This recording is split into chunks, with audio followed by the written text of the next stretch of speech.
Offerings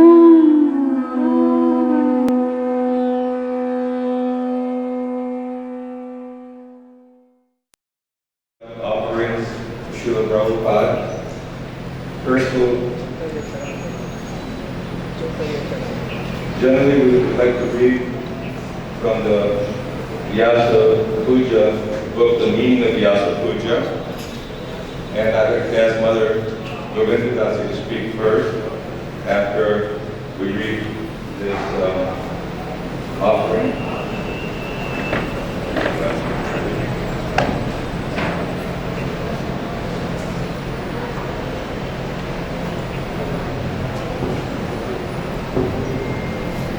The meaning of Vyasa Puja: expression reflects and reinforces emotion. The celebration of Vyasa Puja is an expression of the gratitude that the disciple feels for the spiritual master.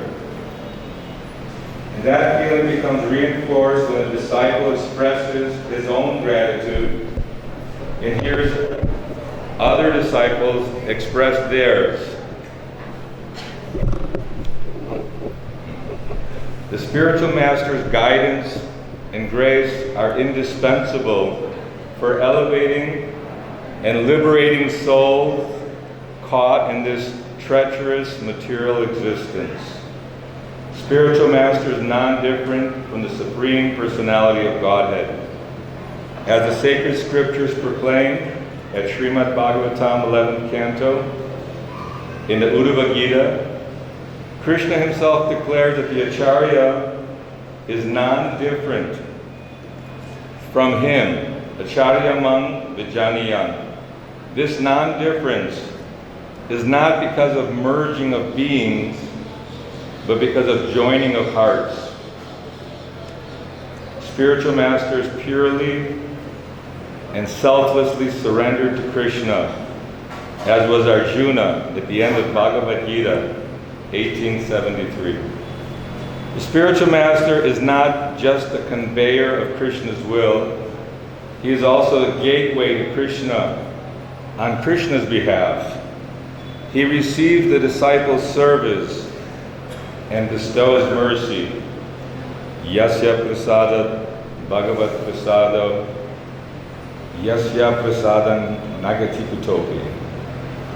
Only by the mercy of the spiritual master is the mercy of Krishna accessed. So potent and transformational is the spiritual master's mercy that the sincere disciple feels and remains indebted lifetime after lifetime.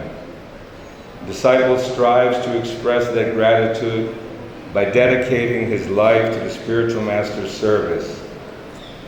During the course of our life, Vyasa Puja offers us a precious annual opportunity to meditate on and better appreciate our spiritual master's gifts.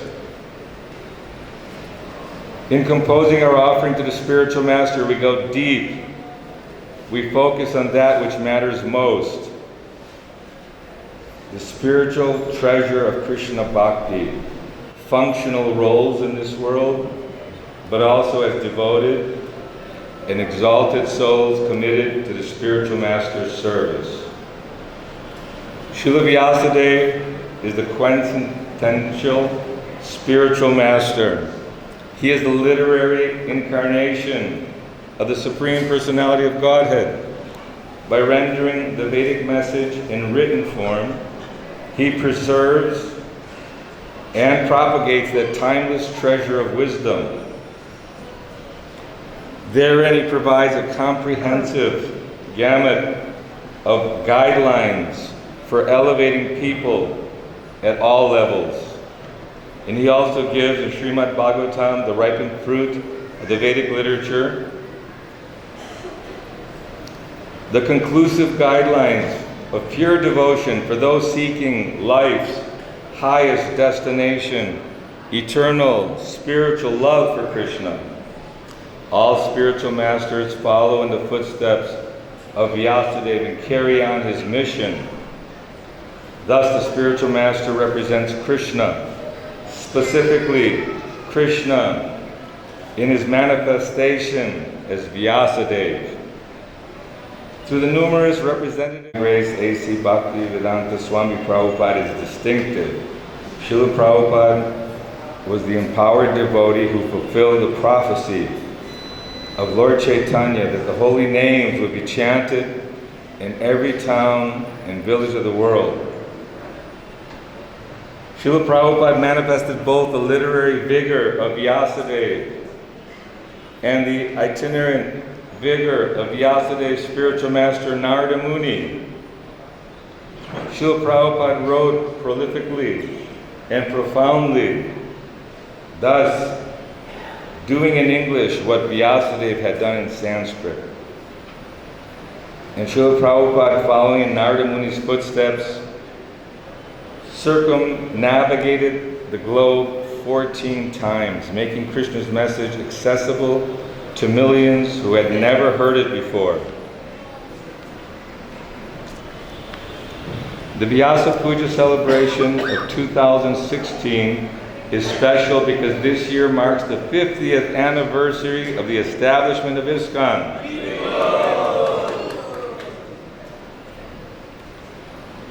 Devotees in various parts of the world have prepared inspiring presentations that demonstrate movingly the global spread and devotional depth of Srila Prabhupada's legacy. One way of contemplating Srila Prabhupada's unparalleled contribution is by adopting a quote attributed to Julius Caesar, quote, "I came, I saw, I conquered," end quote. Srila Prabhupada's mission was not one of political conquest, but of spiritual compassion. So the variant applicable to him is, quote, "He came, he gave, and he conquered," end quote. He came, Srimad Bhagavatam 353 states, quote, "O my Lord, great philanthropic souls travel on the earth on behalf of the Supreme Personality of Godhead to show compassion to the fallen souls who are averse to the sense of subordination to the Lord," end quote. Srila Prabhupada descended from the spiritual world to the material world on the sacred day of Nadotsav, the day after Krishna's appearance day. That Srila Prabhupada's appearance day immediately follows Janmashtami signifies his mission to carry forward Krishna's message. Srila Prabhupada went to the Western world with the message that one can be supremely happy only by loving Krishna. A message that had never before been highlighted despite the many gurus who had come before him to the West from India. He came back to India with a living demonstration of the universal appeal of Krishna Bhakti. Hundreds of young Western men and women who had given up everything to devote themselves to Krishna. Srila Prabhupada encouraged us to meditate on his coming as a mission for our personal redemption. During one of his visits to Australia, a girl asked him why this message hadn't been brought earlier. He replied sweetly that it was because she had not been born earlier. The message had been brought now so that she could be delivered. He gave, as Srimad Bhagavatam 10:31-9, the topmost devotees, the gopis, laud those who shower the world with Krishna Bhakti by sharing his glories.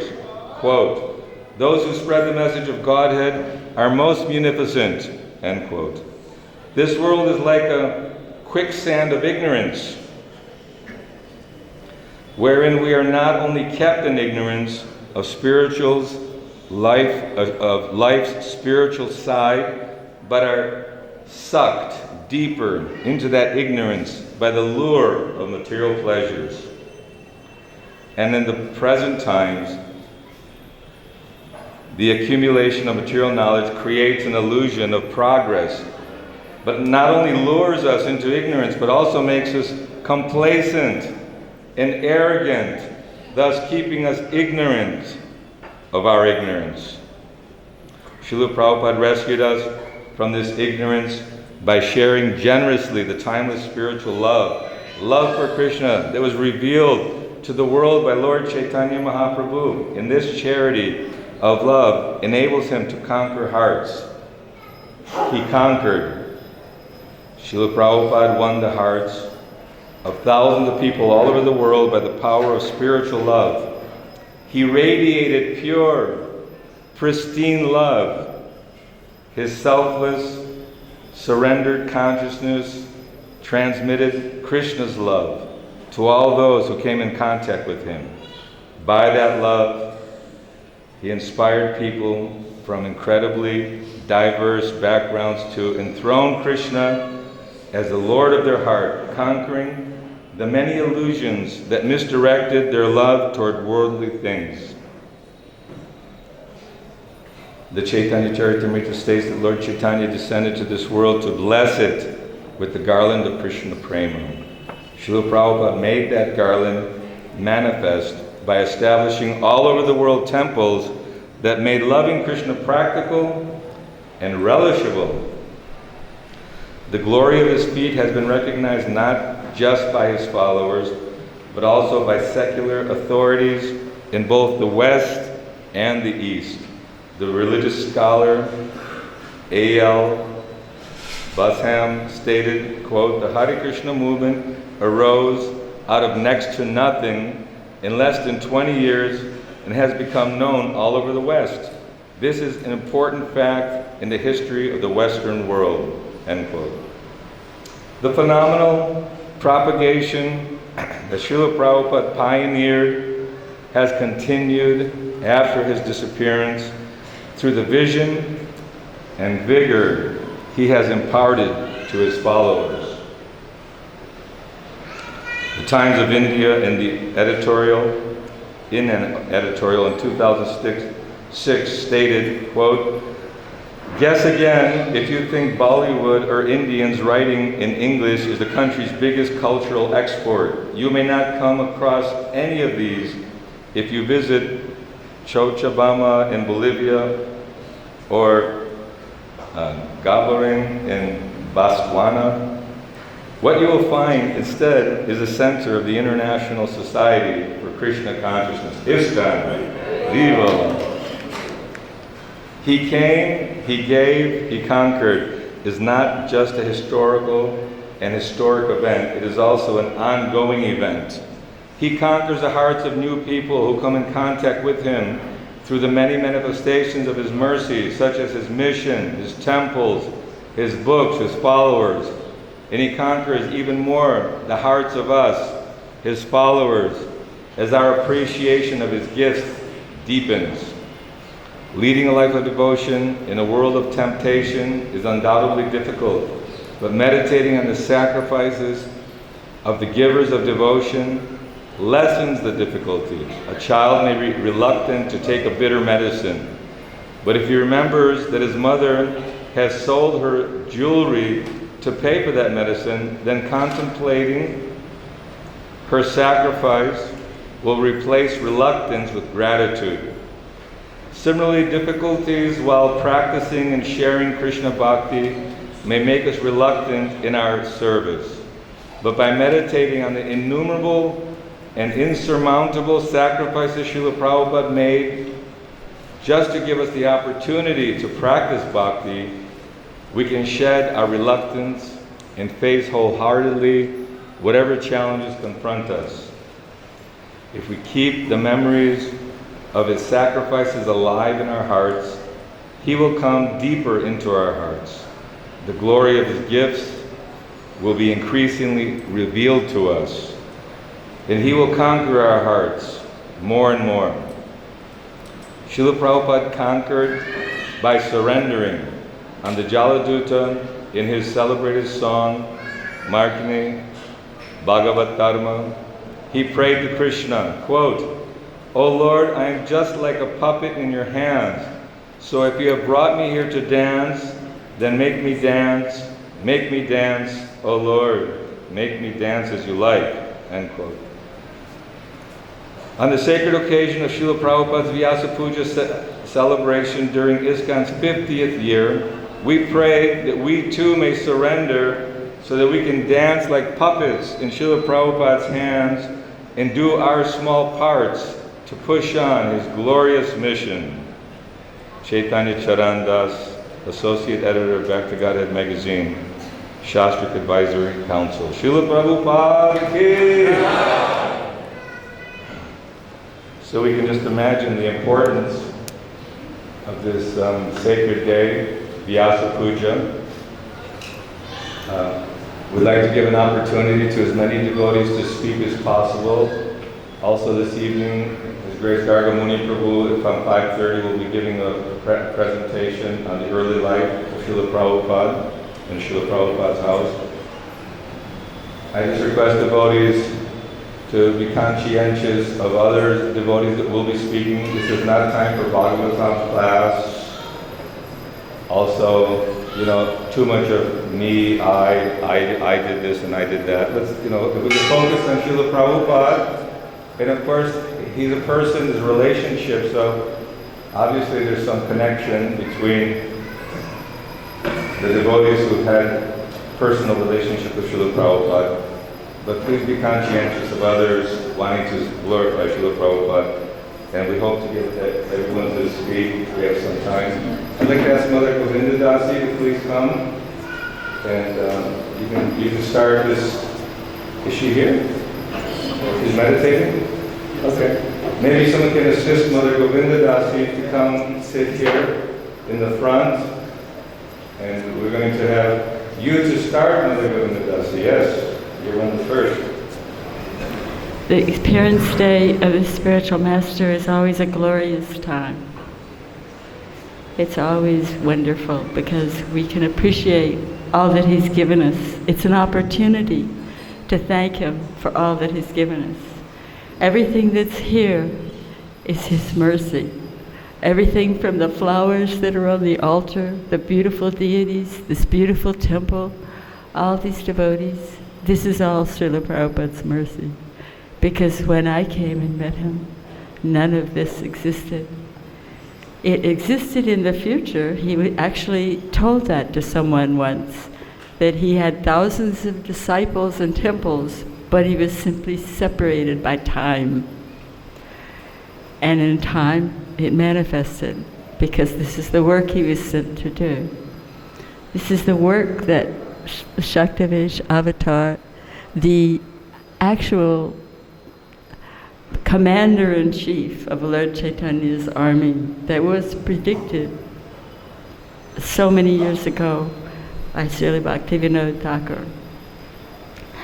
So we're very grateful to be here and see this beautiful celebration. And as I was telling some devotees a couple of days ago, Srila Prabhupada used to talk about how he was going in 1968, when we had nothing. There weren't any temples, there was nothing. He used to talk about how he was going to have a World Sankirtan party, and he was going to have an auditorium where people could come and see dramas and hear bhajans. And this was in 1968, before we had anything, just a handful of disciples.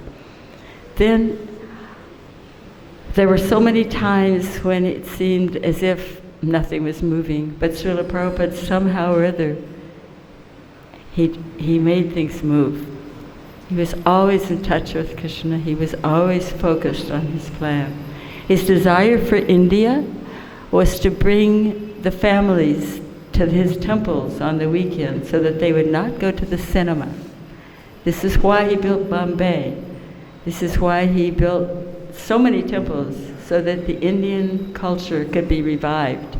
Because, as he said, I came to America, I came to the West on the order of my Guru Maharaj, but now I want to go back to India, and I want to reach my people of India because the birth in India is very special. It's one for spiritual advancement. India is meant to teach the rest of the world because they're the sages and the rishis and the Vedas and so much knowledge that the rest of the world doesn't have or didn't have until Srila Prabhupada came and began his work. So today we're gathered to just appreciate all that he's given us. It's easy to forget because so many people come and they think it's been like this forever, but it hasn't. It's actually very recent. And one devotee was telling me, very interesting, I went to visit a devotee in the hospice. So many of Prabhupada's disciples are on the way out, you might say. And he was telling me that he once asked how to make spiritual advancement. And he was chanting 64 rounds. And then Prabhupada told him, you can't chant 64 rounds and imitate Rupa Goswami. You'll make offenses. You have to preach. And so shortly thereafter, he got a ticket to Iran to go preach. So our job in this world, from my understanding of what Prabhupada taught us, is to scatter seeds far and wide of the Hare Krishna mantra. The Hare Krishna movement is doing that. And here in India, it's wonderful to see the army of brahmacharis and devotees who are spreading the movement, as well as the thousands of people who are coming to his temple. This is amazing. It's always increasing also. I'm sure it's continuing to increase. And of course the Russian devotees, so many beautiful Russian devotees are here. We all know that Srila Prabhupada was very focused also on bringing Krishna consciousness to Russia, because he knew this was the land of the rishis, where there would be so many potential devotees. So one thing that I have realized in the Vrindavan is it's very important that we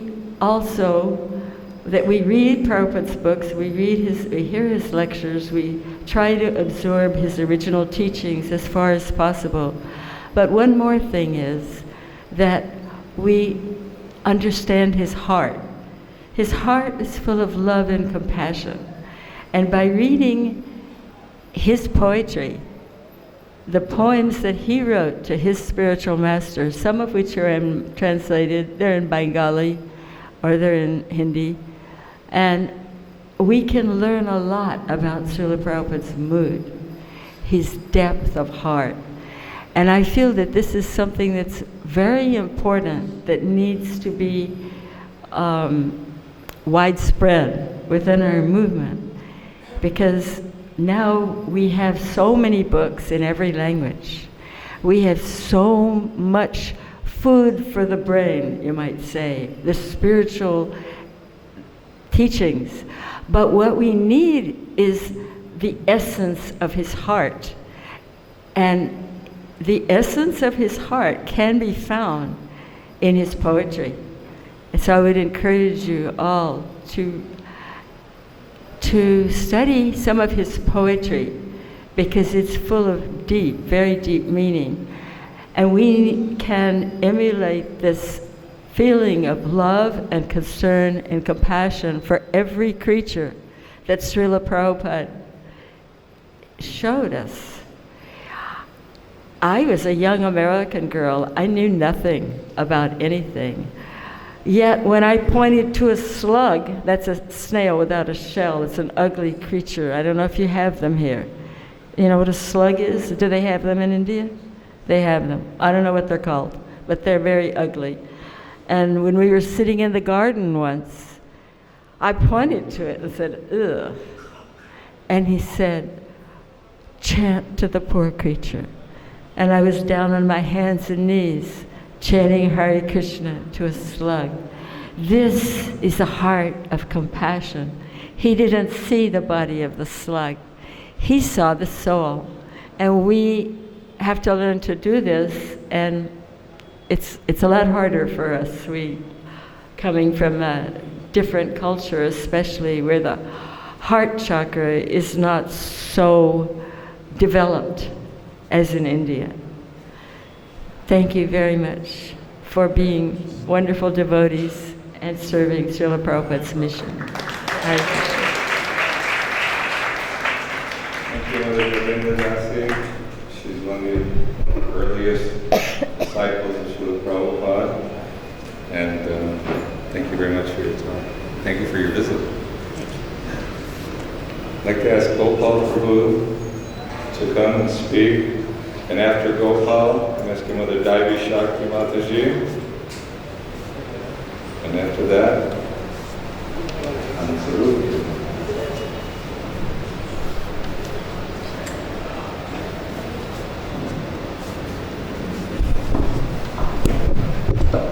Nama Om Vishnu Vadaya Krishna Prasthaya Bhutale Srimati Bhakti-Vedanta Swami Iti Namane Namaste Saraswati Deve Gauravani Pacharane Nirvisesha Sunyavadi Paskachite Satarane. So we are all so fortunate to be here today to celebrate the appearance of His Divine Grace Bhakti-Vedanta Swami Srila Prabhupada. All of us had been on a quest and at a certain point in our life, because of the mercy of Chaitya Guru, seeing our hankering for knowledge, revealed himself to us in the form of Guru. From Guru, he again imparts this knowledge to us to show us who that Chaitya Guru was or is situated within all of our hearts. So, as Panchagoda mentioned earlier, it's very difficult, to talk about one's relationships with Prabhupada without I and me and mine, because if I, me, and mine weren't there, these relationships wouldn't manifest themselves. However, we know now from studying Bhagavad-Gita, so many instructions were given to us. Perhaps at the time we received them, they didn't strike a chord. But we know Krishna says, as you surrender to me, I will reward you accordingly. So many times devotees would sit in Srila Prabhupada's room, and he would instruct us on various topics, Bhagavatam, Chaitanya Charitamrita, Nectar Devotion, or just having conversation with us. And according to the devotees there, I cannot speak on what realizations they received from that encounter with Srila Prabhupada, but there were many things that struck a bone and have remained with me now for going on 49 years, that continue to give one the courage and the ability to continue serving Srila Prabhupada, even as before your eyes, your body is going through the transformations from boyhood to youth, from youth to adulthood, and from adulthood to old age. And you see it's becoming decrepit, and soon you will leave this body and take another birth. But as Mataji had said, that in the very beginning there were no temples in ISKCON, and therefore, in order for the prophecy of Lord Chaitanya to go from every town and village, Prabhupada was dependent on the unqualified boys and girls that had taken shelter of his lotus feet. And when Srila Prabhupada would send someone out on a mission for preaching, facilities there was none, but what kept these devotees strong were the instructions they received from Srila Prabhupada. Just as you had received these instructions, were given 4 regulative principles. You follow these 4 regulative principles. You chant 16 rounds a day. And you always try to think of Krishna. So when you're out by yourself or with a group of other devotees, and that what keeps you strong are those instructions that came from Srila Prabhupada. You keep these in your mind and in your heart, and you design your lifestyle in such a way that you always follow Srila Prabhupada's instructions. So as young boys, there's so many young boys here, and there are also elderly people here, but we have many nemesis in this material world, and that's guna, karma, and we have the modes of material nature, and we have anarthas within our heart.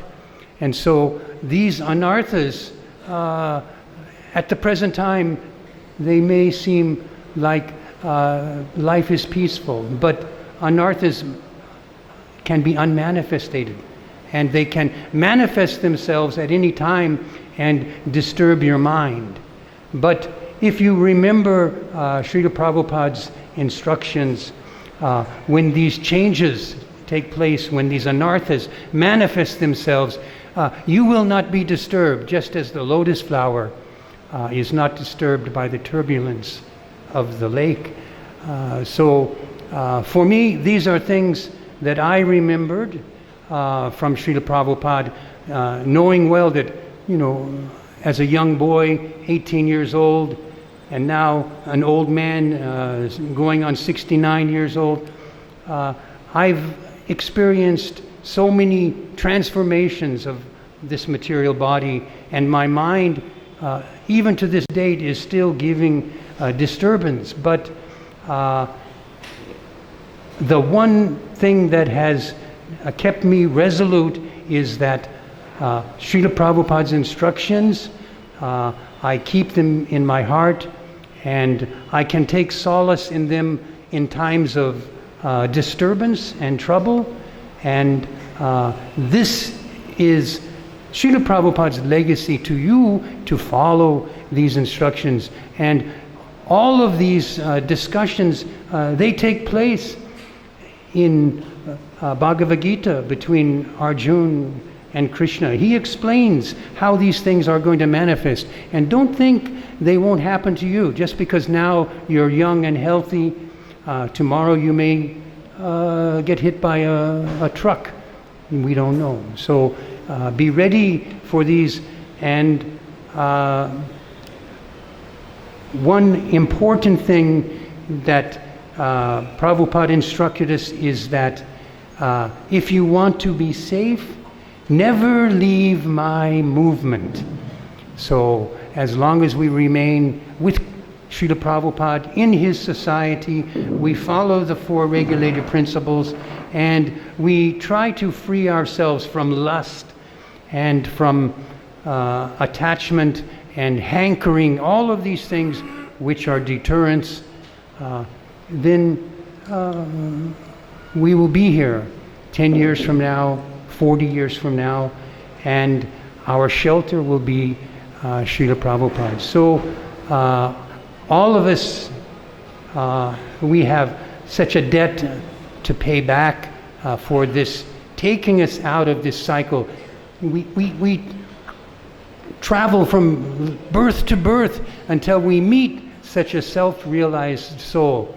And then he imparts this knowledge unto us. And what is knowledge? Knowledge is helping us distinguish between matter and spirit, and understand that our purpose in life is not to enjoy these material bodies, because there's no enjoyment in this body.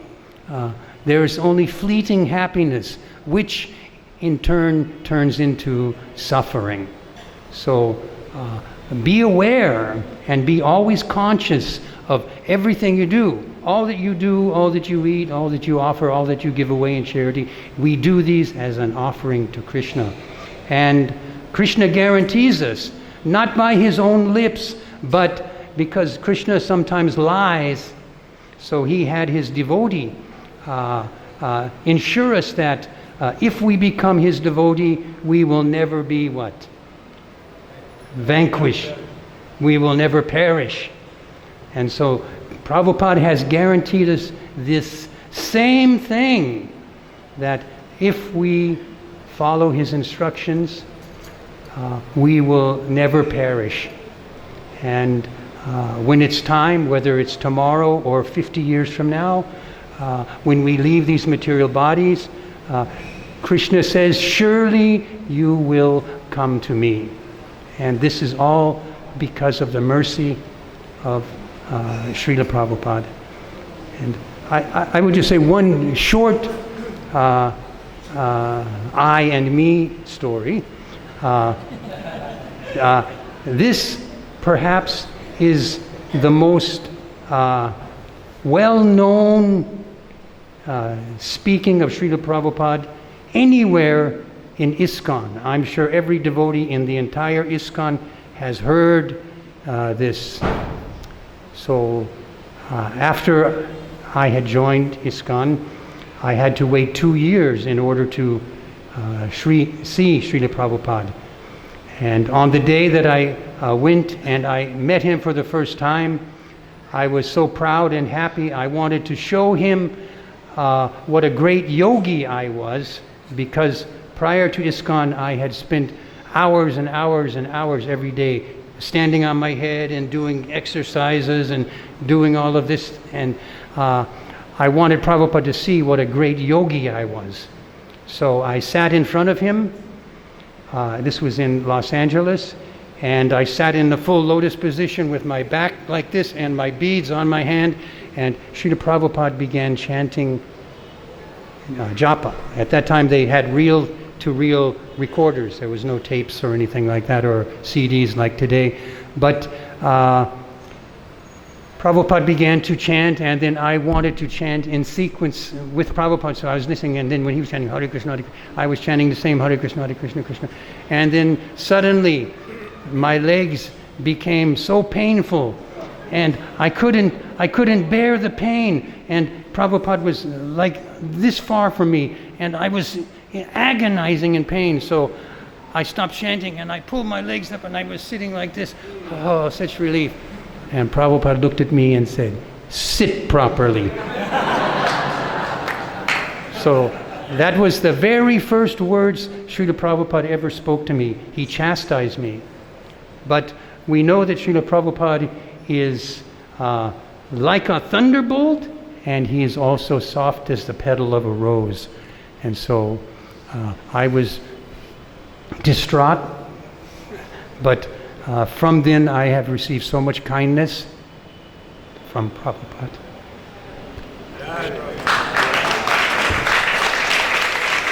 Thank you, Gopal.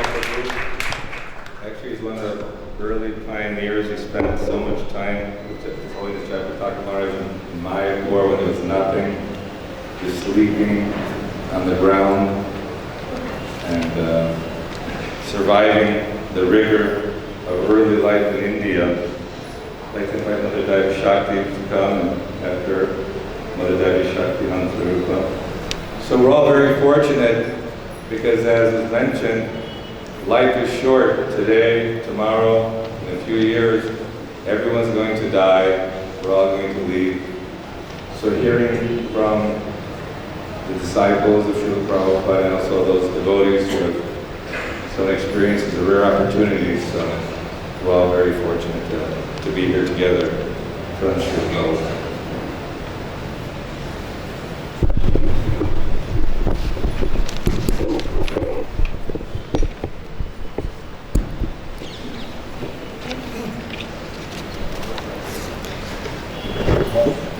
anyway. My eternal Father, Srila Prabhupada. My dear eternal Father, Srila Prabhupada, please accept my humble obeisances at your lotus feet. All glories to your divine grace, who saved the world from the darkness of Kali Yuga. You often compare Kali Yuga to the rainy season because many difficulties in life are experienced during this season. In Kali Yuga, there is a lack of proper guidance. The Vedic literatures are distorted, just as the fields are distorted by their heavy rains.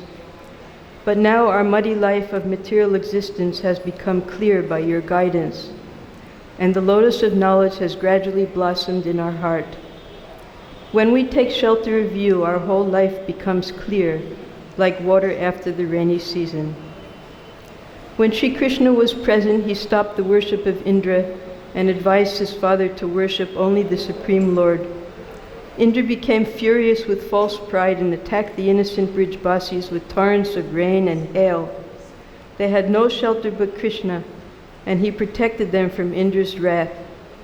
Krishna held up Govardhan Hill for 7 days and enjoyed the intimate association of his beloved devotees beneath the mountain. Indra's storm raged on all sides, but Krishna's devotees were safe in his company. When Indra realized his folly, he stopped the rain, and the sky became clear again. The devotees then gradually realized that Krishna was not a mere child. He was the Supreme Lord who had appeared amongst them. Similarly, you protected us from the storm of Kali Yuga. You gave us shelter, and we enjoyed your loving company for some days. We were able to gaze upon your transcendental form and appreciate your spiritual strength. We were fearless in your association, and we forgot all bodily inconveniences just by being with you. Our senses and mind were fixed upon you in your presence. We hardly noticed Kali's onslaught. Your shelter was as all-encompassing for us as Krishna's protection beneath Govardhan Hill. Gradually, we began to realize that you are not an ordinary person. Otherwise, how could we have been saved from the fearful influence of Kali Yuga? Who else could have given us shelter when we were drowning in the storm of desire and lust? You gave us the shelter of Vedic principles and allowed us to benefit in your association for some time. Normally, we conditioned souls could have no chance to be with a pure devotee as you, but you mercifully appeared in our midst and mingled with us. We could not understand who you are. We simply loved you as our Father, Master, and dearmost friend. We guessed that maybe you had been sent by Krishna to save us, but we could not comprehend your real position, blinded by appreciation for you. We did not realize that you were able to uplift the entire world with your presence.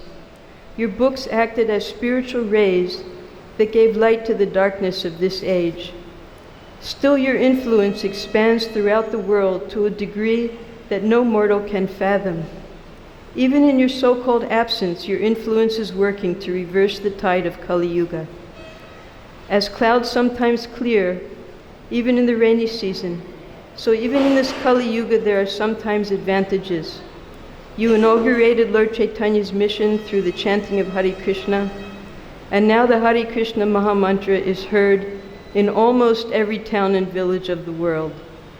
All glories to your divine grace, who still we cannot understand, but to whom we have given our life and soul in loving service. On this auspicious day of Sri Vyasa Puja, I humbly pray that you please keep me under the shelter of your lotus feet, your insignificant servant. Hare Krishna. Can you tell one story? Yeah. Tell one story. Okay. While sitting in isolation for the last 3 weeks, I wanted to tell all the stories about how Prabhupada deals with sickness, both sickness in the devotees and his own sicknesses.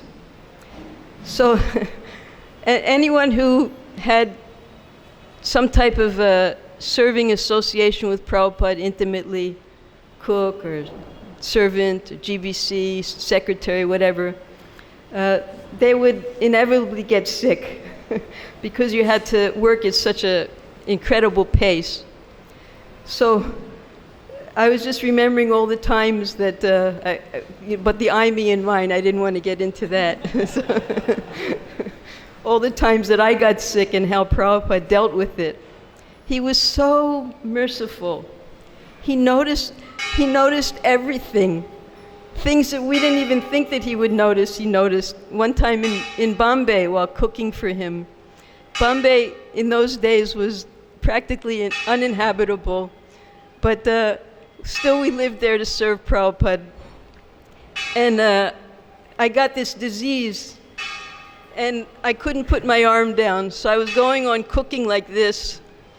And Prabhupada was taking his massage, and he called me in, and he said to me, "What is this?" And I said, "Oh, Prabhupada, I can't put my arm down. I have boils under my arm." He said, "Oh, then you must take rest." But I wouldn't take rest. So I went to Dr. Patel that night.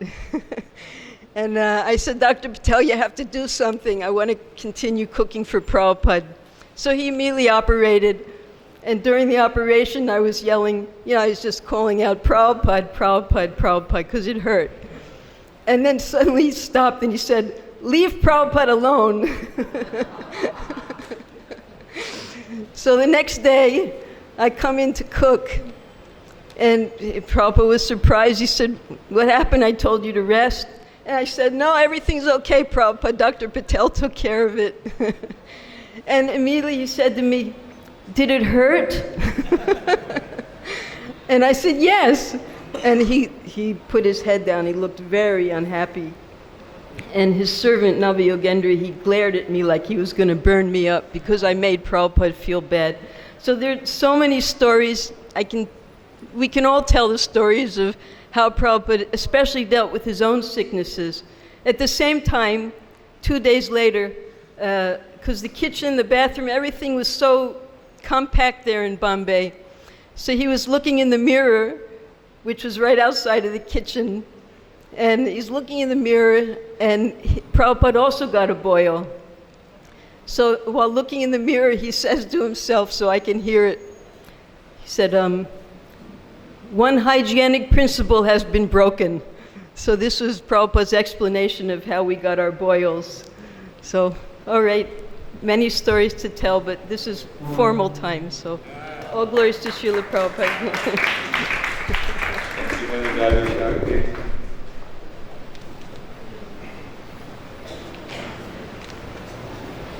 She was here in the very early days, and there was no air conditioners, air coolers, and tons of Mahaprasad, as all of us are very fortunate to be reaping the results of the pioneers. Like in America, we're thankful to all the pioneers who were being scalped by other kind of Indians and had to undergo many austerities so that people can live a nice lifestyle. So not that we live a nice lifestyle here, we should appreciate that what the dedicated devotees have done to help spread this mission. So that comes to Rupa Prabhu. Come speak, and after, Mother Aditya Mataji.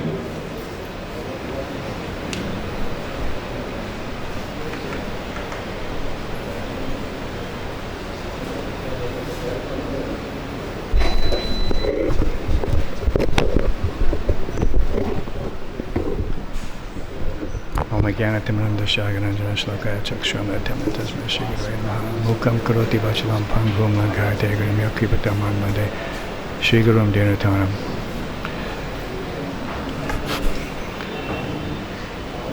Srila Prabhupada was that unique personality predicted by Chaitanya Mahaprabhu.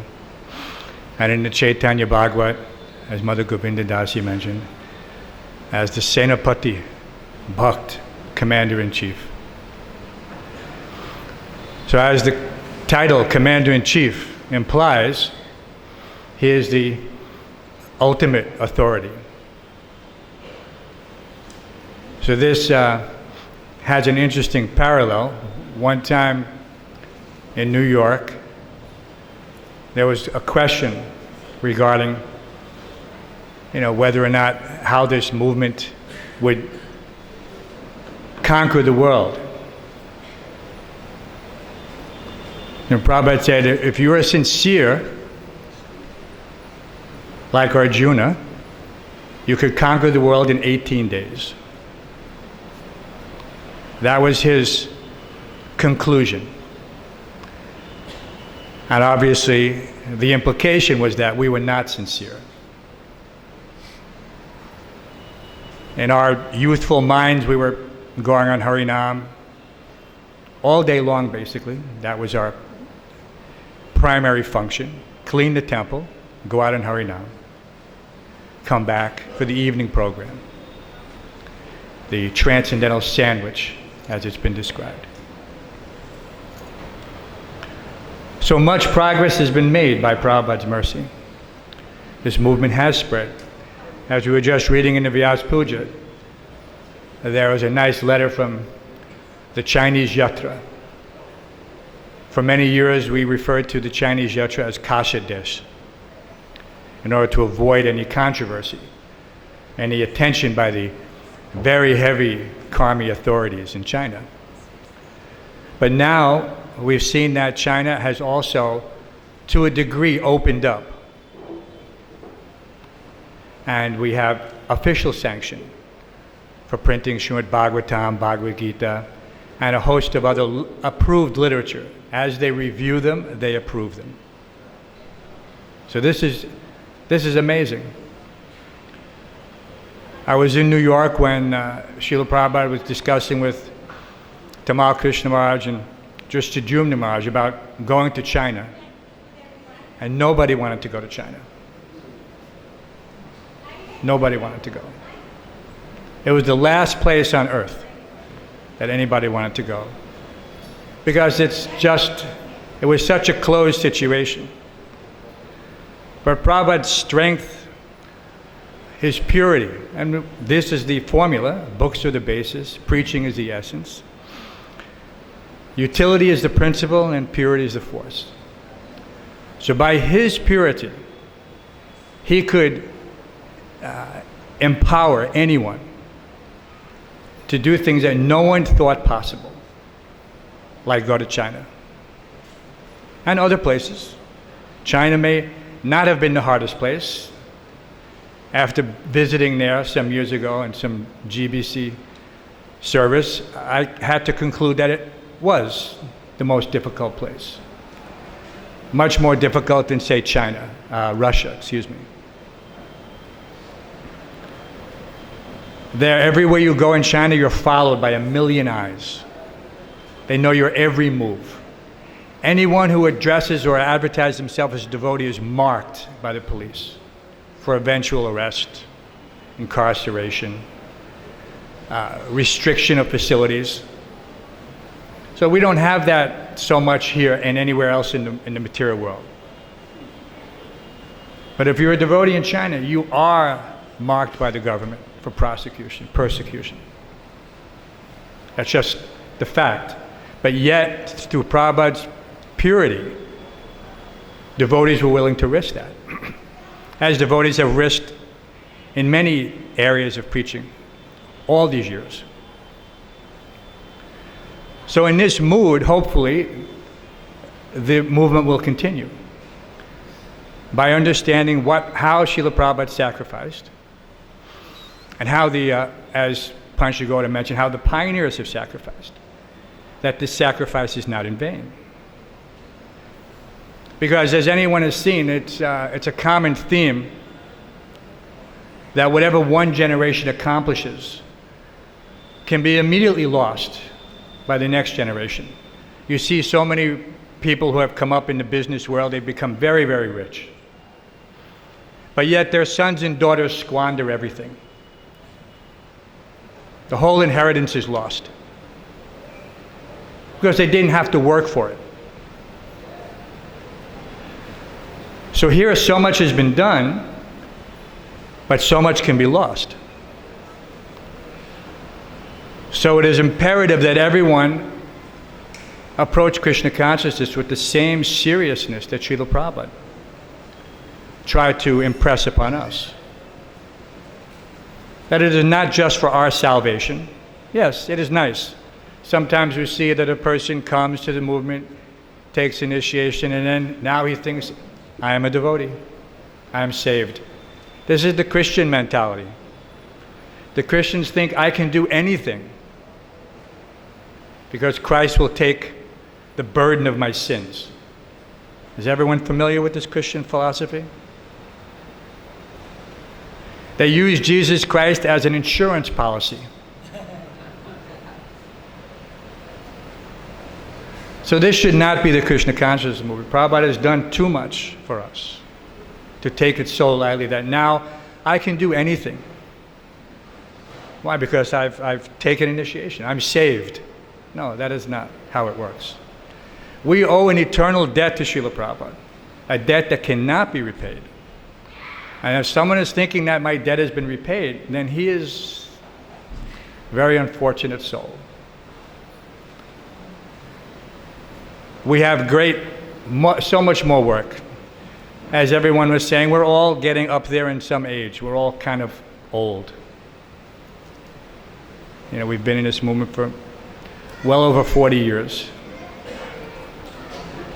And we want to keep pushing Prabhupada's mission as long as we have breath. That is our desire. And Krishna consciousness, Prabhupada even described, I mean, it's such a nice thing. He said, and other people have paraphrased this, but he said Krishna consciousness is the art of living. And knowing what to do, how to do it, when to do it, these are all practical considerations. But the commitment to Srila Prabhupada's mission has to be 100%. There can't be, sometimes someone asks me, oh, should I read this book or should I read that book? I have to ask, well, have you read all of Srila Prabhupada's books? Have you heard every one of his lectures? Have you listened to every one of his room conversations? Have you read every single letter he has exchanged with his disciples? Because if you haven't, then you're missing this direct connection, because after all, we are Prabhupada's servants. So in that regard, we want to at least, first of all, know what was his opinion, what was his perspective, what was his conclusion. Because I have no independent conclusion. I don't know anything. But from Srila Prabhupada's books, we can know everything.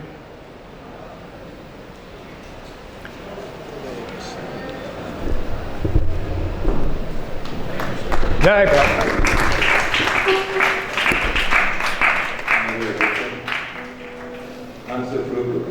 Rupa Prabhu that was actually managing here for quite some years, and he was behind building Srila Prabhupada Samadhi. Srila Prabhupada ki! So this is Samadhi is a dedication from all his followers, and he pioneered and helped here very much in Sri Vrindavan Dham. So we show our appreciation not only to Srila Prabhupada, but to Prabhupada's dedicated servants and followers. After Mother Aditya. Sit down, young lady. Rohini Sutta Prabhu.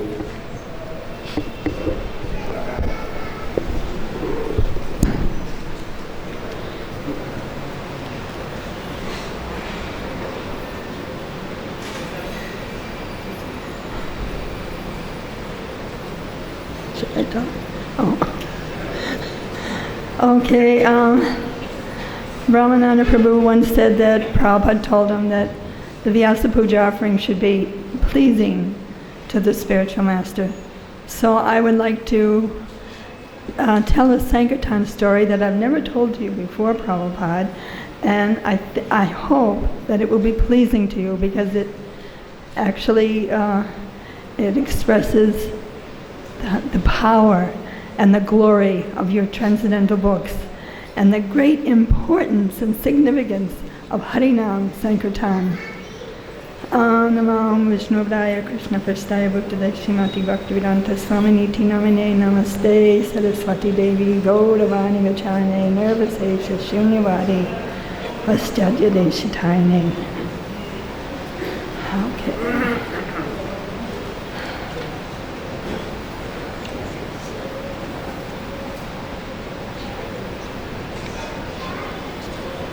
My story starts actually Sankirtan in Pakistan, and occasionally I would go from Bombay to Karachi to do some preaching to the Hindu community in Karachi, and Giriraj Swami, Amogalila, and I were basically the ones, one by one we would go there, and there was Harinam Sankirtan in the morning in this Hindu community. There was a community, like a colony of about 2,000 people, 3,000. And we would do Harinam in the morning at 5 o'clock in the morning, Jeev Jago, and Hare Krishna. And these two little boys used to join in every morning. Every day they would come and join us and chant with us. 5-year-old boys, 2 5-year-old boys. And during the day, they would also chant Hare Krishna because they enjoyed it. Then one day, one night, there was a wedding party. And wedding parties and firecrackers and all. So the next morning, the boys got up early because they wanted to join the Harinam, but they saw the burnt out firecrackers on the road, on the street. And they both, being little kids, they both picked up the burnt out firecrackers and put them in their mouth, and they ate firecrackers. So the nature of the firecracker is, of course, they got sick and died, both of them. But one boy, who, as he was leaving, the last words he spoke was Hare Krishna. The other boy, the last words he spoke was Haribol, Haribol, Haribol, Haribol. Now, putting this aside, it's linked up to the next part of the story. Some people say that Prabhupada came to America with nothing except a trunk of books. But I'm going to tell you a story about another trunk of books. It came time after a while that we had to do something more for the Hindu community besides Harinam and just prasadam. So we wanted to bring some books in. And then amazingly, suddenly, the Pakistan government made a resolution that the Hindus could have some books on their religion. Before it was totally forbidden. But they made this new resolution. So the devotees wanted to really act on that right away. Got to bring some books into Pakistan. And so Mogalila said, well, I can't bring the books in. They know me at the customs office and they'll put me right in prison immediately. And Giriraj had the same kind of a doubt. So that I had to do it. So Mogalila said, okay, you're the one, you have to do it. And I said, thanks a lot. You don't go to prison, but I do.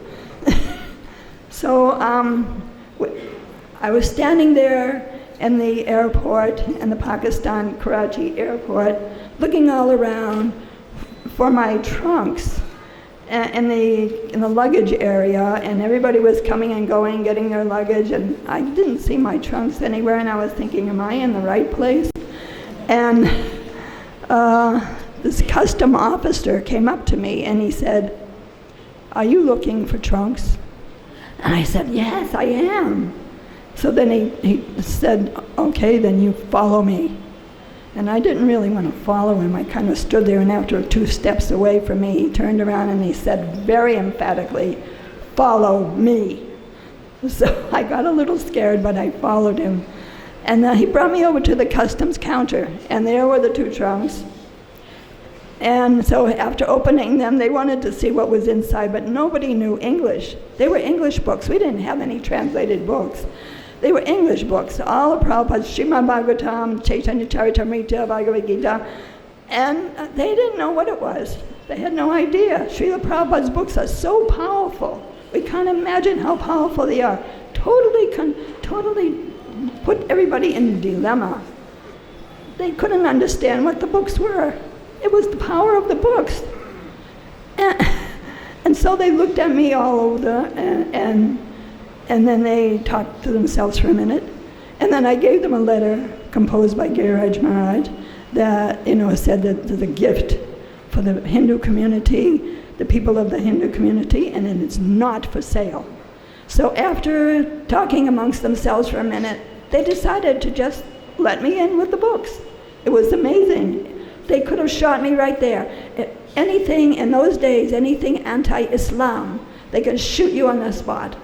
Or what if they had put me in the prison? I would, what would I do?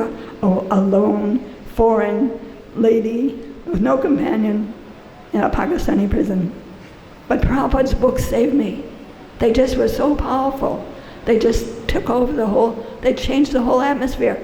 And we got them. And so I came out of the airport, and there were the devotees, the Hindu community people with a truck, and they took the trunks and took them away. Some books were distributed. We had about a handful of Muslim life members. Some Muslim people, especially very uneducated people, were very curious to know what was life after death. What did the Hindu scriptures say about life after death? So they wanted those books.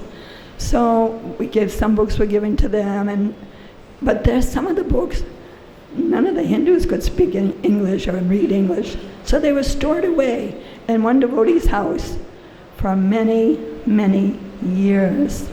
Meanwhile, sitting there, their power was spreading all over the city of Karachi. Slowly, the atmosphere in Karachi changed.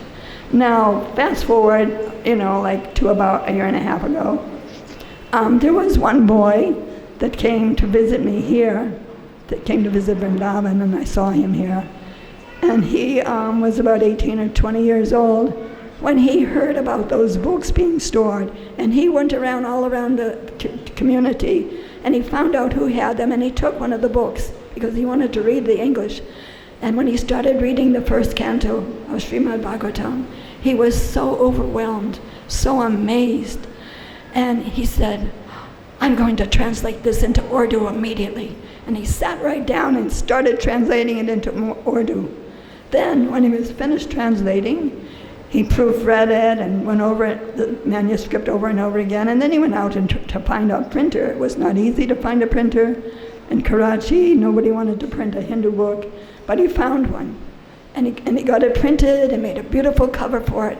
And then he went and he distributed that Bhagavatam to everyone that he knew, all done by his own personal funds. Nobody helped him. But then he was so enthusiastic to do this.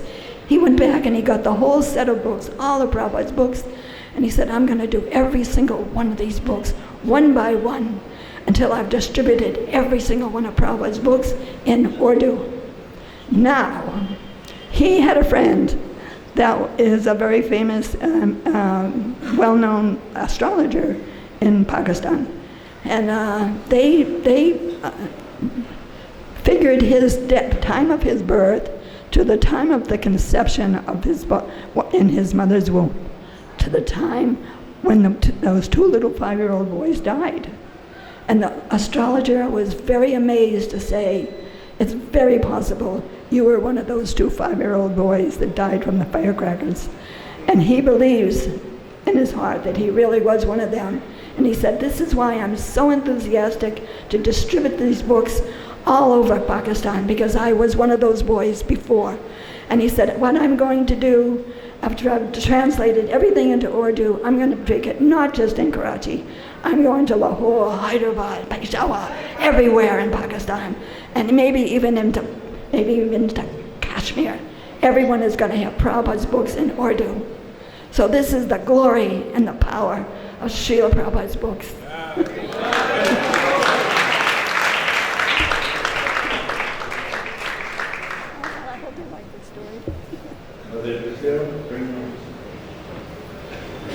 Thank you very much. Mother Yudhishthira was actually working in Bombay for many doing translation work and very dedicated to Srila Prabhupada's book distribution. Every day we're glorifying the book distribution.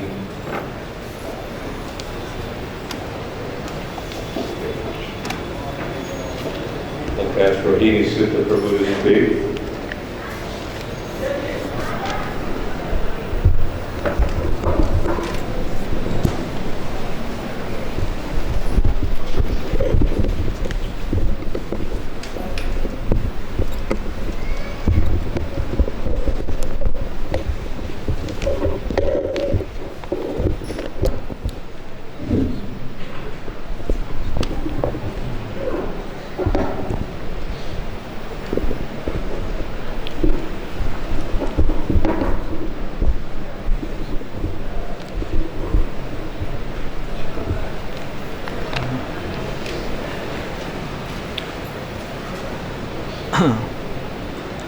So I have written offering. Dear Srila Prabhupada, please accept my humble obeisances in the dust of your lotus feet.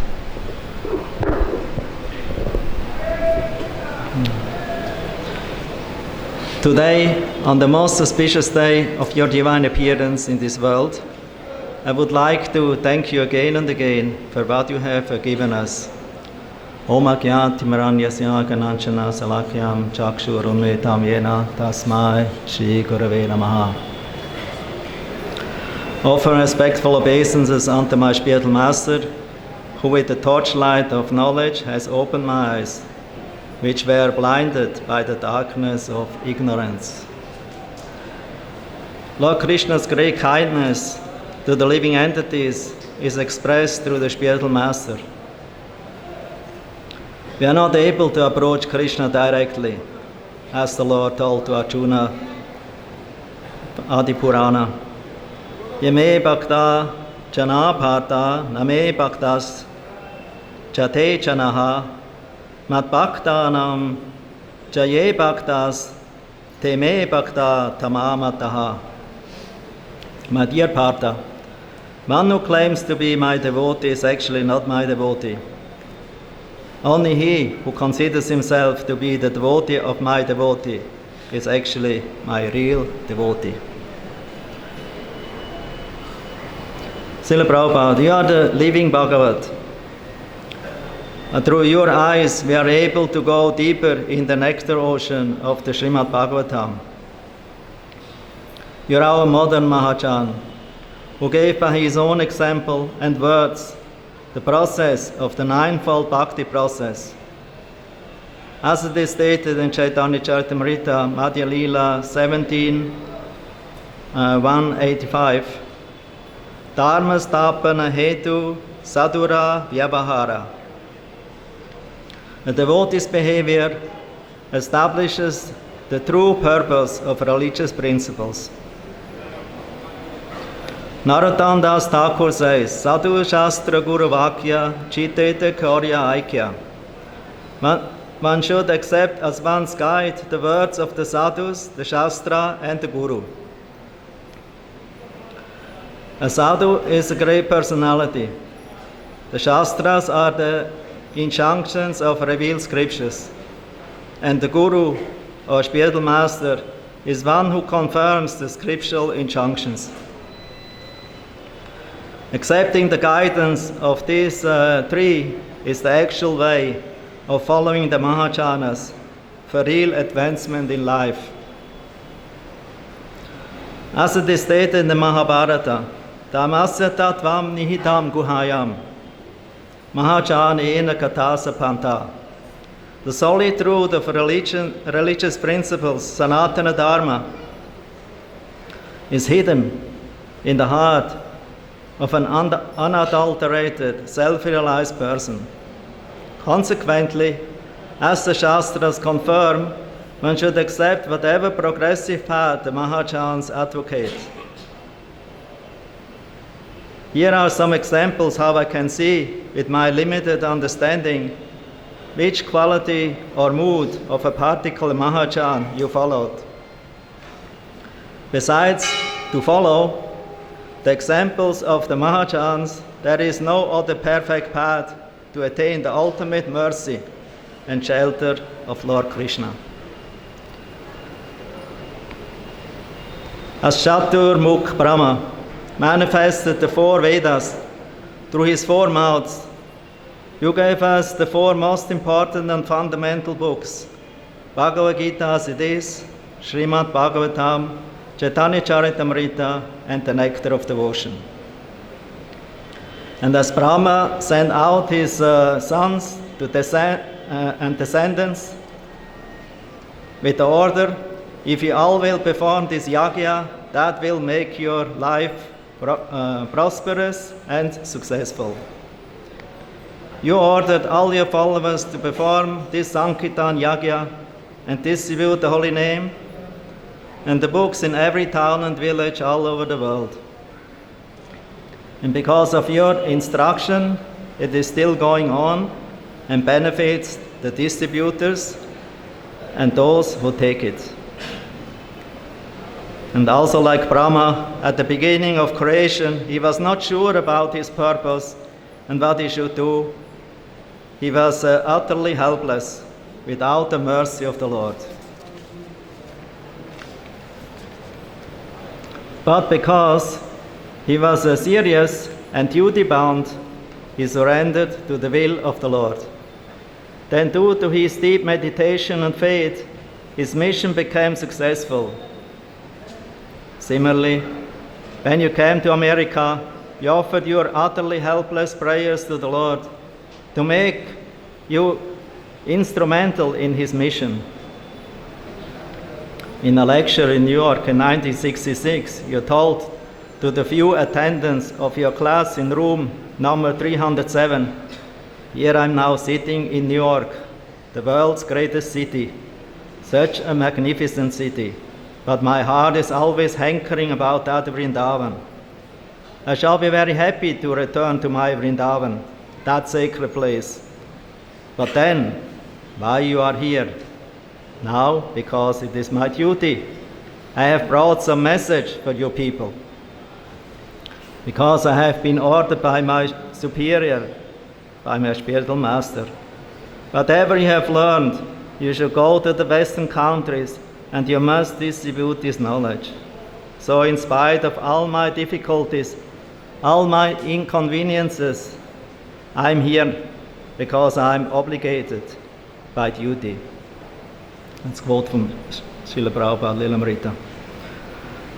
The next is Narada Muni, who appeared from Brahma's heart due to his compassion for the fallen Jivas in his universe. How can they be saved? So Narada is the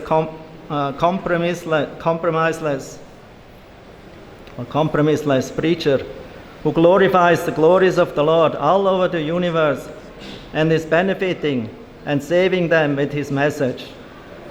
The words of an empowered devotee are so great that they can change the heart of even those who were not ready for it at the beginning, like the Hunter Mrigari and others. To give up habits is very difficult to change, almost impossible, especially if they are cultivated and accumulated for a long time, or since time immemorial. But you, Srila Prabhupada, could with your great mercy, tolerance and love change the hearts of all your sincere and even less sincere followers. Your faith in the mission of Guru, the previous acharyas and Lord Chaitanya, who is Krishna himself, is unparalleled.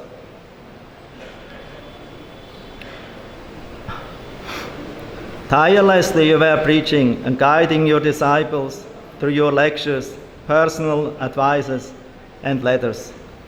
You were a modern Narad Muni, traveling all over the world to enlighten the sleeping souls, bringing them what they have forgotten, Krishna, and teach by your own example how to serve and chant the name of the glorious Lord. Next one, Shambhu or Shiva, is another Mahajan who is worshipable by all Vaishnavas because of his nature to be kind to the wretched and fallen. He is also known as to be very tolerant. Similarly, due to your kindness, you went even to the wretched and fallen and elevated them to Vaishnavas. That's the nature of a Vaishnava, Paradukha Dukhi Kripa Maya. You were very tolerant and patient with your disciples and always encouraged them to keep going with the process and the chanting, like a loving father. You made from the crows dancing swans. Another nature of Shiva comes to my mind is that he doesn't become influenced by the behavior or nature of his followers. You too always remain transcendental, despite preaching to and associating with people or aspiring devotees whose habits were not Vaishnava-like. In the Bowery, even the drunkards respected you and did some small service. The four Kumaras. Appearance is always like young boys. You once wrote that a child can enter everywhere it likes, nobody will stop it. Although the oldest and great sages, they always appear young and fresh. Similarly, you always were looking young and fresh. You told, nobody invited me to come to your country, but you came innocently like a young boy, full of enthusiasm, to bring the priceless gift of the holy name and the message of the Bhagavatam and the Bhagavad devotees. In a conversation you told, I couldn't understand the difference between friends and enemies. My friend was shocked to hear that I was moving to the Bowery. But although I passed through many dangers, I never thought that this is danger. Everywhere I thought, this is my home.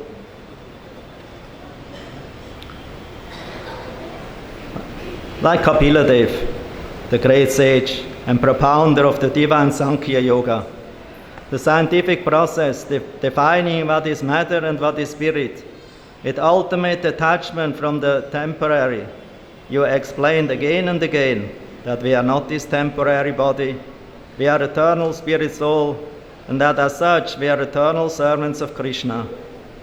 And you challenged the scientists in propagating their wrong theories that life comes from matter. Manu, the father of mankind, was a well-wisher of humanity. Similarly, you love the people. Quote, I studied the entire humanity to see that they are mostly good. Only few are misguiding them. You showed your equal vision in giving everyone the chance to become Krishna conscious. And Prahlad Maharaj. You mentioned that Prahlad Maharaj is your great example to follow. He was compassionate even to those who were his enemy and wanted to harm him. He wished them well and prayed for their deliverance. He never lamented for himself. He was always faithful of the Lord's protection. To see people unhappy made him suffer too. And he was always enthusiastic to glorify the Lord, despite difficult circumstances. He is the ideal example of a Vaishnava. Your prayer on the Jaladuta expresses this mood, your mood, was also your mood. How will they understand the mellows of devotional service? O Lord, I am simply praying for you, your mercy, so that I will be able to convince them about your message. I wish that you may deliver them. Therefore, if you so desire their deliverance, then only will they be able to understand your message. Only due to the compassionate prayers of the devotee of the Lord, the impossible becomes possible. Despite many difficulties in spreading Krishna consciousness, you remained always faithful in the words of Guru, Krishna and the Bhagavatam. You said, the loud chanting of the holy name is better than the silent chanting or meditation. This is confirmed by Prahlad Maharaj in the Naradiya Purana. Quote, "One who loudly chants the holy name of the Lord is 100 times greater than one who silently chants, because those who chant silently purify only themselves, while those who chant loudly purify themselves as well as those who hear them." And Janaka Maharaj was a self-realized soul who had no prescribed duties to perform anymore. But still, to set an example, he followed all the prescribed duties so that others could follow. Similarly, you set the standard of sadhana given in the revealed scriptures and followed it yourself, so that others became enthused to follow your example. That is the meaning of Acharya. Even though on the Paramahamsa platform he comes to the Madhyama level for the sake of guiding others. Bhishma Dev desired to fight until the end. You, Srila Prabhupada, had his mood of fighting on the battlefield of preaching. You never gave up the push and requested your disciples to keep going with the mission in the same mood. You are our eternal leader and hero. May your glories be known all over the world. Bali Maharaj is famous for his full surrender with body, mind, possessions, the words, and ultimately the heart or soul of to the lotus feet of the Lord. By following this mood, you showed us that Krishna consciousness is not a cheap thing. It is a lifetime of full surrender. You told, you give this one life to Krishna. Shukadev Goswami had such a great taste to speak Srimad Bhagavatam. By following his mood, you spoke Bhagavatam in two ways, in giving your Bhaktivedanta purports and in the daily reading and speaking about Bhagavatam. Through your purports, the Bhagavatam became sweeter still. By your mercy, we can gradually relish and appreciate the Srimad Bhagavatam more and more and share its glories with others. And then Yamaraj, the last one, the regulator of the sinful conditioned souls, is also a great Vaishnava or Mahajan, because he's not happy to punish the sinners. He shows great happiness when he sees that someone is chanting the holy name.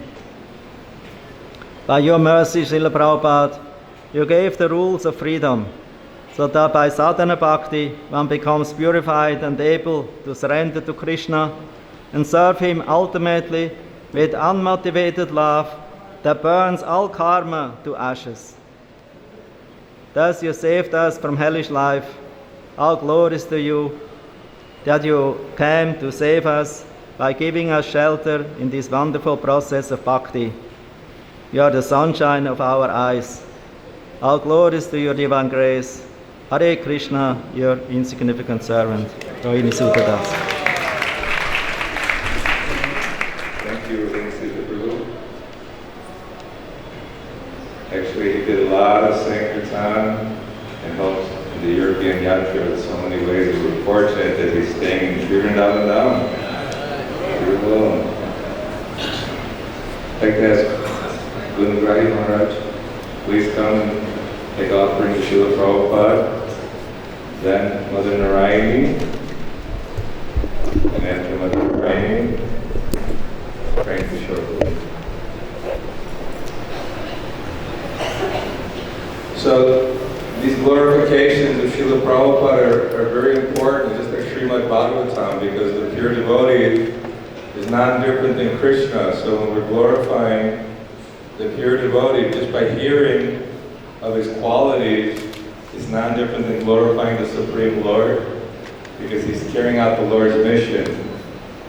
Guru and Krishna are one in the sense of purpose. Krishna is coming to deliver the fallen conditioned souls. Srila Prabhupada has come to deliver all the fallen conditioned souls. So those who are here, listen attentively. We see many people wandering this way, that way, but best to sit and listen attentively to the glorification of the pure devotee.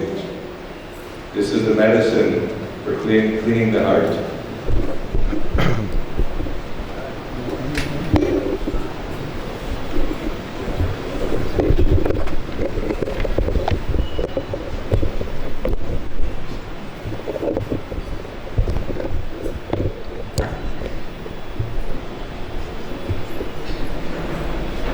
Hare Krishna. So I've also written an offering. But before that, I would like to just say a few words to the assembled devotees, glorifying Srila Prabhupada. I was in Vrindavan at the opening of the Krishna Balaram Mandir. I had the great fortune of being here. And of course, every time I come back, my heart swells with those very wonderful memories. And especially just before the Artik, for the grand opening on that day, I was in the temple room, and the temple room was just packed with devotees. You can imagine how many devotees and visitors were there at the time. Such an auspicious event after so many years of hard work, struggle. And Prabhupada was personally involved in the construction and the opening of this temple. So that gave the opening even more significance. So after so many years, finally the day came when the temple was going to be opened, and the curtains were about to part for the most auspicious Artik. And I was somewhere around the temple room, in the temple room somewhere. And because of so many devotees and because of the custom in this particular country, I was getting moved back and forth at a rapid rate from here to there, up front and the back. And finally the conch blew, and I just happened to be right up in the front at the time. And when the curtains opened, there was Srila Prabhupada offering the Artik, and there I was, right in front of Srila Prabhupada. And that was the most ecstatic experience I had ever had, just being so close to Srila Prabhupada and watching him offer the Artik. And he had a wonderful gleam on his face, wonderful smile. And that was, of course, always contagious. And I also noted Srila Prabhupada's simplicity at the time, especially when he was offering the articles and he came to the chamara. You know how devotees offer the chamara. So many wonderful artistic ways. And the way Srila Prabhupada was offering the chamara was very unique, actually, because he was offering it like this.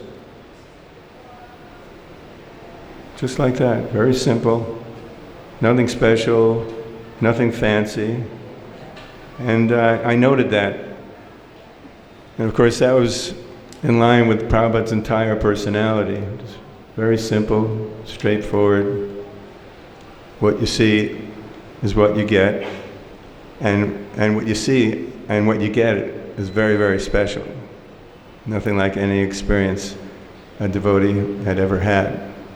So being here now and being able to remember that and speak about that is very, very, very special for me. And also the fact, and Ansarupa Prabhu spoke about this a little bit, about all the blood, sweat, and tears that goes into developing a project. For example, in Buenos Aires we developed a project and it took 20 years. And the devotees worked so hard, day in and day out. So many problems, the types of problems that are always there, the financial problems, the relationship problems, the organizational problems, problems with the government, etc., etc. They go on and on and on. And so, understanding that Srila Prabhupada personally developed this project gives it even that much more significance. So, when I come here, I can't help but remember that. And my appreciation grows, increases like anything, just being here and just seeing every brick, every painting, everything that's here, knowing that either Srila Prabhupada personally engaged in the activities that resulted in various aspects of the development of this temple, or knowing, just like Hansarupa Prabhu was so much involved with the samadhi and other aspects, just remembering that, remembering all the devotion of the devotees increases my appreciation so much. And when the appreciation is there, then the desire to serve automatically comes. So that appreciation is so important for us. And I pray that I never forget to appreciate not just this temple, but all the temples that Prabhupada inspired, either personally or through his devotees. That whenever we go to a temple or see a project, if we think a little bit more deeply about it, know necessarily that, well, this is okay, but maybe it should have been over here, and that was nice, well, that wasn't so nice, but just really thinking about all the devotion that Prabhupada's disciples and his grand disciples put into these projects will help us so much. Remember Srila Prabhupada, remember his disciples, and just appreciate the Krishna consciousness movement in general. It's being gifted to us, and it's the greatest gift that we'll ever receive. And as Hansarupa Prabhu pointed out again, that we should definitely not take it for granted. If we do, we might think, well, it can't happen, but it has happened so many times. I know in my personal life also, things can just fall apart. And for reasons, and we have to try to be sure not to let those reasons evolve in our lives, evolve in our hearts, evolve in our community. Because even though things might seem so stable, they could fall apart, although it's inconceivable, really, for me to see that happening here now after so many years, to see how this temple, Prabhu, thank you so much for your hard work, Panchagoda Prabhu, to see how this temple is actually developing into a community. It's one thing to have an organization, it's another thing to have a community, and I can see that that's happening now. And when that's there, an organization based on love and trust, or a community, then it's so much harder to break that apart. So,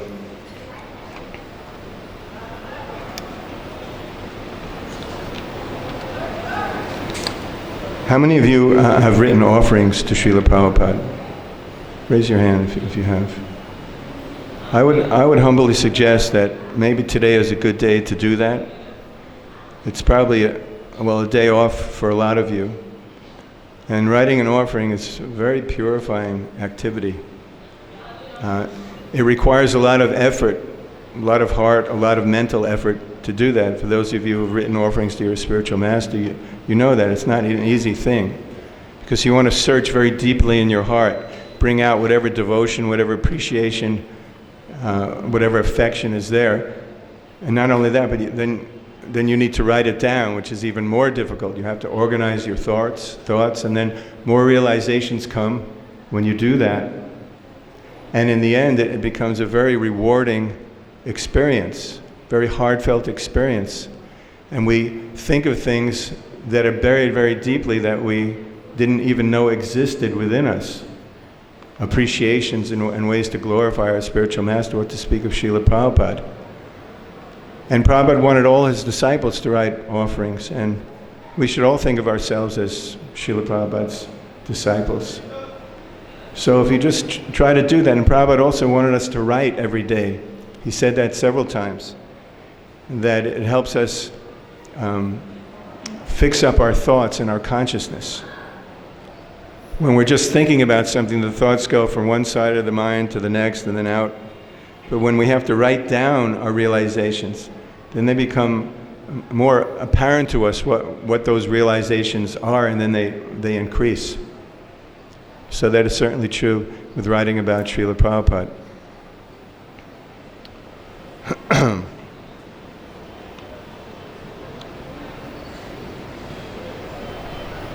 Namo Vishnu Padaya Krishna Pastaya Bhutale Srimate Bhaktivedanta Swami Namane Namaste Saraswati Deve Gauravani Pacharane Navishesha Shinivadi Paschatyati Shatari.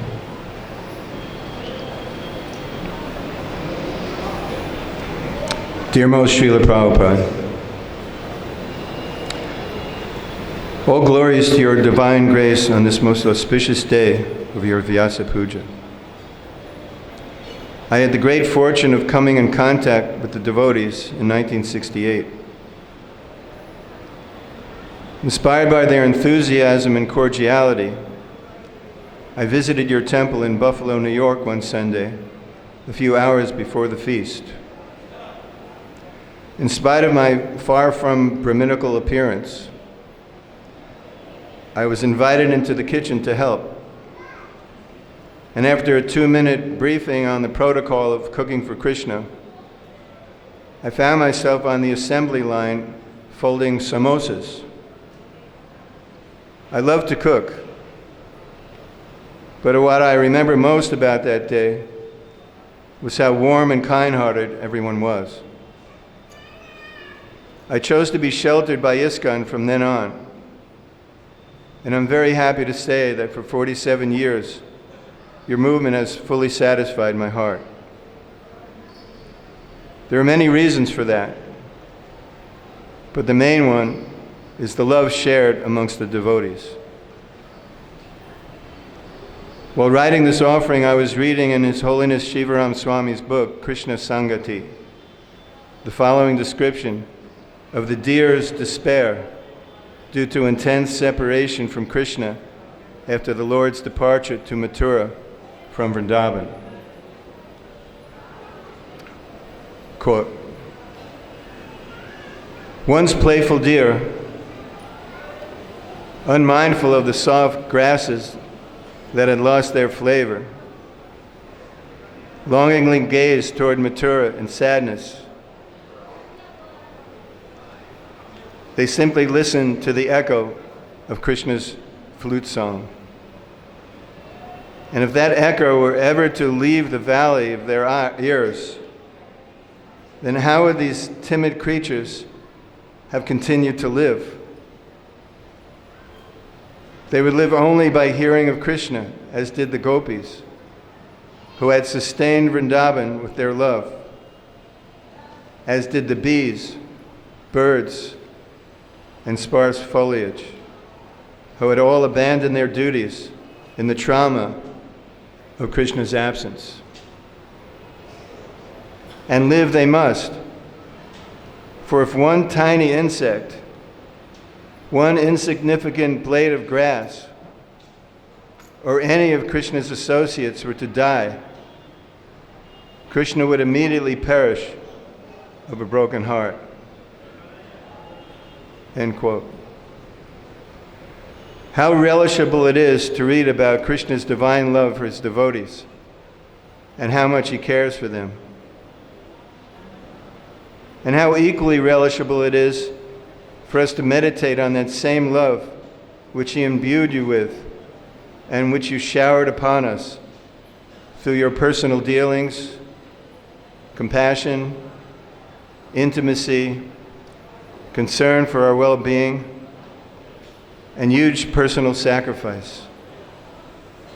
You clearly showed, just as did your Lord throughout his pastimes, that your devotees were more dear to you than your own life. ISKCON is now 50 years old, and although you left this planet after being with us for only 12 years, the legacy of love so sweet and impelling that you powerfully instilled within us has been transferred from generation to generation for 40 more years.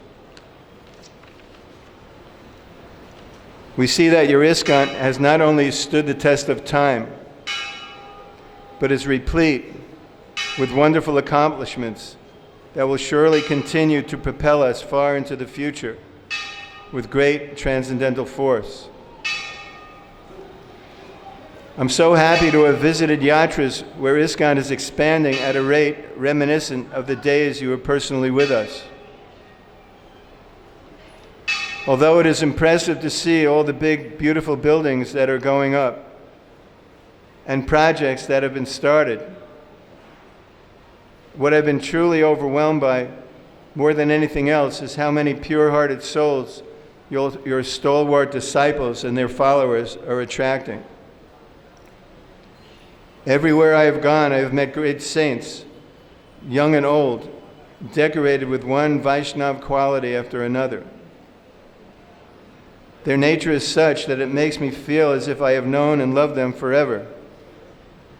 They are warm, humble, open-hearted, joyful, and enthusiastic, and reflect your mood in such a way that one cannot help but want to associate with these devotees again and again. You say in your Upadeshamrita that this movement was started to facilitate the love shared amongst the devotees. That love is what everyone truly wants. And when sincere seekers find themselves in an atmosphere permeated by it, they become greedy for it and come back again and again for more. That is the ISKCON you gave everything for and sheltered us with. It is the gift of lifetimes, the spiritual world on earth, and the only hope for the lonely, alienated, hapless souls of this dark age. You bestowed it on all and continue to do so as your transcendental potency flows like a river of nectar that, as predicted, will continue to rise and flood every town and village of this world. In spite of all the inspiration you have bestowed upon me through your pure-hearted devotees, still, I have for so long been shamefully aware of my unwillingness to wholeheartedly follow in their footsteps. Therefore, I am begging you, Srila Prabhupada, to please continue to cast your merciful glance upon me, so that in some lifetime this aspiring bhakta can take proper advantage of your treasure house of good fortune. Until then, I will continue to pray for the day when I am free from the envy, lust, and lethargy that has blocked my path. On that glorious day, I will truly know what it means to have joined your Krishna consciousness. Your Guru and for Gaur Nitai, Krishna Balaram Radhesham. Like Nitai, you did not discriminate between who should get your mercy and who should not. You simply distributed freely devotional service to anyone and everyone, regardless of qualification. Therefore, it is our hope that despite our disqualification, we can get your mercy and distribute it to others. As Lord Chaitanya ordered Nitai to go to each and every home to give everyone Harinam without discrimination, so you've given us this gift.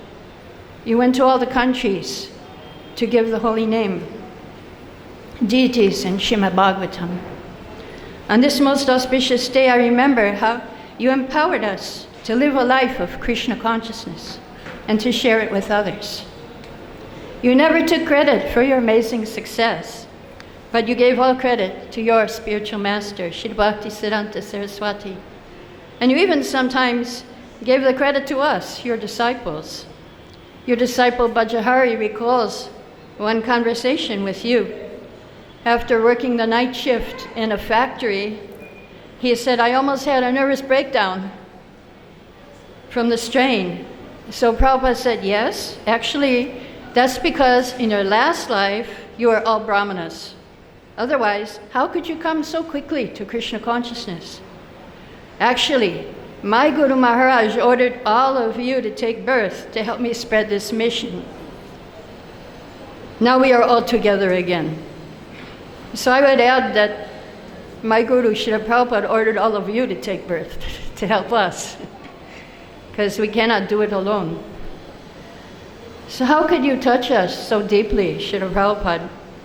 Because your life was an example of faith and surrender to Lord Chaitanya, his mission. You had more faith in us than we did in ourselves, and you inspired us to go way beyond our limits, to do the impossible for Krishna. You inspired us to live in India. You called for devotees to come, and we came with a one-way ticket in 1972, and you didn't tell us to go back, so we didn't go back yet. So we're still here in India. So you inspired us to live under austere conditions so we could build these temples of Vrindavan, Mayapur, and Bombay. And you're inspiring us even now to go out of our comfort zone, to try to become a genuine devotee and try to share the compassion we've gotten from you.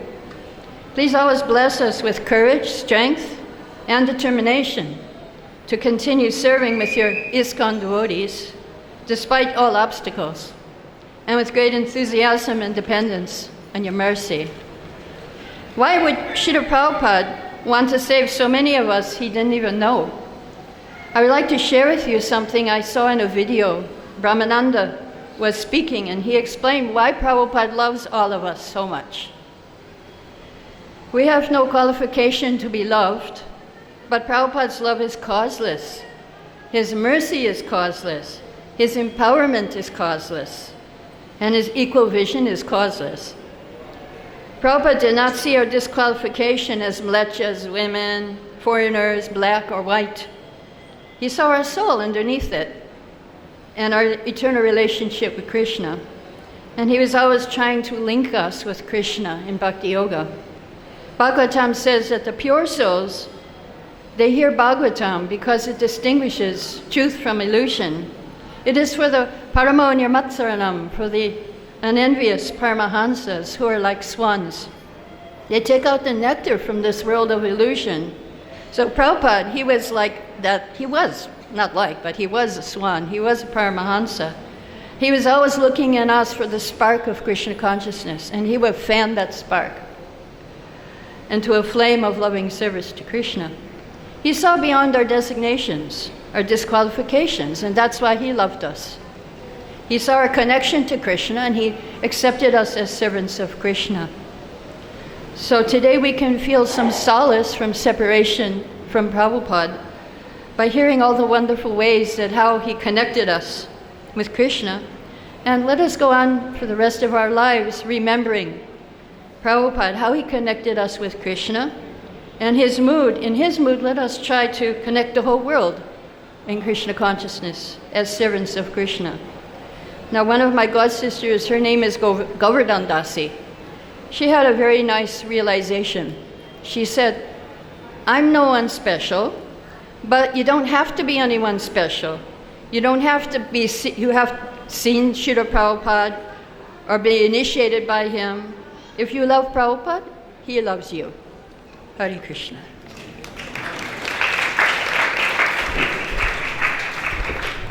Thank you for that beautiful offering of the Narayana. Frank Kishore Prabhu, and then Mahodavi. Ladies first. Mother Narayana is doing preaching and getting out of her comfort zone. She's very enthusiastic to spread Krishna consciousness. Srila Prabhupada giving special mercy to all those who want to preach. So you should all want to preach and get the mercy of Srila Prabhupada.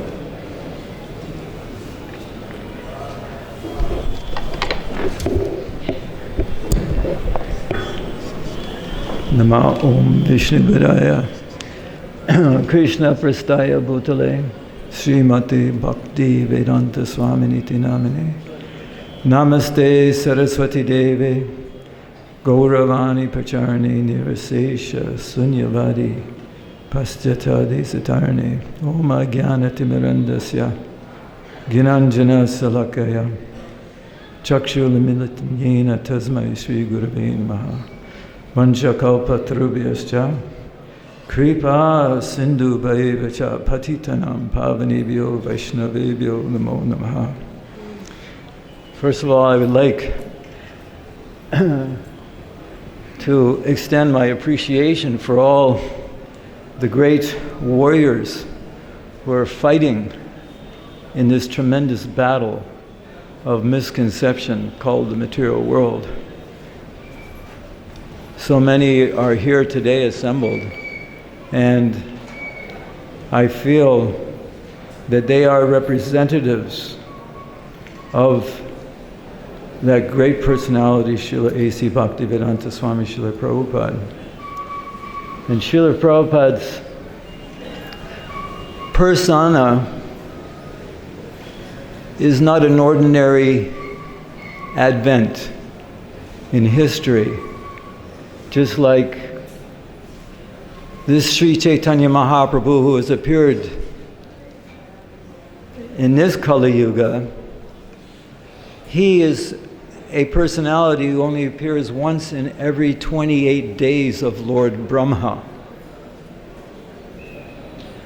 And there are 1,000 kalpas in every day of Lord Brahma. So this particular Sri Chaitanya Mahaprabhu, who's advented, in every Kali Yuga, Lord Chaitanya advents. But in this particular Kali Yuga,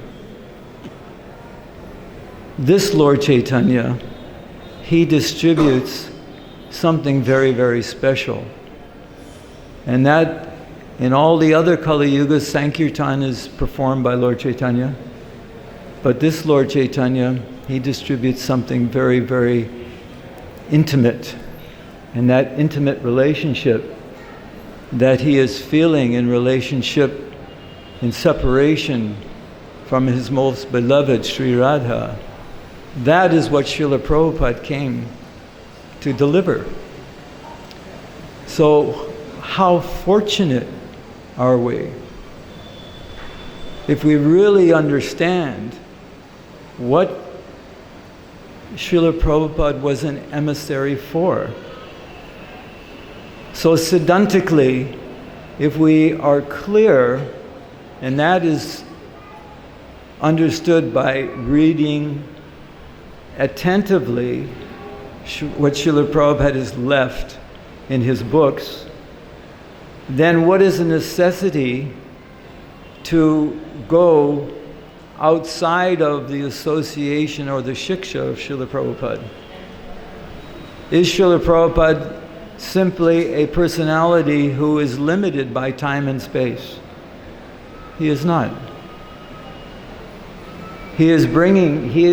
What is flowing through Srila Prabhupada is inconceivable, because he is representing the Supreme Personality of Godhead, Sri Krishna. But even more so than that, Lord Chaitanya.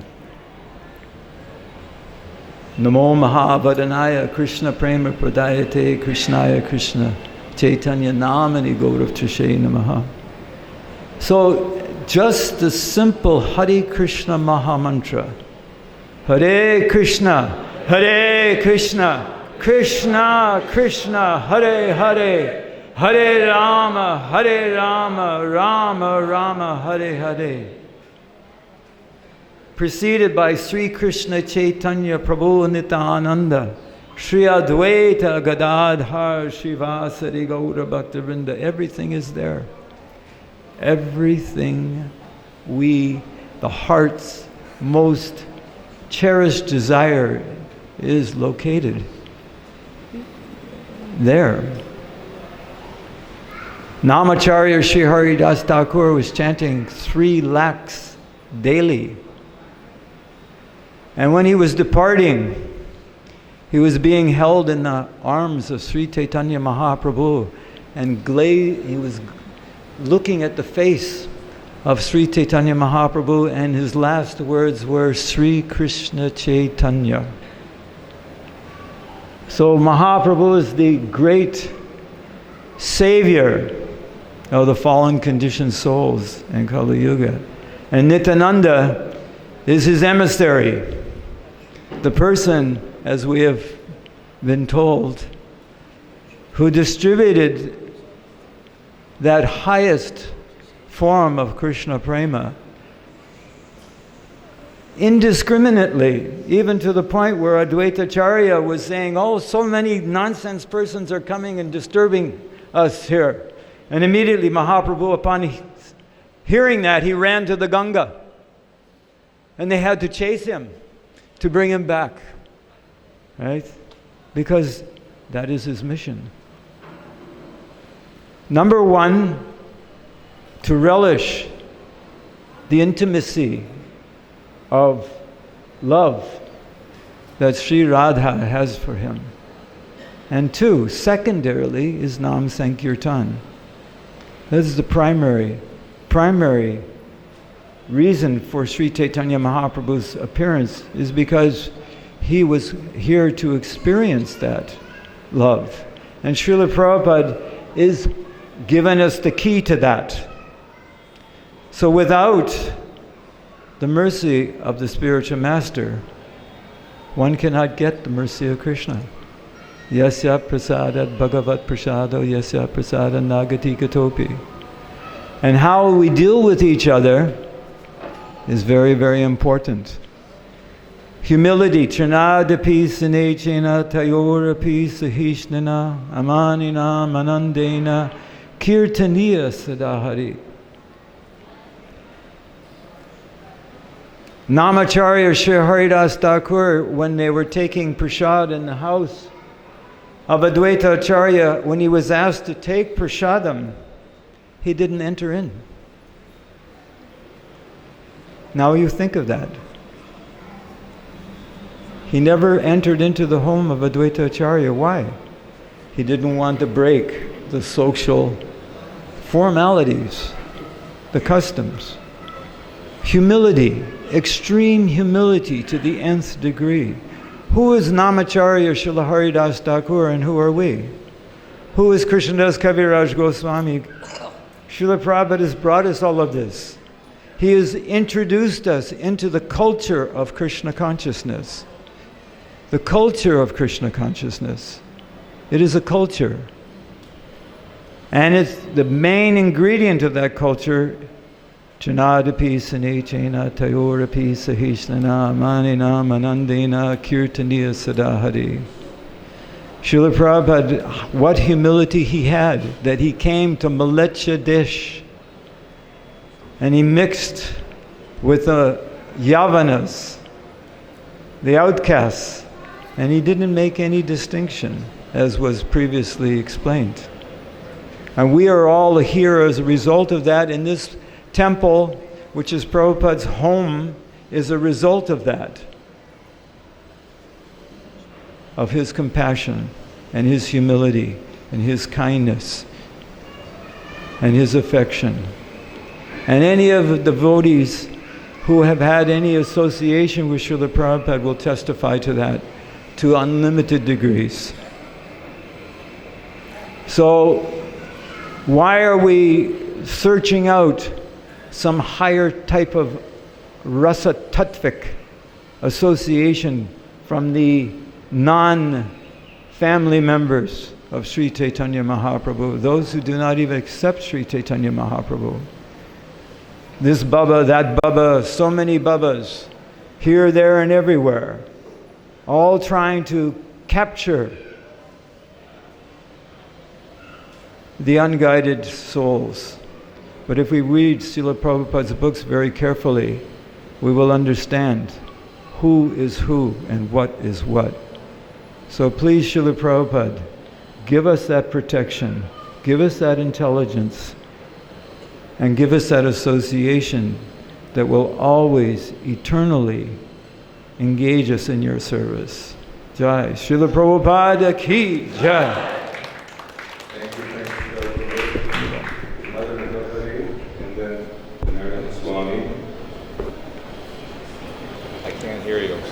can't hear you. You want to arrange it? So thank you for being here in Vrindavan for a long time. Please come and speak now. You're on the list. I'm sorry. So yeah, Prabhu has been the Sankirtan devotee for many, many years. And old friend who takes care of cows here. I was given that list, but not I can't change it now. So we're appreciating all the devotees who are here staying in Vrindavan Dham to help Srila Prabhupada in his mission of spreading this Krishna consciousness movement. I realize there's senior and whatnot, but we're just trying to go through as best we can. I'm trying not to put too many restrictions so people can speak from their heart. But we have a list of 30, we're up to 10.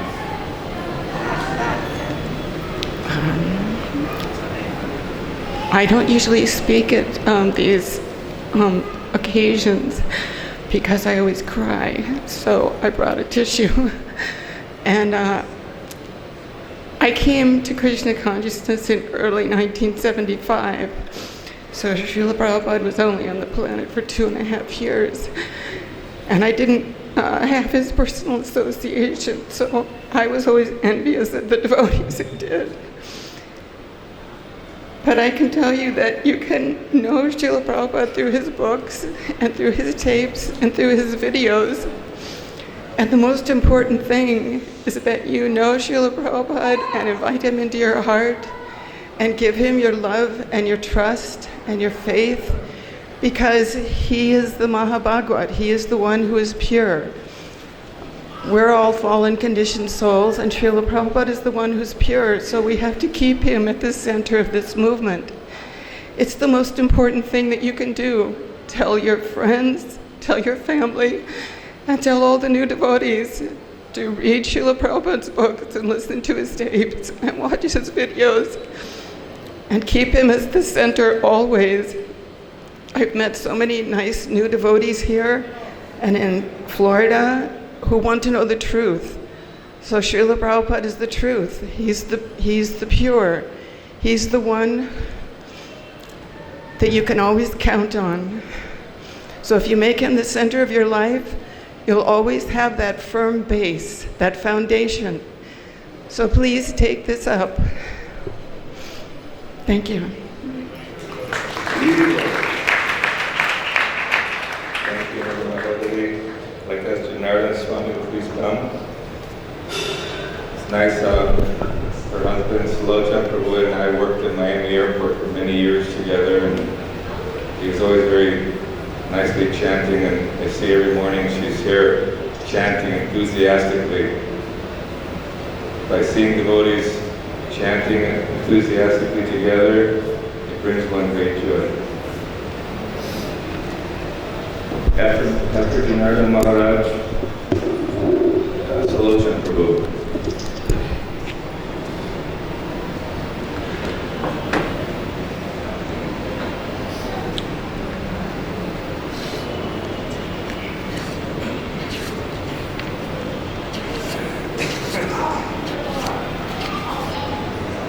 Hare Krishna. My dearest Srila Prabhupada, please accept my most humble obeisances at the dust of your lotus feet. All glories to you on this most auspicious day of your Vyasa Puja. In 1969, you wrote the following in a letter to one of your disciples. Just as you have already understood the benefits of this Krishna consciousness movement, try to realize and assimilate it more and more and distribute it to the suffering humanity. Our movement is the greatest gift to the human race. This may not be immediately appreciated, but they may not immediately appreciate it, but time will come and history will give evidence that this movement saved the human society from being fallen into barbarianism. This was a letter to Jai Sri 13th November 1969. This year, as we celebrate the 50th anniversary of the founding of your society, ISKCON, this prophecy is already being realized. Our movement is increasing more and more, as many devotees are being made, many temples are being constructed, your transcendental books in many languages are being printed and distributed by the millions every year. Prasadam is being profusely distributed all over the world. Many sustainable community farm projects are being set up all over the world. Many restaurants are being opened everywhere. Many festivals spreading the holy name are happening each year, etc. Your dream of the temple of the Vedic planetarium in Mayapur is quickly becoming a reality, and hopefully it'll be inaugurated in 2022. All of your leaders are working hard to maintain and increase what you started, and it is sure that the movement will go on for the next 10,000 years. Many initiatives have been undertaken to make this happen. This year, the third ISKCON Leadership Sangha was held in Mayapur, with over 1,200 leaders from all over the world participating. Also, this year, a second batch of 48 students enrolled in the GBC College for Leadership Development, ensuring that in the future there will be a smooth transition to the next generation of qualified leaders in the various GBC zones all over the world. I would like to mention some of your main achievements so that we can meditate on your greatness as the founder Acharya of our movement on this most auspicious day. In 1965, at the age of 69, you ventured outside India for the first time to fulfill the order of your spiritual master, Srila Bhaktisiddhanta Saraswati Thakur. During your sea voyage, you suffered 2 severe heart attacks. You reached the shores of America with the equivalent of $7 to your name. After struggling alone in New York City for almost a year, on July 13, 1966, you founded ISKCON as a formally registered society with a small group of young followers. This marked the first time in history that a pure devotee of Krishna had successfully trained non-Indians on foreign soil in the strict disciplines of Vaishnavism. And you did it during the height of the blossoming American hedonistic countercultural movement. You sent your followers into the streets of cities and towns everywhere to chant the names of God, and Hare Krishna became a household phrase.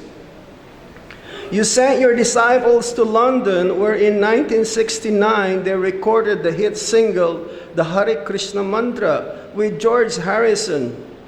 It became the fastest selling of all Apple Corporation's releases, including those of the Beatles. The record reached number 3 in Czechoslovakia and number 9 in Britain, and made the top 10 in Germany, Japan, Australia, South Africa, Yugoslavia, and many other countries. You formally initiated almost 5,000 disciples. This initiates both men and women represented a sweeping diversity of nationalities, races, and religious backgrounds. You established 108 Krishna temples on 6 continents, installed the deity of Krishna in each center, and trained your disciples in the process of deity worship. 32 new temples, almost 3 a month, were opened in a single year between 1970 and 1971. You inaugurated the Jagannath Ratha Yatra Festival in major cities around the globe, in effect bringing the temple to the people.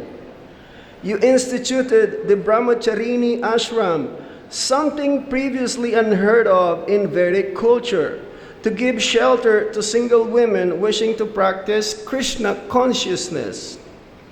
In 1967, you instructed your disciples to start an incense business to provide financial support for the temples. Within 4 years, the business, Spiritual Sky Incense, generated an annual revenue of $1 million, equivalent to almost $6 million today. You introduced the Sunday Love Feast and other programs for distributing prasadam, sanctified food. These programs have provided millions of free meals to the public along with regular university lunches, which still go on today. You created the world's first chain of vegetarian restaurants, Govindas. You spoke daily in the philosophy of Krishna consciousness, delivering thousands of formal lectures. Over 2,200 were recorded and archived. You conducted many hundreds of informal conversations on the science of Krishna consciousness with disciples, scholars, professors, guests, and friends. Over 1,300 were recorded and archived. You had scores of interviews and philosophical discussions with journalists, scientists, religious leaders, and politicians, as well as meeting with the world-renowned dignitaries and celebrities like Indira Gandhi, Allen Ginsberg, Ravi Shankar, Alice Coltrane, John Lennon, and George Harrison. You recorded more than 20 albums of devotional music. You published the monthly magazine Back to Godhead, which you called the backbone of your movement. At the height of its circulation in the mid-70s, over 1 million copies per issue were sold. You launched the ISKCON Life Membership Program, which enrolled tens of thousands of members to encourage them to take to the devotional process. You built major temples in Mumbai, Hyderabad, and Vrindavan, and founded a spiritual city at Mayapur. All became international sites of pilgrimage. You established Gurukul schools to provide education in the principles of devotional service. You founded the Bhakti-Vedanta Institute to advance Krishna consciousness within the scientific community, engaging serious academicians in consideration of the science of self-realization. You formed the Bhakti-Vedanta Swami Charity Trust to unearth and renovate the holy places of Lord Chaitanya's pastimes. You set up farm communities to teach simple living and high thinking, emphasizing cow protection and dependence on God and nature.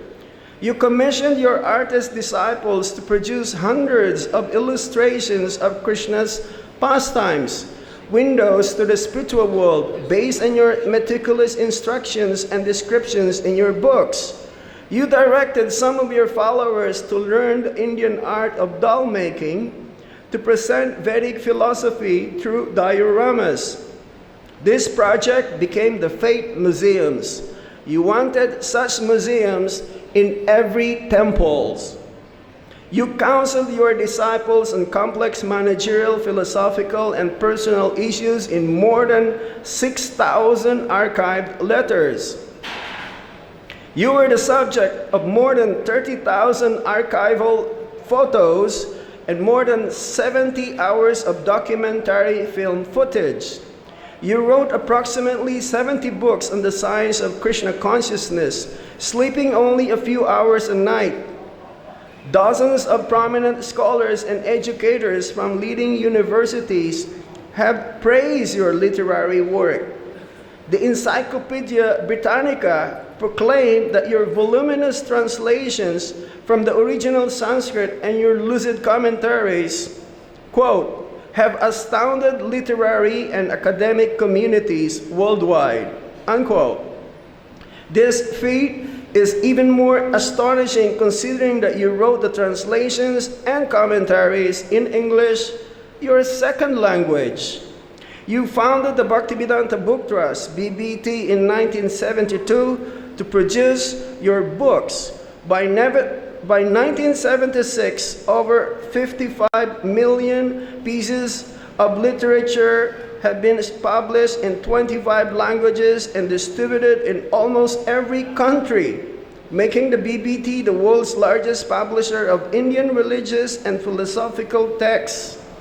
One printing alone of Bhagavad-Gita is required 76 railroad cars to ship the paper needed to print it. You completed the entire Chaitanya Charitamrita manuscript, 17 volumes, in 18 months in 1974.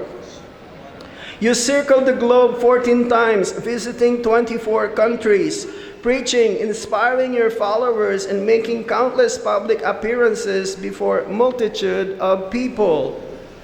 You skillfully manage your international society simply through letters and personal meetings, virtually without the use of a telephone.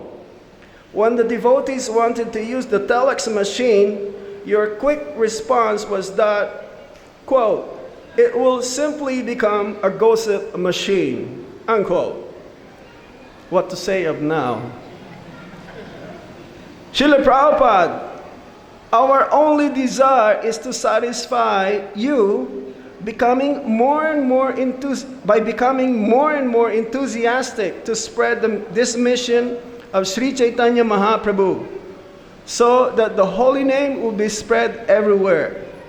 If we actually sincerely work under your direction, that is for the satisfaction of Krishna, then we are confident that Krishna will help us in every way. So on this most auspicious day of your Vyasa Puja, we pray that you empower us to be your fully surrendered souls, and thus fulfill our desire, your desire, that the whole universe become Krishna conscious, an insignificant servant of your servants. Hare Krishna. Srila Prabhupada Ki. Thank you, Janardana Maharaj. I'd like to invite Sulochana Prabhu, and then after that, Mother Parvati. So Janardana Maharaj, you've been dedicated to management here in Vrindavan for many, many years, and very helpful in all aspects of keeping the spiritual standards high and sweet kirtan. So thank you very much, Maharaj.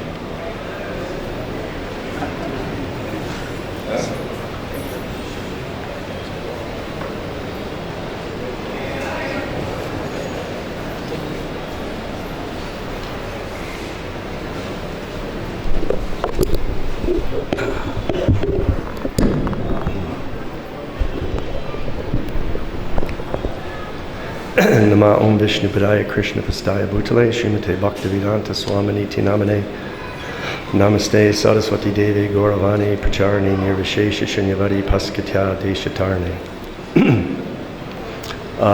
So actually it says when one comes in front of the spiritual master, the disciple should always feel himself a fool. In this instance, it's not very difficult to do, because I feel very, very foolish actually even speaking to everybody here. But for my own purification, and hopefully for a little bit of the pleasure of Srila Prabhupada, I could say something that might spark his interest. It explains the disciple is actually born in the darkest of ignorance before he becomes a disciple. He doesn't have any idea of what's going on. And it says that anadi karama phale, that the fruit of the activities that we've been reaping in this material world, they're basically beginningless.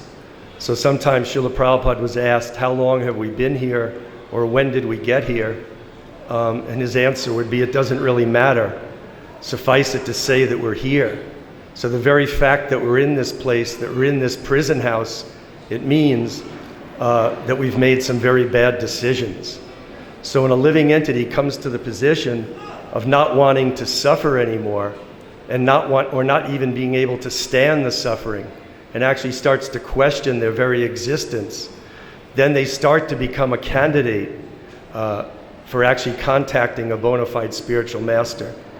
So it's not just luck, it may be some activity from our past lives, some type of activity, some sukriti, that we, agyata sukriti, that we unknowingly accrue. And if we get enough of that somehow or other, on top of having incredible fortune, we might come in contact with a bona fide spiritual master. So somehow everybody that's sitting in this temple has had that fortune, because we're all sitting here in front of Srila Prabhupada, and he is that bona fide spiritual master.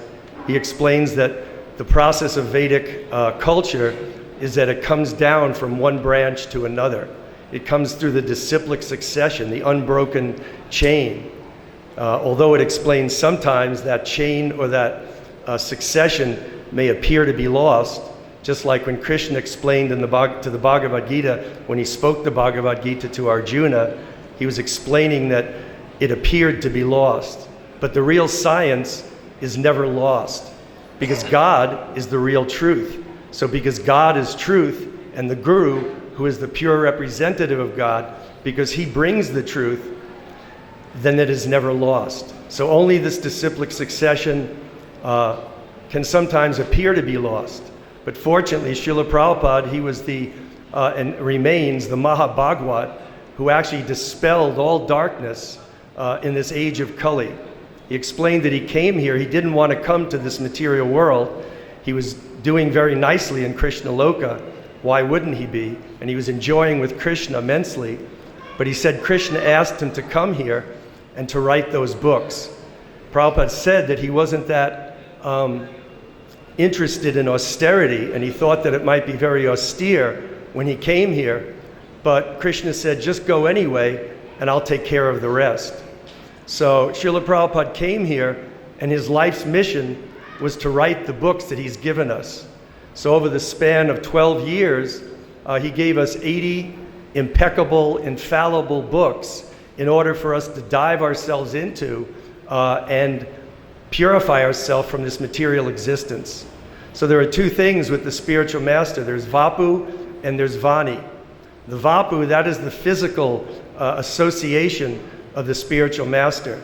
And as we've been hearing, so many devotees, Prabhupada disciples, had his physical association. And everyone will attest to whatever little physical association they had with Srila Prabhupada, that it was basically beyond description. There's a saying, you had to be there to see it. You had to be there to understand what's going on. So in some instances, you actually had to be there to understand the greatness of Srila Prabhupada. And even after being with Srila Prabhupada, and even after him leaving the planet, we're still trying to understand what it is. And just like it says, when Krishna came to the planet, he was here, and he's the Supreme Personality of Godhead, but not everybody could understand Krishna. Different people saw Krishna according to their different qualification or eligibility. So basically it's based on eligibility.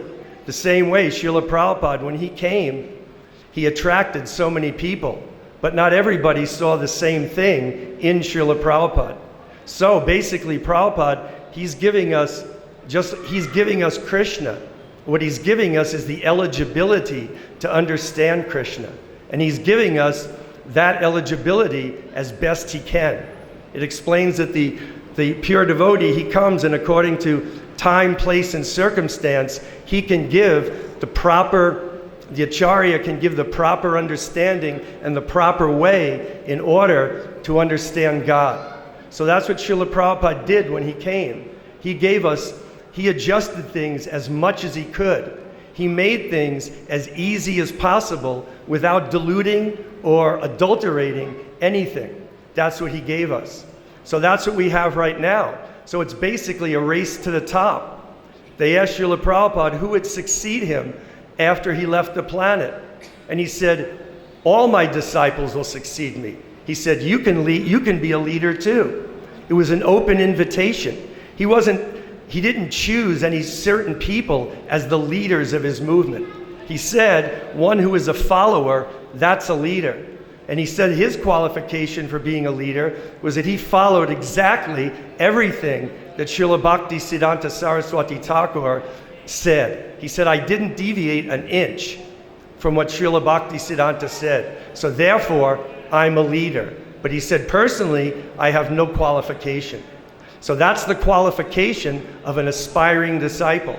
An aspiring disciple realizes that they have no qualification, that they're not eligible. We have no eligibility.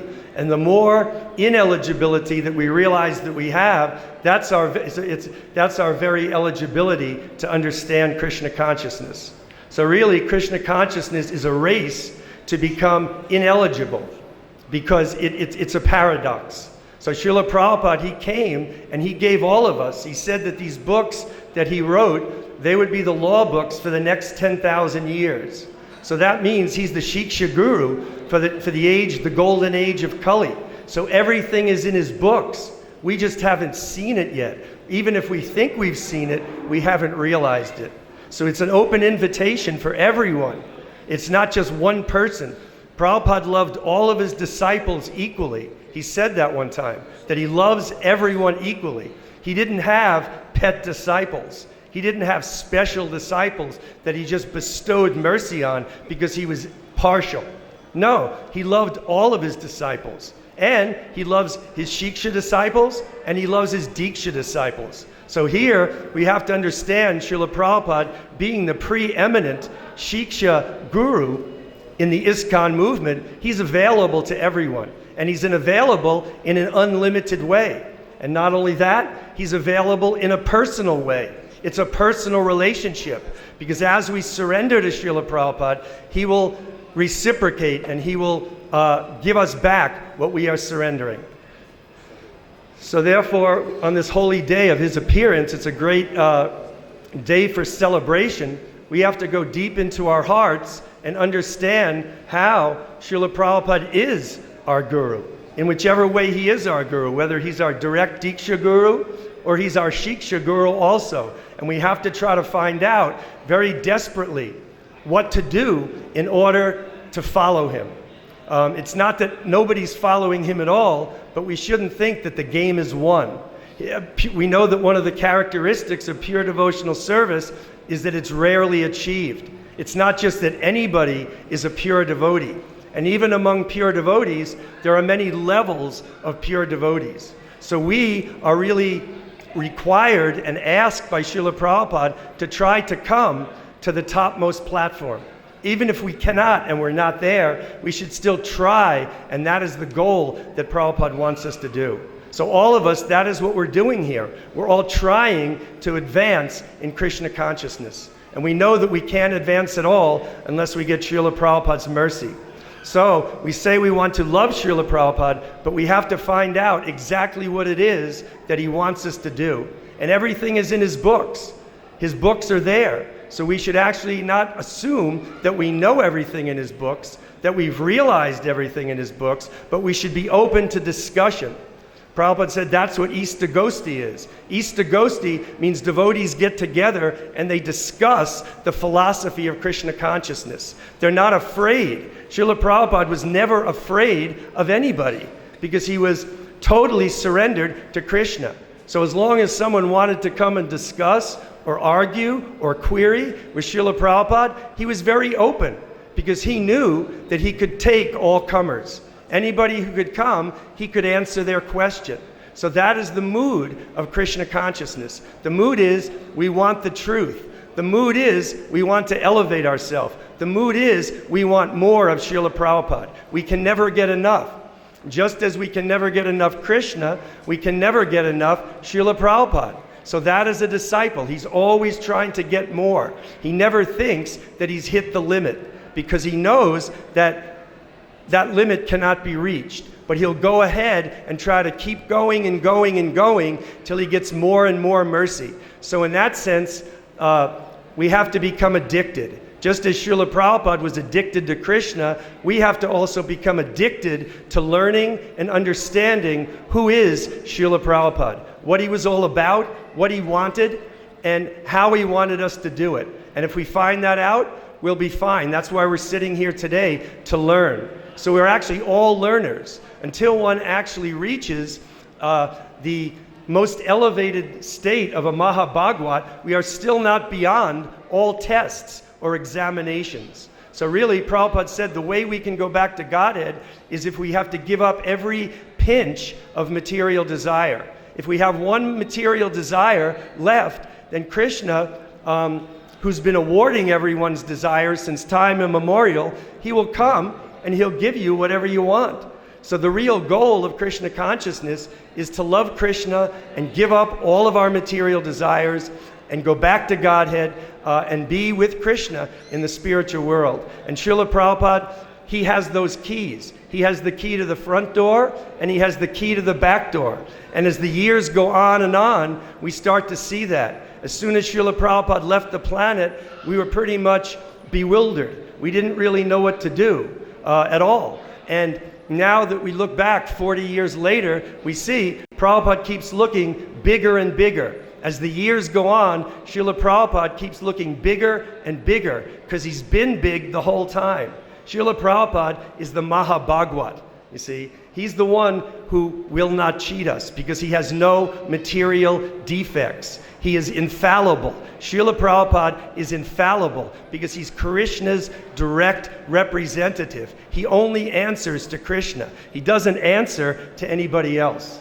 Srila Prabhupada was once taking a morning walk and there was a little garden and there was a rope and there was a sign, "Don't walk here."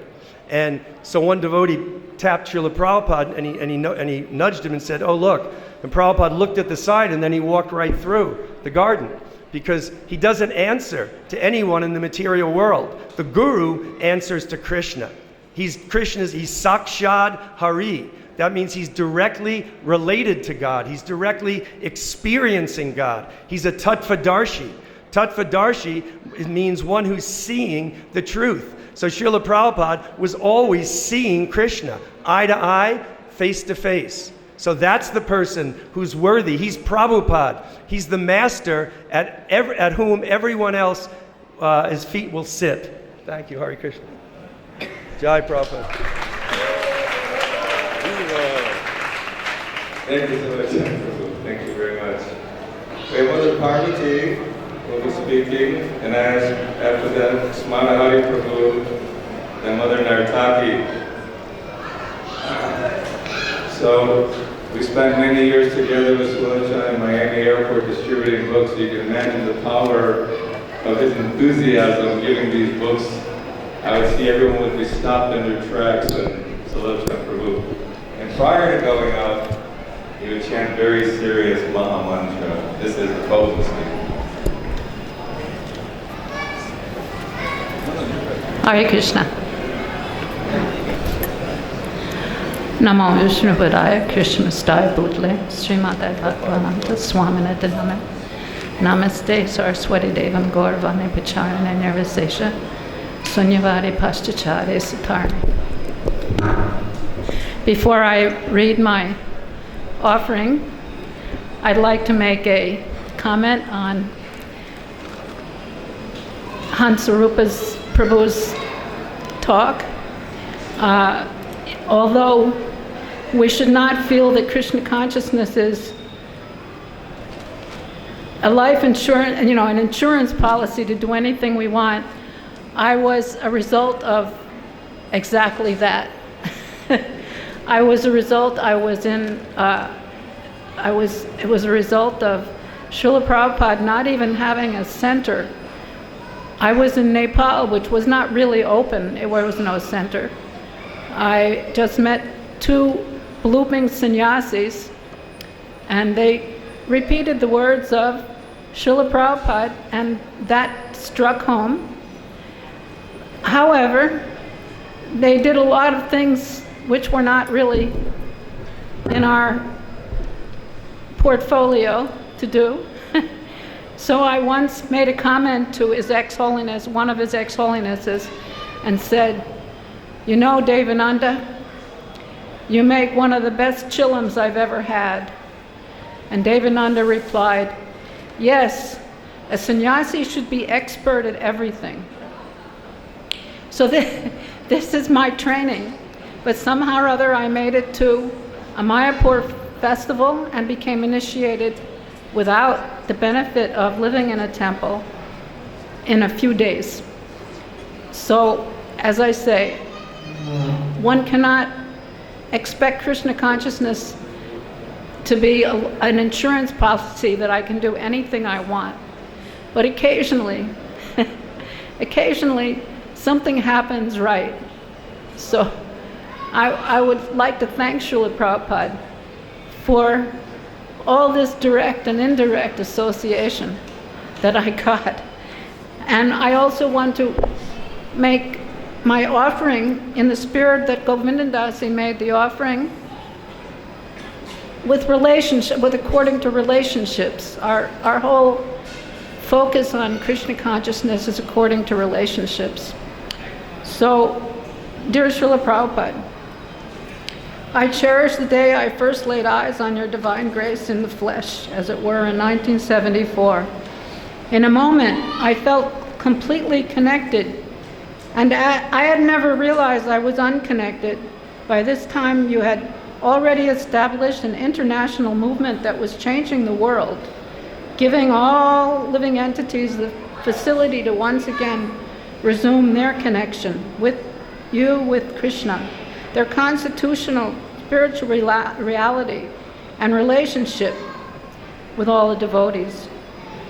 You offer the greatest welfare to all mankind. I offer my respects to my predecessors and my most valued service to you for the last 16 years out of 42, and my respects to my local authorities for cheerfully supporting me as head of department of your beautiful Samadhi Museum Monument for life, as Gopal Krishna Maharaj expressed recently. Who knows how long I'll live? Who knows how long anybody will live? I'm speaking after 42 years. Will you all speak after 42 years? Will you be here? Or will you live another 42 years?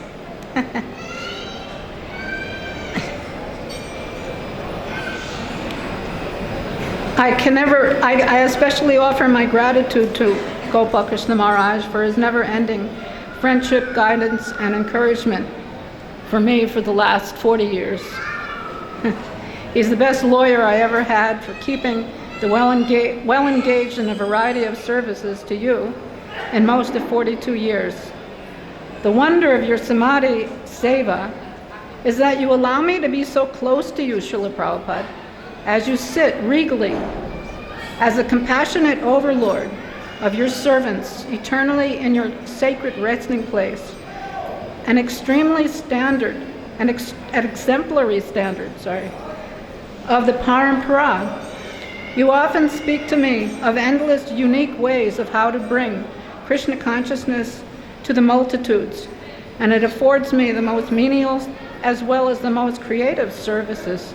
Further, it brings me closer to the association of the devotees, who all, as I do, pray fervently for your mercy and shelter, without which we wouldn't have a spark of a chance to get handed over to Krishna in his eternal service. Actually, Srila Prabhupada's mercy is available unlimitedly. As he said, it's just a matter of your taking the mercy. So that's what we have to do, take the mercy. And I offer my respects to all the devotees who have in the past, at the present, and in the future, offer even the slightest service for this wonderful mission. Now in this 50th year, out of the predicted 10,000 years of duration, or maybe even 50,000, I pray that all of us, big and small, unique unto ourselves, will continue to do something wonderful, or even something simple to help you.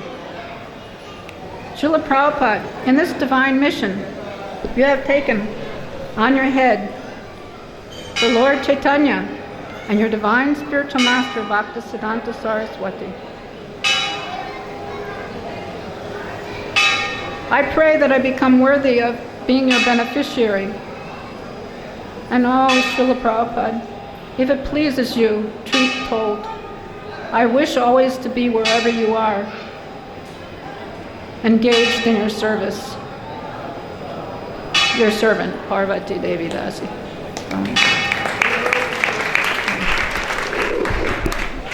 Thank you, Mother Parvati. Yes, Mother Hari Prabhu and Mother Nartaki. Mother Parvati has dedicated her life and soul to keeping Srila Prabhupada Samadhi in a very first-class condition. And spent many years here in Vrindavan.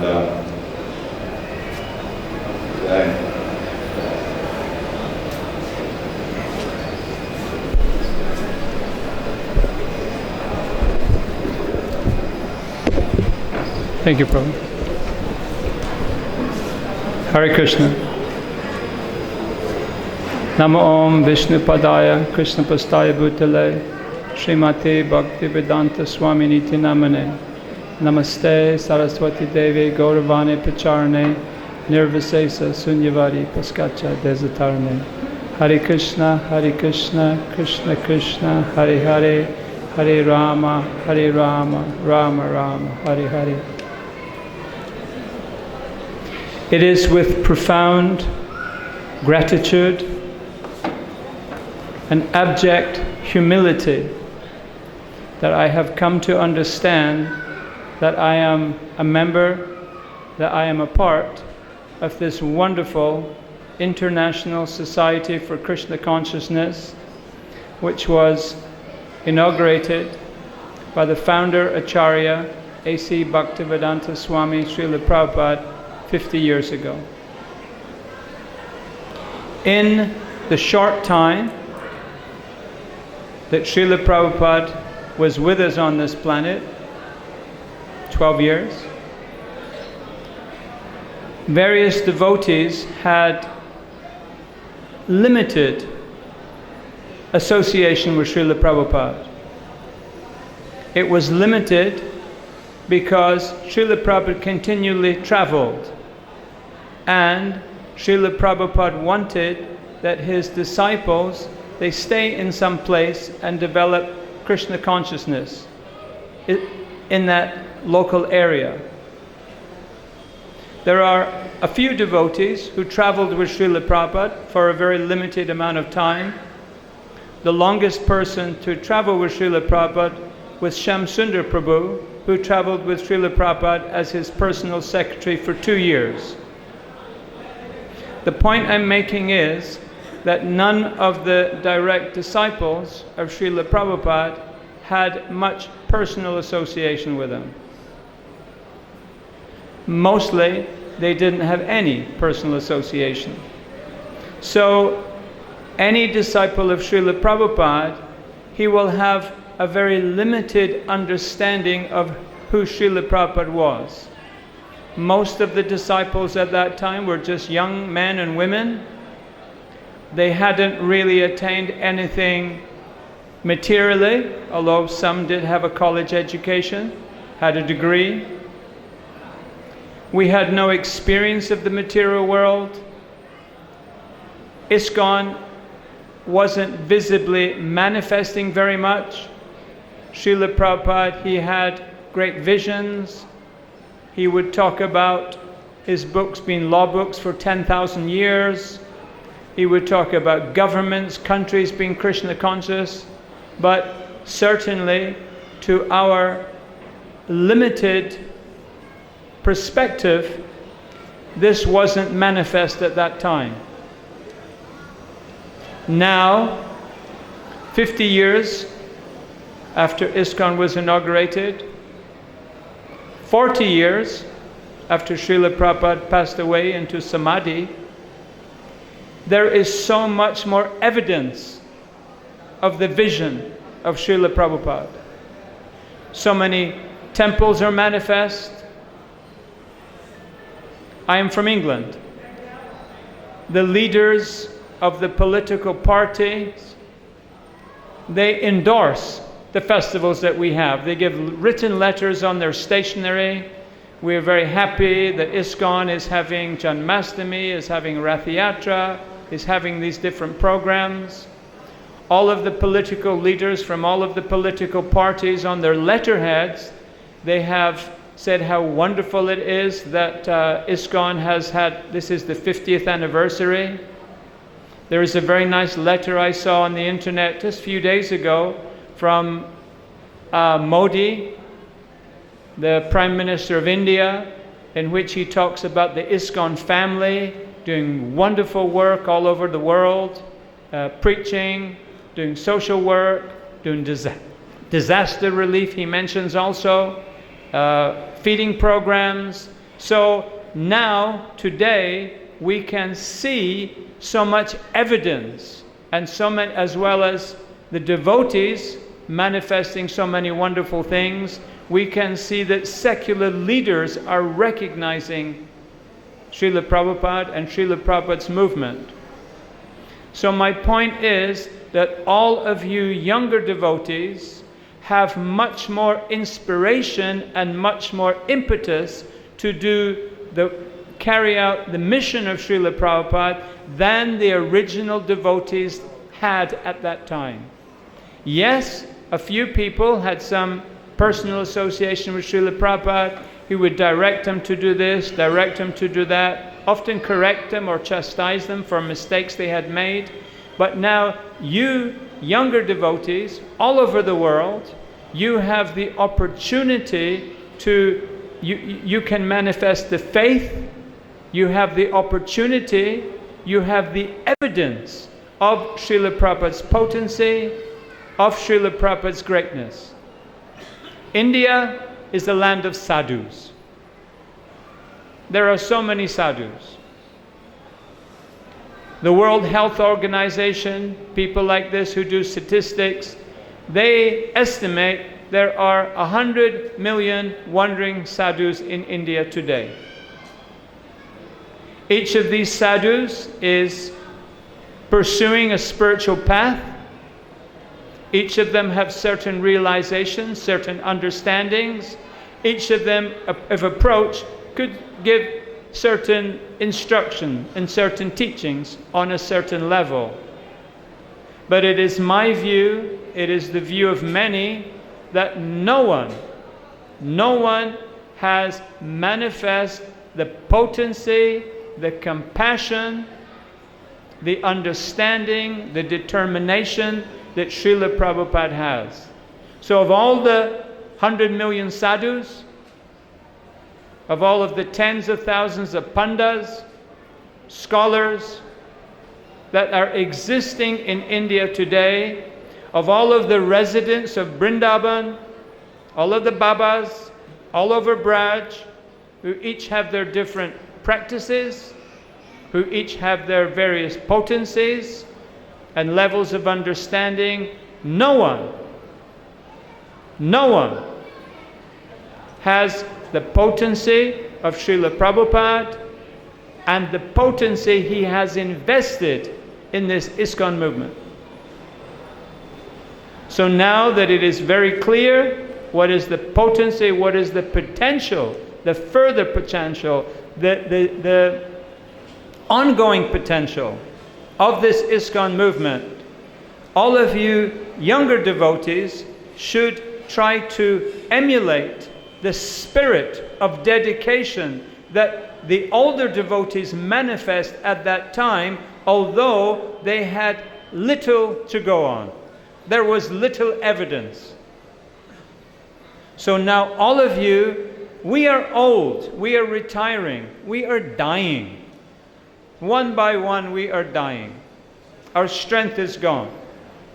We do not have that vigor, that passion of youth that manifests the movement and carried it forward. So now it is you younger devotees, who should try to imbibe an understanding of the teaching of Srila Prabhupada through his books and through his lectures, and through getting advice from so many wonderful elder devotees, many of whom are here today, many of whom who permanently reside in Vrindavan. And take advice, take inspiration from them in order to fully manifest the potency of ISKCON, the vision of Srila Prabhupada. I was in Srila Prabhupada's room here in Vrindavan, and he said, it is best to eat alone. Srila Prabhupada always ate his meals alone. On occasion, when a visiting godbrother would come, he would share a meal with them. But we can say 99% of the time, Srila Prabhupada, he ate alone.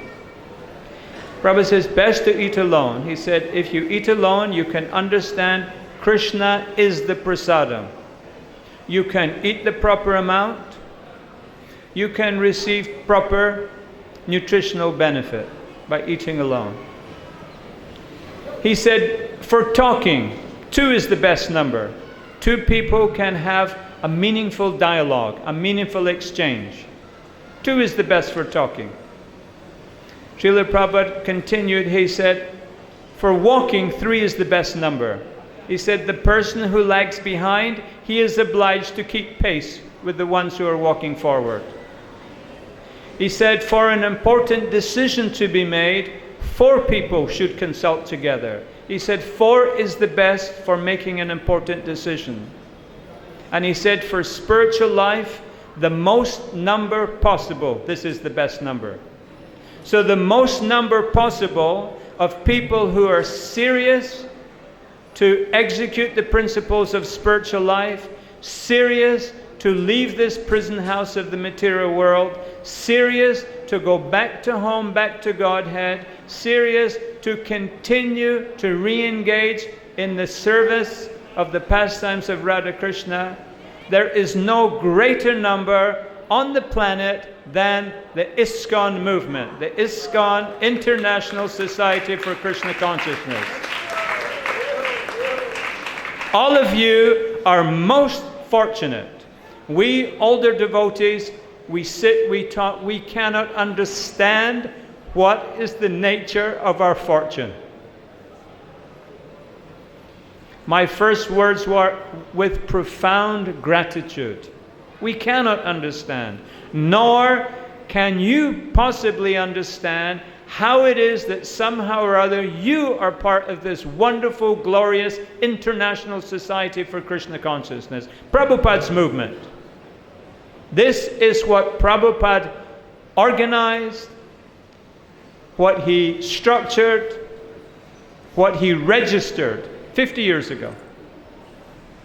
That all of you could take shelter here, that all of you could individually manifest your complete potency to serve the Vaishnavas, to serve the planet, to serve the fallen jivas. Please, please, on this auspicious day of Srila Prabhupada's appearance, Nanda Mahotsav, please, please make an individual determination that you will serve Srila Prabhupada, you will serve his mission, you will spread ISKCON further all over the world. You individually have benefited from the efforts of others to spread ISKCON, to spread the teachings, to spread Srila Prabhupada's vision.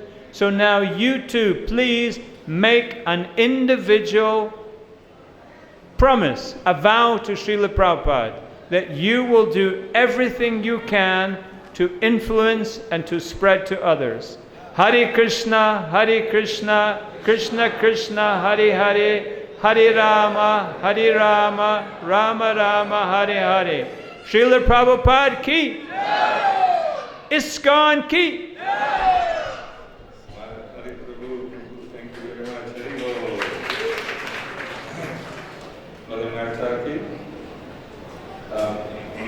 We're going to continue till 12:30, but we're running out of time.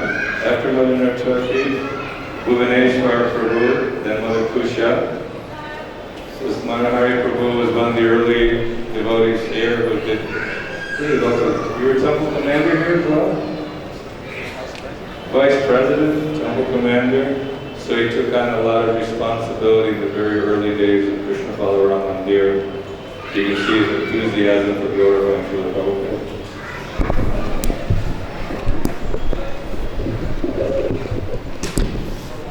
Om Agyana Timirandasya Gyananjana Shalakaya Chakshur Unmilitam Yena Tasmai Sri Gurave Namaha. So Sulochan was saying that we should think of ourselves as fools in front of Srila Prabhupada. So I was thinking, well, not only am I thinking of myself, I am a fool, I actually am a fool. So I was just thinking, before I came to Krishna consciousness, I wanted to be a missionary, and I wanted to, because missionaries used to come back from India and to my father's house. He was a priest. And so my father sent me so I wanted to highlight Srila Prabhupada's compassion and his humility, compassion, and the knowledge that he gave us, the mission that he gave us to uplift us from our foolishness.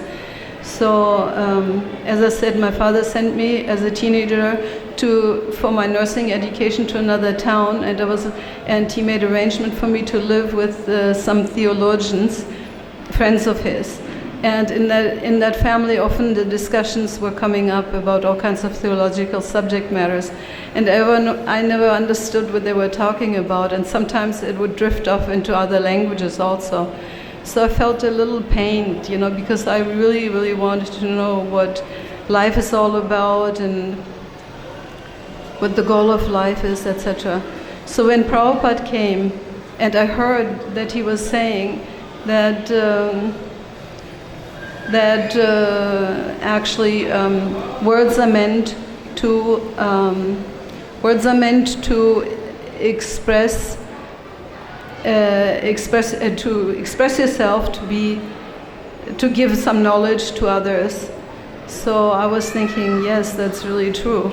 And we can see how Prabhupada, in the beginning, he didn't even speak our language so fluently, but he endeavored so hard, he was so compassionate, he endeavored so hard, he had the interest to want to let us know. It was not just, what he was saying also, it's meant to convey knowledge, not just to impress others.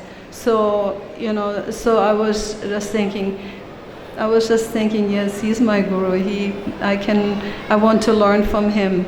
And then some years later also, I met him in Australia, and I moved to Los Angeles, and in Los Angeles there was a very famous garden conversation with Srila Prabhupada and some scholars, some theologians. And there was the garden was here, and then there was the building, and up on top, above the kitchen, there was a sewing room, and we were looking from the sewing room down to see. We couldn't hear, but then later on we heard the tapes. And Prabhupada was talking to these theologians. He always wanted some scholars to meet him. So our God brothers, they would arrange for some people that they met in the universities. So they were from UCLA in Los Angeles, and so they were the department heads of religious studies. I don't remember what the title was there. But then Prabhupada explained in the beginning general knowledge, how he explains, that in other species, they have sometimes much better skills to have the four necessities fulfilled: eating, sleeping, mating, and defending. And he was pointing out that a vulture, for example, he is high up in the sky, and he can see even his food from up there, so far away, and he can swoop down and get his food like that. Human beings are not so equipped in that way. We don't have such sharp eyes. And in so many ways that the point of human life is not even to fulfill these needs. There's more to life than that. And then, he was explaining about the identity of the soul, etc. And at the end of the general conversation, he was asking the individual scholars what their names were and what they were teaching, So one of them was teaching theology, and he gave some specific things that he was teaching, modern and ancient theology. So Prabhupada was saying modern theology. He stumbled over the first word, and the scholar couldn't understand what Prabhupada meant by that, that he was stumbling over, So then he said, well, one cannot teach everything. It's too vast, the knowledge. And then Srila Prabhupada said, is God modern? It is something, he is something new, some creation or something, So then he became like flabbergasted, and because he was a theologian, he had some pride there also. So Prabhupada sometimes would really cut down the scholar's pride, and he was asking, what is God, what is God? So then they were giving some understanding, some of the knowledge available in Christianity. He's the creator, so many different things. And then finally, Srila Prabhupada spoke that about real dharma, how dharma is actually the constitutional position of the soul, just like sweetness, we know that example, how sweetness is the identity of sugar, and liquidity is the identity of water, etc. So the identity of the soul is, I don't know if it was before or after he was asking them, so you're a theologian, so because they couldn't answer very much about God, then he was saying, I think you mean to say you are a theosophist. Now, theologian means one who knows theos, or God, and he can expound on him, he can explain about him. And a theosophist is one who is in search of God, and he is on his path, like this. So, in other words, he's not an authority, and they were all so-called authorities at the universities, as in the Department of Religion. In other words, he was exposing them to be cheaters, basically. And so he said, and the knowledge also that I've made experience is speculative knowledge. It's what Bhaktivinoda Thakur explains to be naimitic dharma, or temporary religion meant for a particular group of people, or something, or certain circumstances. They come and go, but real dharma is different. So then he was saying that, and our authorities, we don't have to create knowledge, we don't have to create theology, theological knowledge, and write books like that, He said, we are just following in the footsteps of the acharyas. How does it go? Sapanta? Can someone help me? I forget now. Sapanta, the Mahajans. Mahayena Gata Sapanta. So, we are following in the footsteps of the Mahajans. We are not creating anything new, we are just accepting what is there, and he has pointed that many times out to others, when they were asking, well, you're writing these books, you're translating this book, but what is your philosophy, And Prabhupada said, we are presenting a Bhagavad-Gita as it is being handed down. This time-tested knowledge, about God. So in all of that, I became more and more sure, I made the right choice to have Prabhupada as my guru, who can dispel foolishness and can set us on the right path. And amongst them was also one scholar that he liked very much. That was Stilson Judah, who had, who was, I think, religious history professor, and he had studied the life and teachings of Chaitanya Mahaprabhu. He went personally to India and came to Vrindavan, and he had met even some of Prabhupada's godbrothers. And they were they told that the persons he met, one of them told him that he had been in America and given lectures, but he had come back like that. And in his glorification of Prabhupada, he was pointing out, he was saying how humble, Prabhupada's humility in coming to the Western countries, not only giving lectures, but actually mixing with the people, and the people who needed him the most, that were the hippies and the protesting people of the status quo in America at that time. So, and he wrote the Hare Krishna and the counterculture, and he said how Prabhupada has actually created his humility, because he's such a great scholar, and yet he lives with his students and teaches them, and that was his appreciation of Srila Prabhupada. So I have that same appreciation of Prabhupada, to being humble in presenting this Krishna consciousness. At least I know I'm a fool, and still giving me a chance to understand what I wanted to know about the soul. So I'm thanking Srila Prabhupada very much for his kindness and compassion and his example of humility. Hare Krishna. Thank you, Mother. Bhuvaneshwar Prabhu speak, Mother Kusha, then Bhaktisiddhanta Maharaj.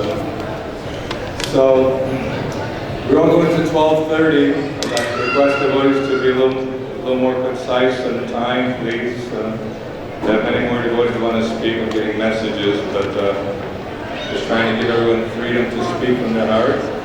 This is a time for celebrating Prabhupada's Divine Appearance Day. Bhuvaneshwar Prabhu has been here a long time. 20 years. Time immemorial. Panchakopas Yudhyascha, Pipasindavevicha, Parna Bhagniyo, Vaishnayo, Yorona.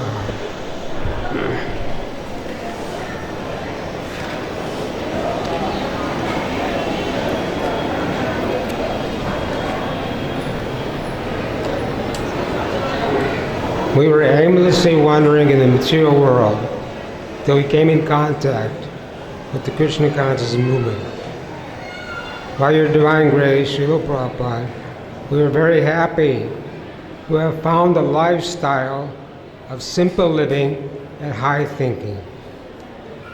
That means brahmachari life. You sleep on the floor, you have one or two dhotis.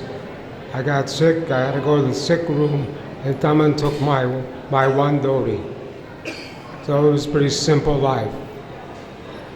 And high thinking, which means we try to understand this philosophy which is in the Bhagavad-Gita and which nobody else in the whole world understands, unless they have some pious credits. By your mercy, we saw you at the Greeting of the Deities in Los Angeles. That was in the 70s. At that time, the thought came that you were not an ordinary man. That the spiritual master is an ordinary man.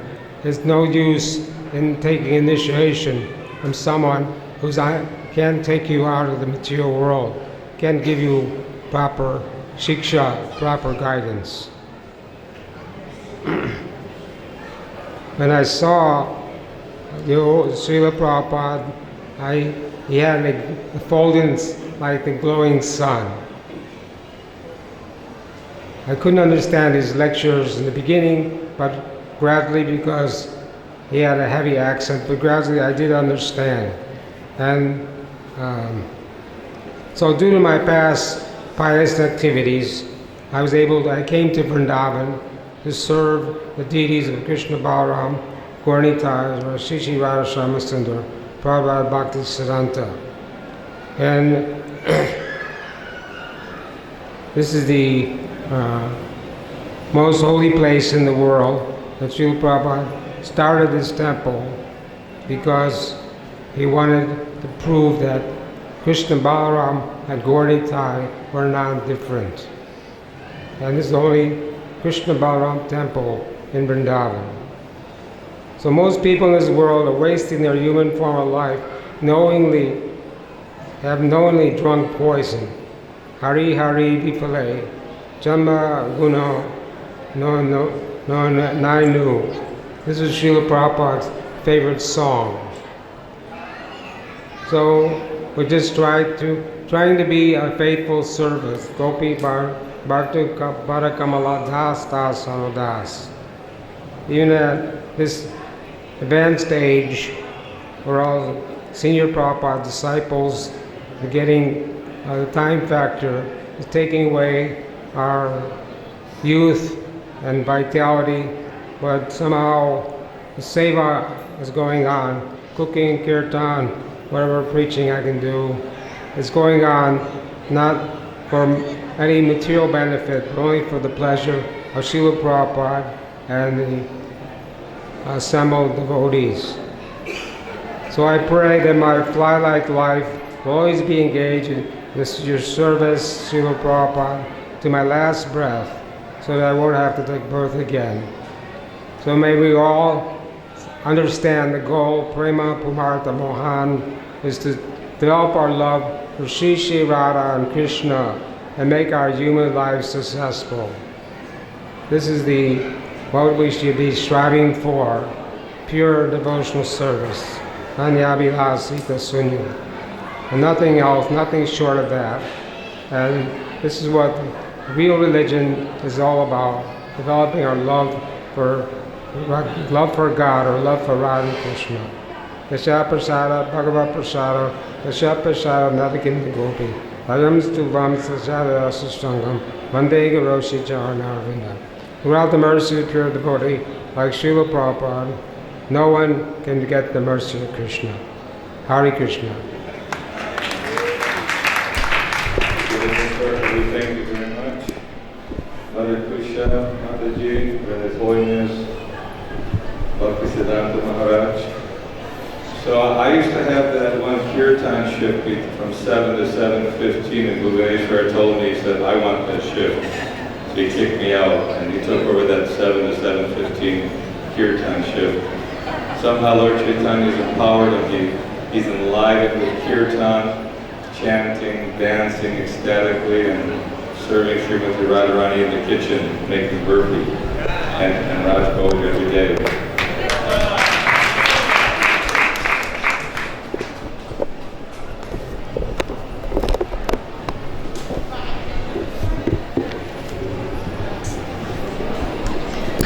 Vansha Kalpa Tarubhyascha Kripa Sindhu Bhayevacha Patitanam Pavanebhyo Vaishnavebhyo Namo Namaha. I wanted to thank Aditya Mataji for reminding me that this is for the pleasure of Srila Prabhupada and reminding me about the books. Books are the basis. They're the law books for the next 10,000 years. So for the pleasure of Srila Prabhupada and the potency of Srila Prabhupada's books, I want to thank all of my God brothers and God sisters and all of the assembled devotees for pushing on Srila Prabhupada's movement so sincerely. Thank you so much. Dear Srila Prabhupada, our Sharagrahi Vaishnav, our hero, our light and our life. You have shown us the way in life and in death. You have clarified and simplified and have taken the fear out of living, out of loving, and out of dying. For you have shown us the safe haven of Krishna Bhakti. You have lit that torchlight of love in our hearts. You have saved us from the most dangerous type of fear. Prabhupada always said, what is the most amazing thing? And that is that all of us are going to die, but none of us consider that. And what is the most important question? What is the duty of a man who is about to die? By your fearless example, Abhay Charanaravinda, you have given us this glorious sadhu sangha. We are so grateful, so grateful. I have always prayed that after this life, I would continue to take shelter of your mission. But recently I heard that when you were asked where you would go next, you replied, the hellish planets. I took pause and recoiled, reconsidering my fervent prayers. This life has been a real test of strength and tolerance, and the idea of going deeper into Maya scares me. That's what Prabhupada said. You Westerners are not terrified of Maya, but the idea of going deeper terrifies me. But I understood you more. Perhaps some of us have gone down and you are going to reclaim those who are yours. You are that merciful. Still, I took pause, for my mercy is not that great. I am afraid of falling deeper, so I stay in a safe zone. What shall I do, my dear Srila Prabhupada? What shall I do? How can I keep following you like this? You go deeper to reclaim us. How can I be merciful like you? The cures and medicine that we have been given here on earth for all the maladies that we are plagued with, they are rough and bitter enough already. This Kali Yuga is hard to manage. We see geniuses in conditions that we would not want to experience. This past year, we have lost many God brothers and God sisters to the call of the great beyond. Attending their passing, we witness that it is not easy to die. There is a tremendous resistance. This makes the way in which you left us even more precious. You preach to us to the very last moment of your life. If you attend many people's passing, you'll see that the way Srila Prabhupada left us was so amazing. I am learning about your greatness more and more year after year as realizations continue to pour in. Living in Vrindavan is a double-edged sword for me. My breathing apparatus, amongst other considerations, is heavily challenged. But living here is also easy. While I am practically not a devotee, still, by the strength of the Dharma and your special mercy here, I aspire to be a devotee. I am weakened by the aging process, but living and serving here is like being on Krishna conscious life support. The Dham is so merciful, and Srila Prabhupada revealed it to us. When I compare your vigor, strength, and bravery to satisfy the order of your Guru Maharaj, when you were at the same age I am now, I am continually amazed, continually. There is so much about you and your life and your instructions that continue to bear fruit and enliven my soul. Ascharya Karmani, your Saragrahi life is astounding. Thank you. I am forever yours, your aspiring disciple, Kusha Devi Dasi.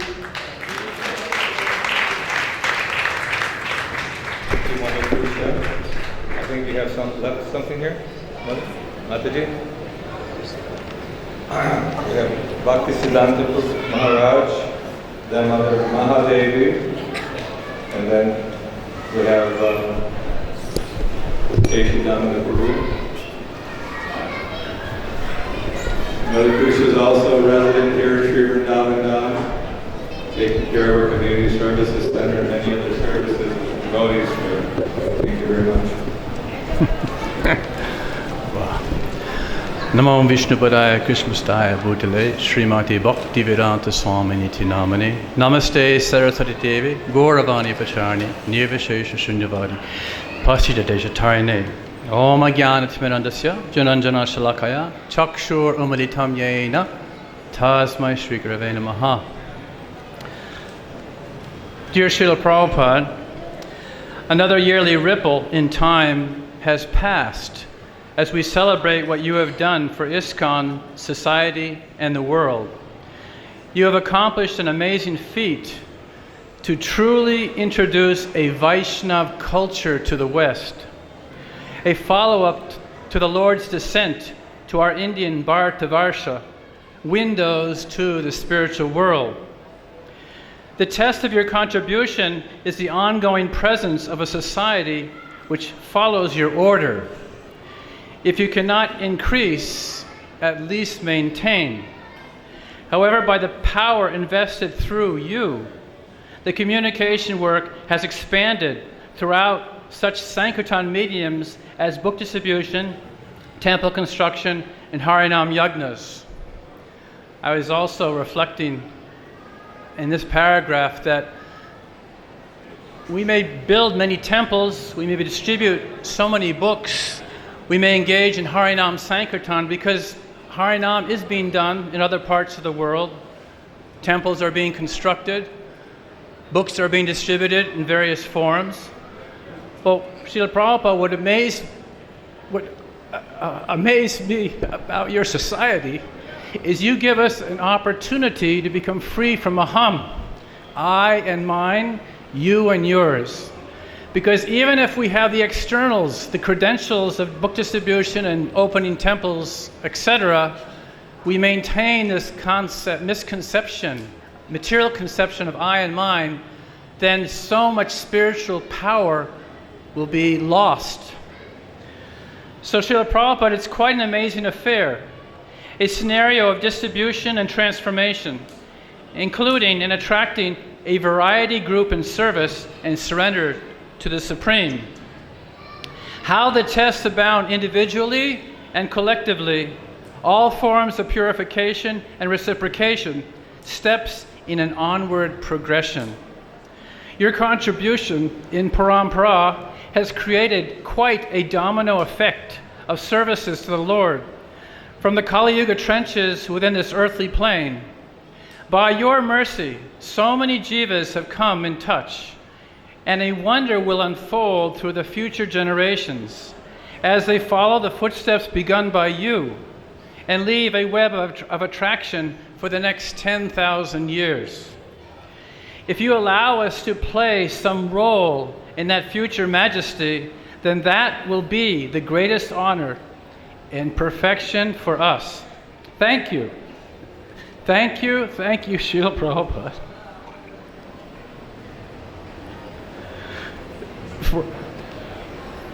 For at least giving us a chance. Srila Prabhupada ki jai.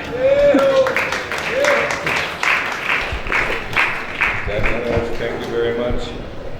Mother Mahadevi, then we have Keshidananda Prabhu, Mukunda Datta Prabhu, Krishna Kirtan Mataji. Maharaj is coming year after year after year. Give us appreciation to Srila Prabhupada.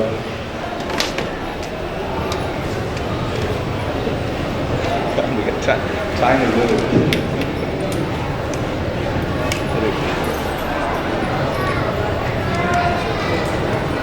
So we'll try to get as many devotees as possible in.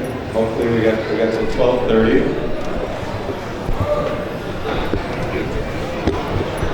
Namam Vishnupadaya Krishna Prastaya Bhutale Srimati Bhakti Vedanta Swami Nityanamane Namaste Saraswati Devi Gaudavani Pracharane Nirvasesha Sunyavadi Paskachari Shatarane. So I had written an offering to Srila Prabhupada, and then I sat on my reading glasses this morning, so You want mine?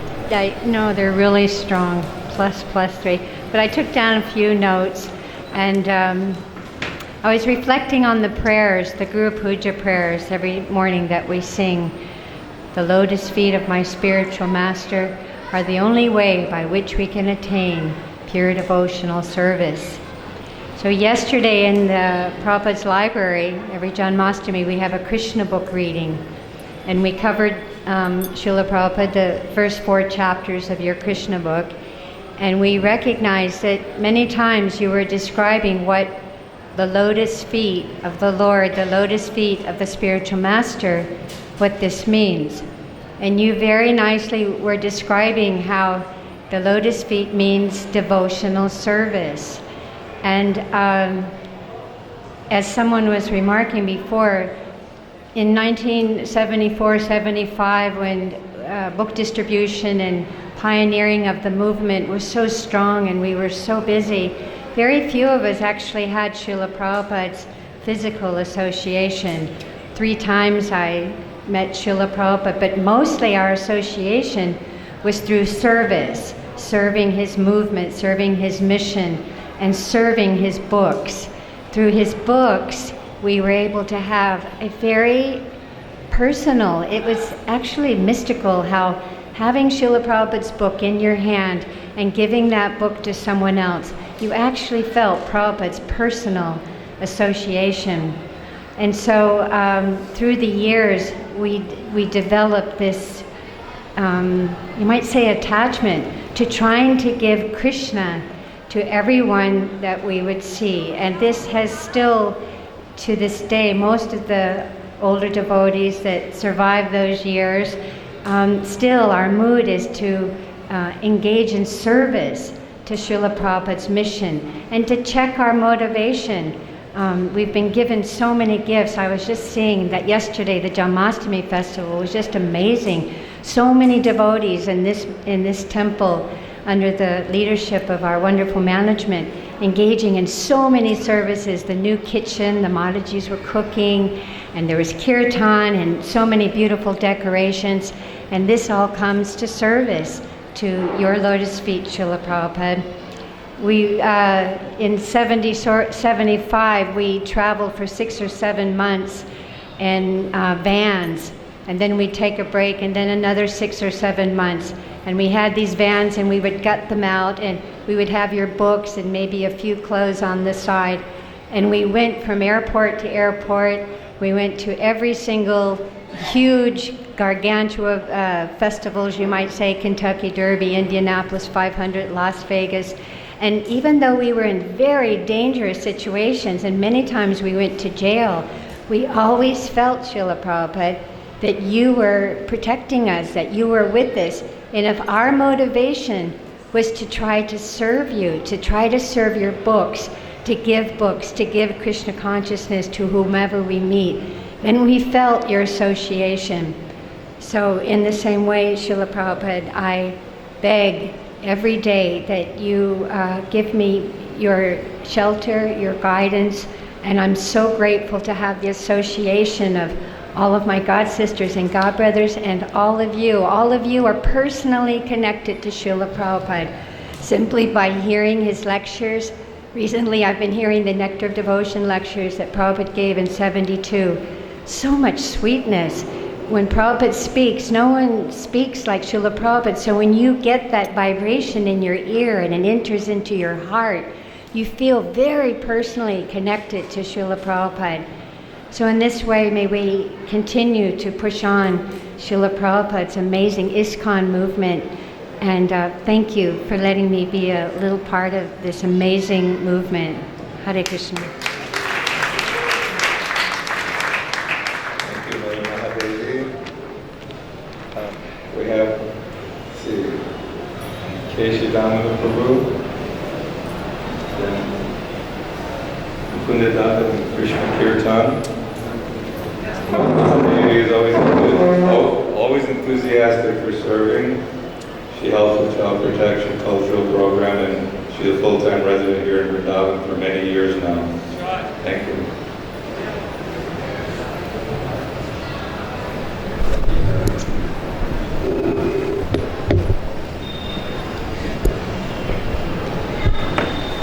Srila Prabhupada ki jai. So it's very nectarine to hear the glories of Srila Prabhupada, and it teaches us to respect all the devotees because we see the devotion in their heart to Srila Prabhupada. So I wrote a few words this year, and I'd like to offer them directly to Srila Prabhupada. I think one of the most important things is not to talk about or think about Srila Prabhupada in the past tense. Srila Bhakti Vinod, he wrote, he reasons ill who says the Vaishnav dies when thou art living still in sound. The Vaishnav dies to live, and in living spreads the holy sound around. So Prabhupada is not a historical personality. He is present, and it's a great mistake to think that any of the acharyas, and of course the Supreme Lord and Gaunitai, are somehow historical personalities. They are eternal personalities. At the end of the Bhagavatam, Arjuna, he's feeling very great separation from Krishna. He's in great distress. So at that point he's instructed, and he realizes to remember the instructions of Krishna. And when he remembers the words, the instructions of Krishna, then his heart is placated.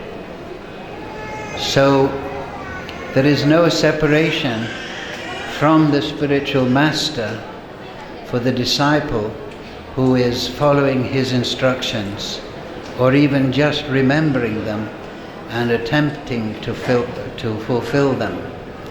Because of course the instructions of the spiritual master are no less than to become a pure devotee. And that is both a difficult task and yet an easy task. If we follow the order of the spiritual master with sincerity, read his words and chant Hare Krishna, Hare Krishna, Krishna Krishna, Hare Hare, Hare Ram, Ram Ram, Hare Hare, then we can realize the eternal plane that is beyond this material universe that is only a distraction. So, with the permission of the Vaishnavas, dear Srila Prabhupada, please accept my humble obeisances. Here in Sri Vrindavan Dham at Krishna Balaram Mandir, we have a great collection of your personal items. No doubt all these articles are worshipable, and your devotees make pilgrimage from all over the world to peruse them with devoted fascination. Downtown Vrindavan, the temples Sri Sri Vamsi Gopal and Sri Sri Radha Damodar are famous as your residences before your epic journeys throughout the world on the mission of Sri Chaitanya Mahaprabhu. There, at the lotus feet of Sri Sri Radha Krishna, next to the samadhis of the 6 Goswamis, You translated the Bhagavad-Gita and Srimad Bhagavatam, wrote pithy essays, succinct magazine articles, and composed so many of your illuminating Bhaktivedanta purports. Now, wherever your books and words are studied and distributed, are also places of pilgrimage. One might say that your books are portable deities, murtis not to be crudely resculptured and so degraded from the divine beauty that you therein manifest by your sublime ecstasy.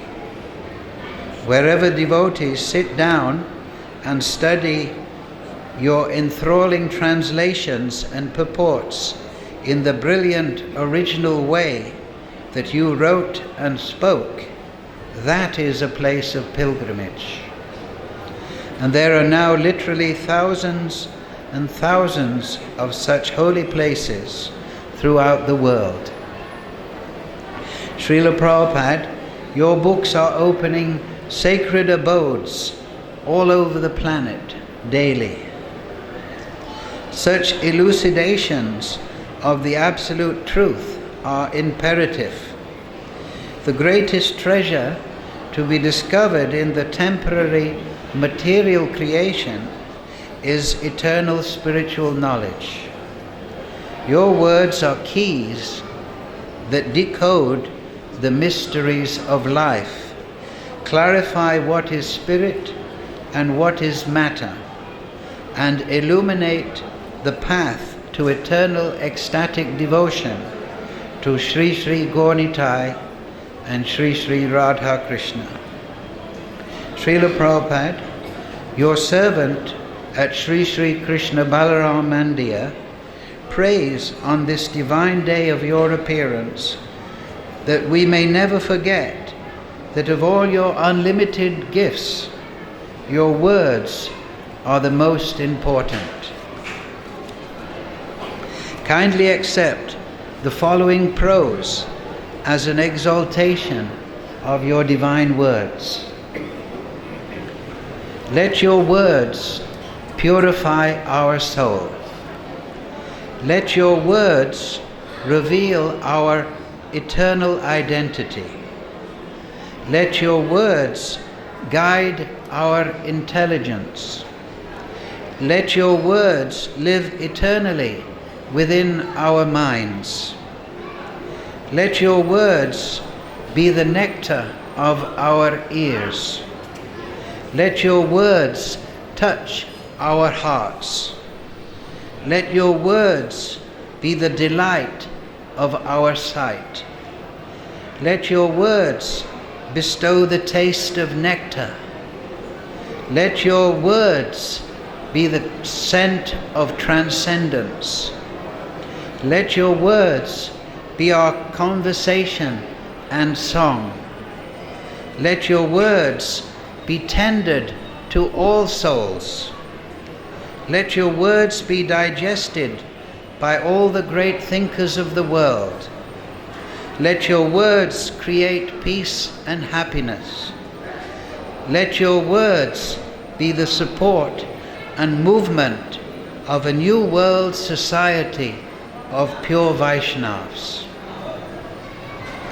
Srila Prabhupada, on this blessed day, your humble servant prays for your blessings, your mercy, your direction.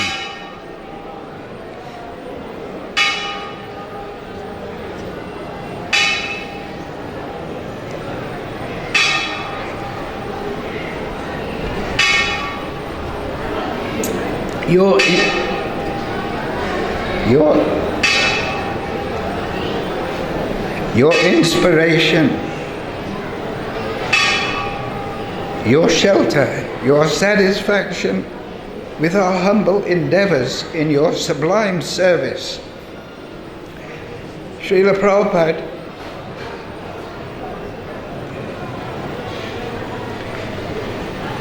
may we always remember that all such transcendental benedictions are thoroughly available through your divine words.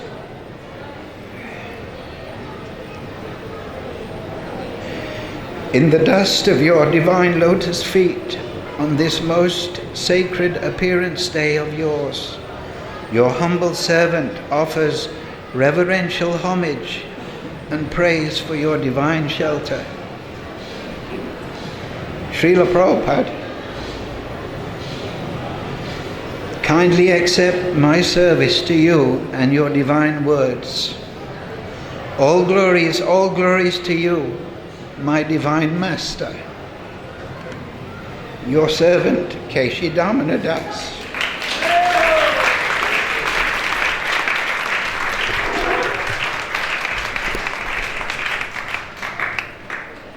Thank you, Keshi Damana Prabhu. जनशलाकया चक्षुरुन्मिलितं येन तस्मै श्रीगुरवे नमः मुखं करोति वाचालं पङ्गुं लङ्घयते गिरिं यत्कृपातमहं वन्दे श्रीगुरुं दीनतारणम् हरे कृष्णा श्रील प्रभुपाद की जय।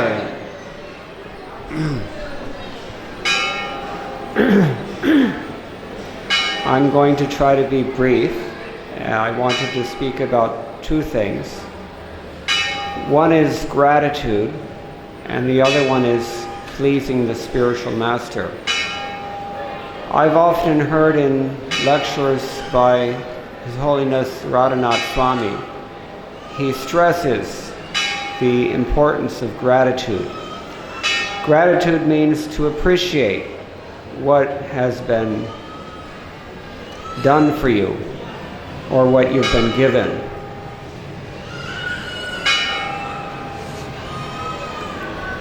If someone chants japa during a lecture, it means he doesn't actually appreciate either one of the two. If someone doesn't follow the instructions of the spiritual master, it means that he doesn't or she doesn't appreciate that they're of any particular benefit. So gratitude means appreciation. Those in the first generation have a great fortune of understanding the development of ISKCON. Govinda Dasi explained this morning. In the early days of ISKCON, there really was no ISKCON.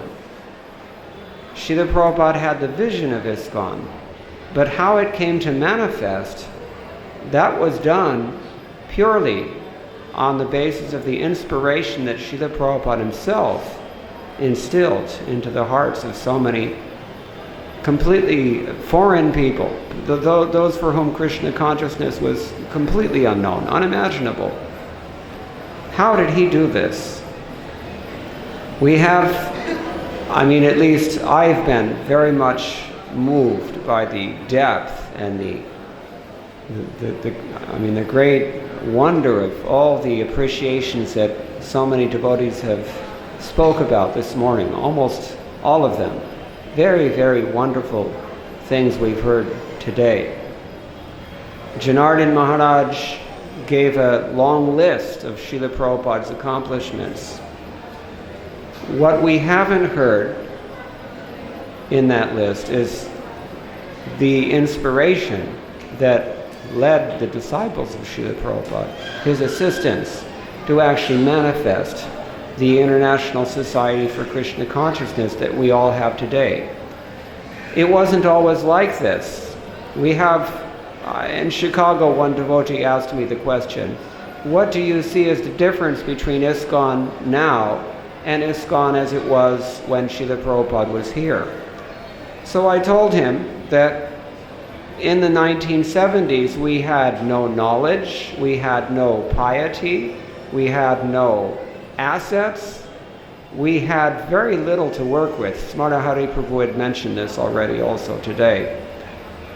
But the early devotees, we see that in their histories, they had this tremendous faith.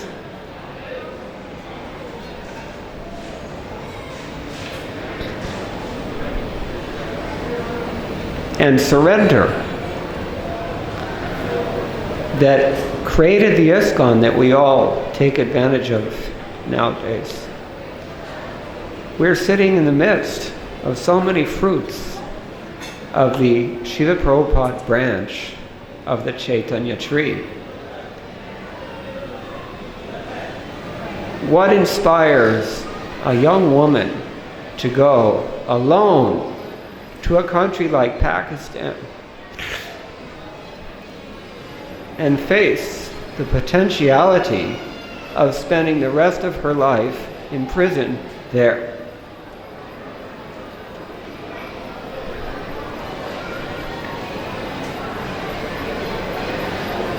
Every one of Srila Prabhupada's disciples has so much to share. And we have so much to learn from them. The other day I was struck because I went into a gift shop here on the campus of the Krishna Balaram Mandir. Govinda Dasi needed to buy some things, and she bought several thousand rupees worth of things. But they didn't offer her a discount because nobody there knew who she was. Nobody there knew that she is the only disciple that I'm aware of whose name is mentioned by Srila Prabhupada in his Bhagavatam purports. That deep was his appreciation of the service she did of bringing Tulasi Maharani to the Western world. And so many others have the same depth. Younger devotees don't know this, just as younger devotees don't realize how ISKCON came to be the way it is now. They don't know what was always there and what came through someone's hard effort. So gratitude is important. You can get gratitude by associating with them, but there's another way as well. We know from Srila Vishwanath Chakravarti Thakur, Yasya prasadat bhagavat prasado yasya prasadan nagati kutopi jhayam stuvam stasya yashastri sandhyam vande guroho shri charanarvindam. By pleasing the spiritual master, we can come to appreciate just who he is. Several today have also mentioned Srila Prabhupada's character is such that the more you come to know him, the more he expands, it seems. So those of us who are interested in pleasing Srila Prabhupada, we have to see what is the duty of a servant. The duty of a servant is to take an instruction and follow it. I know of at least two criticisms that Srila Prabhupada, not criticisms, but two instructions that he gave, which are very important. One criticism, at least. He said that his disciples do not read their books. I've been to a country where one of my godbrothers who brought Krishna consciousness to that country told me, here nobody reads Srila Prabhupada's books. They don't know. That's how we get a society of people who don't realize the importance of a devotee like Govinda Dasi. He particularly recommended that whenever anybody joins ISKCON and wants to take initiation in particular, they have to read Srila Prabhupada's Leelamrita. They also have to study Srila Prabhupada's letters, his lectures, his conversations. We get some insight into Srila Prabhupada's wonderful and profoundly devotional character by this method. So Srila Prabhupada used to criticize that. That's one area in which we all need to work. All of us. I was in Los Angeles, and there in the Pujari room they play lectures of Srila Prabhupada. And I noticed that within the scope of 1 week, they were playing the same lecture day after day after day, as if someone forgot to change the CD. So I asked one devotee about it, and he just looked at me and smiled. And he said, "Have you memorized it yet?" This is what it means that Prabhupada instructed us to sing every day. Guru Mukha Padma Bhakya Chitete Koriya Aikya Arana Kori Homane Asha. Don't be distracted. Read the books. Another instruction that Srila Prabhupada gave is also very profound. He told Hari Shauri Prabhu, that the remaining 50% of his mission was incomplete. We all know what that is. He wanted to implement within ISKCON the Varnashram Dharma system, which is more than just farm projects. That's a very stunted vision. It's actually a metaphysical reality that pervades the entire cosmic manifestation, as described in the Vedas with the word Rita. And we have, most of ISKCON's efforts to date have failed in that department because the concept is not clear yet. It's still not clear yet because we don't read Srila Prabhupada's books. But embedded within that instruction to implement Varnashram Dharma is the potency to follow the other instruction that he gave in 1977 at the end. Practically speaking, his final instruction, what was it? We all know. Cooperatively sustain this movement. Cooperation requires a social system in which there are ground rules that are understood and everyone follows. And sustenance is actually the very essence of the word dharma itself. Dridhatu. The word means to maintain something or to sustain something. So we will have the potency to cooperatively sustain this movement and carry it into the future, because conservation is one aspect, propagation is another aspect, expansion extends from those. We will have the potency to follow that instruction when we implement these other two instructions. That's my opinion. I wanted to share it today, by way of speaking of how to please the spiritual master and how to be grateful for what he's given. So Srila Prabhupada has given us a great gift. We should never take it for granted. We heard from Gopal Prabhu this morning. You don't know what's coming tomorrow. You don't know what's coming in half an hour. You really don't know. But your whole life can change in a few minutes. And we're all going to end up, most of us are going to end up in a hospital one day next to a beeping machine and wondering about what we've done and who really loves us. When I was in America a month or so ago, I got a phone call from my sister. You better come to Los Angeles. Your brother is undergoing a very serious surgery for cancer. He had it a few years ago. It came back. He may not make it. So I was in Los Angeles 2 days later. By the time I went to visit my brother, the very same sister who called me also was in the same hospital, a floor underneath him, and for the same disease. They discovered she had a glioblastoma in her head. Neither one of these is operable. They're going to die. And so are you. Of all people, John Maynard Keynes said, in the long run, we're all dead. But you can be changed in so many ways before that. But the instructions of Srila Prabhupada, if we hear them, if we take them with him, they allow us to deal with that. You will have to deal with it. Be prepared. So this is Srila Prabhupada's gift. We should appreciate it. We should embrace his instructions and follow them. That's what it means to hold the lotus feet of the spiritual master. Srila Prabhupada ki jai.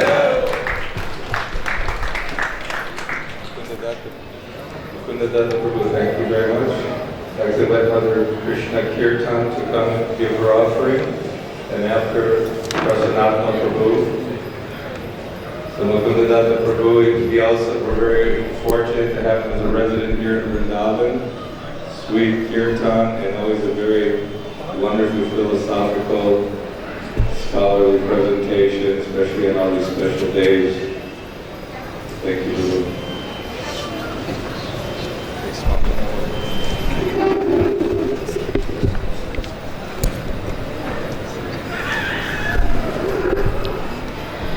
Our dearest Srila Prabhupada, humble pranams at your lotus feet. The devotees eagerly we meet to celebrate your blissful mercy. You taught us chant, dance, and be happy. All together we are enlivened, glorifying you so enlightened by your lectures that we still relish. Deity worship you did in Paris, stressing chanting in the 70s. You came to us, such a blessing. Your divine grace, we share your teachings, your videos we enjoy watching, and your life story all remembering, your sacrifice, touring and preaching for our sake, for the society, giving your books, begging gracefully our service, our submission, and above all, cooperation. We were trying, no limitation, spontaneously Guru adoring. We responded, sincerely praying, and attentively we are worshipping your every word, all lovingly and eternally serving your mission so gratefully in separation. Your servant Krishna Kirtan Das.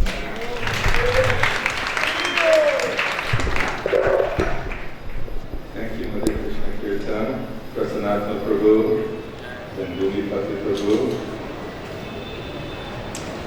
Mother Krishna Kirtan did a lot of book distribution also in France. Namo Vishnumadaya Krishna Varstaya Srimade Bhakti-Vedanta Swami Tinam Namaste Saraswati Devam Gauravani Puja Nirvasesha Shunyavadi Paschadesha. I'm not a big speaker here.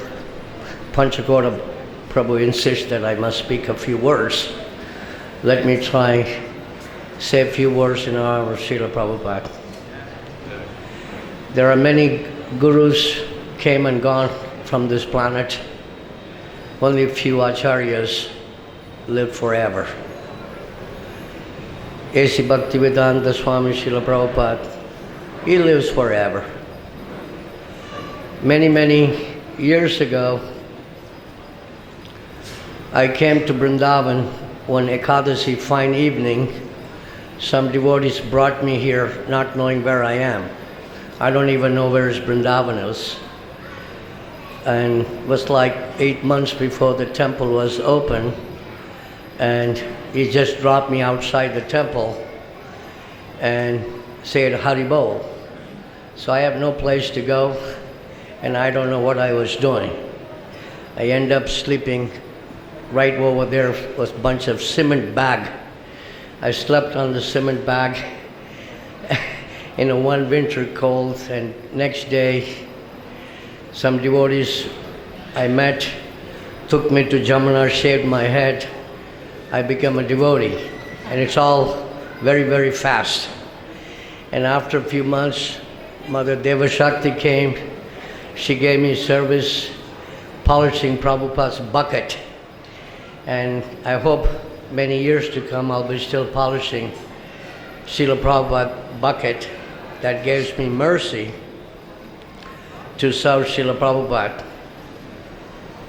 Everybody knows Srila Prabhupada many different ways. I know Prabhupada for his compassionate, merciful, and loyalty. Prabhupada was very, very compassionate, very simple, very, very kind person, and very, very simple.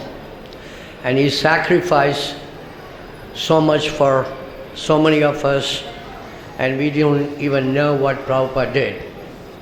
There was one time when I was in Bombay, I met one life member. His name was Nagaraj. Aditya Mataji probably knows him, Parvati. Prabhupada stayed with him just before he went to America. And he asked me to come to his place because that time we were organizing Prabhupada's quarters as a museum, so we were collecting different memorable items. So he gave me Prabhupada's harmonium, which he played in his house. So I went to his house and I saw the place where Prabhupada was staying. Prabhupada was not even staying in his apartment. It was a very, very small place in Andheri.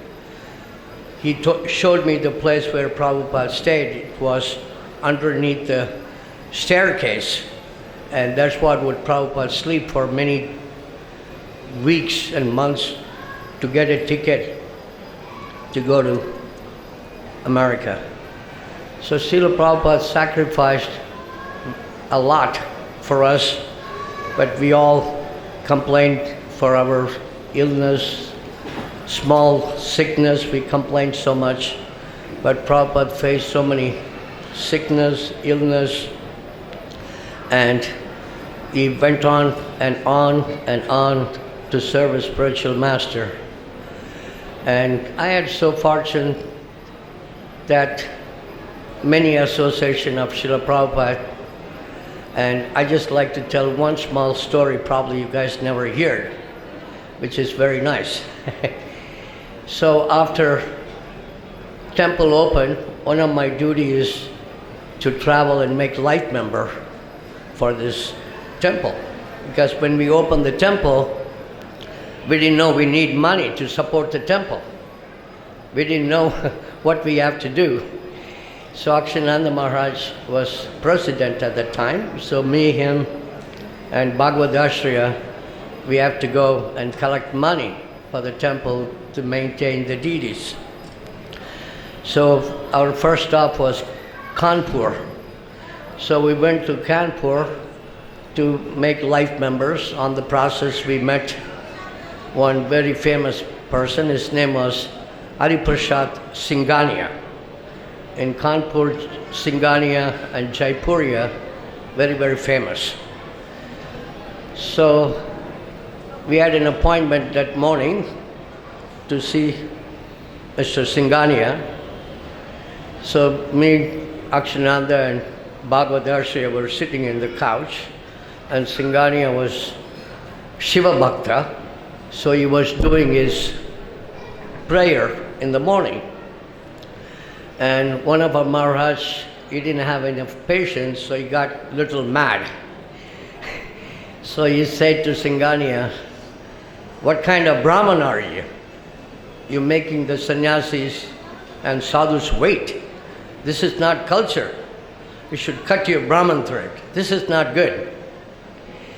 So Singhania became very angry. He had a too big German dog, and he sent the dog on us. I ran hell out of it and scared my life and trying to find our rickshaw. In those days we didn't have any money, so we were going in the train without ticket, walking barefoot, and me and Bhagavad-Gita used to fight where we can sit next to Maharaj. One of us has to sit in the back. Anyway, we told the story to Srila Prabhupada when he came back from Janmashtami, and Prabhupada told us at that time, "You all should dress like a gentleman." Otherwise, Prabhupada didn't want us to be just walking sadhus with no clothes and no shoes. He wanted us to represent properly when we go outside and meet influential people and sadhus like that. So There are many, many incidents I can remember, just like Dev Shakti was mentioning about Prabhupada was telling that she should go to sleep and rest when she wasn't feeling well. Prabhupada was always very kind to the devotees. One time, Prabhupada stayed almost for 2-3 months in Bombay because he wasn't feeling well just before he came to Vrindavan. Me and Lokanath Swami used to chant for many hours, small kartal. One of the things Prabhupada has emphasized that he would like us to chant same tune over and over, up and down, not make any change in the tune. And on that process, Lokanath was a little tired, he was kind of falling asleep. Prabhupada said, "You must be all tired, go to sleep." So Prabhupada very, very kind, very compassionate. So we all very fortunate that we met Srila Prabhupada and able to serve personally and sometimes indirectly by doing many, many sevas. Hopefully in our lifetime, all of you doing wonderful service to support this Krishna Balaram Mandir. This auspicious occasion of Srila Prabhupada's appearance day, hopefully all of us can serve and be his servant for many years to come. All goes to Srila Prabhupada. Thank you very much. It's 12:30. I'm going to squeeze 2 more devotees, Bhumi Bhakti Prabhu and Dandi Baksha. And we're very, very happy that Prasanatma Prabhu has come back to stay in Vrindavan with us. Haribol. What a place to retire. Krishna Balaram Mandir, Prabhupada, Lotus Feet. Namo Vishnupadaya Krishna Pristhaya Bhutale Srimate Bhakti Vedanta Samirti Namine Namaste Saraswati Deve Gauravani Pracharine Nirvishesha Sunyavadi Paschatya Desatarine Vancha Kalpatarubhasya Vipasindhu Bhaivacha Patitanam Pavunebhyo Vaishnavebhyo Namo Namo. Obviously, we are missing Brahmananda Prabhu, Brahmananda Maharaj. He was every time on this particular occasion, he would come and encourage and host the whole program. About 2 years ago, in one Vyasa Puja program, he said that every disciple or every devotee should come and appreciate and speak even a few words. It's a test for the disciple to appreciate. Even appearing for the test is enough. So I will just try.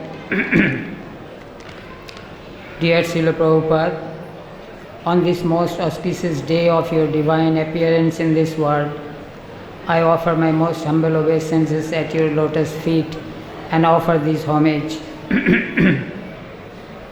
Lord Chaitanya Mahaprabhu had come to distribute love of God freely to everyone without any discrimination, and he had bestowed that unique love of God which no other incarnation of God has ever bestowed before.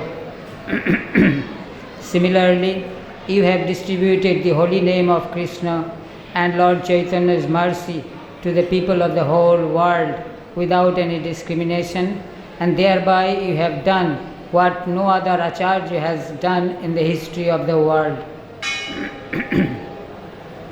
Your compassion for the fallen conditioned souls of this world was incomparable. Your determination to spread the mission of Lord Chaitanya was unheard of.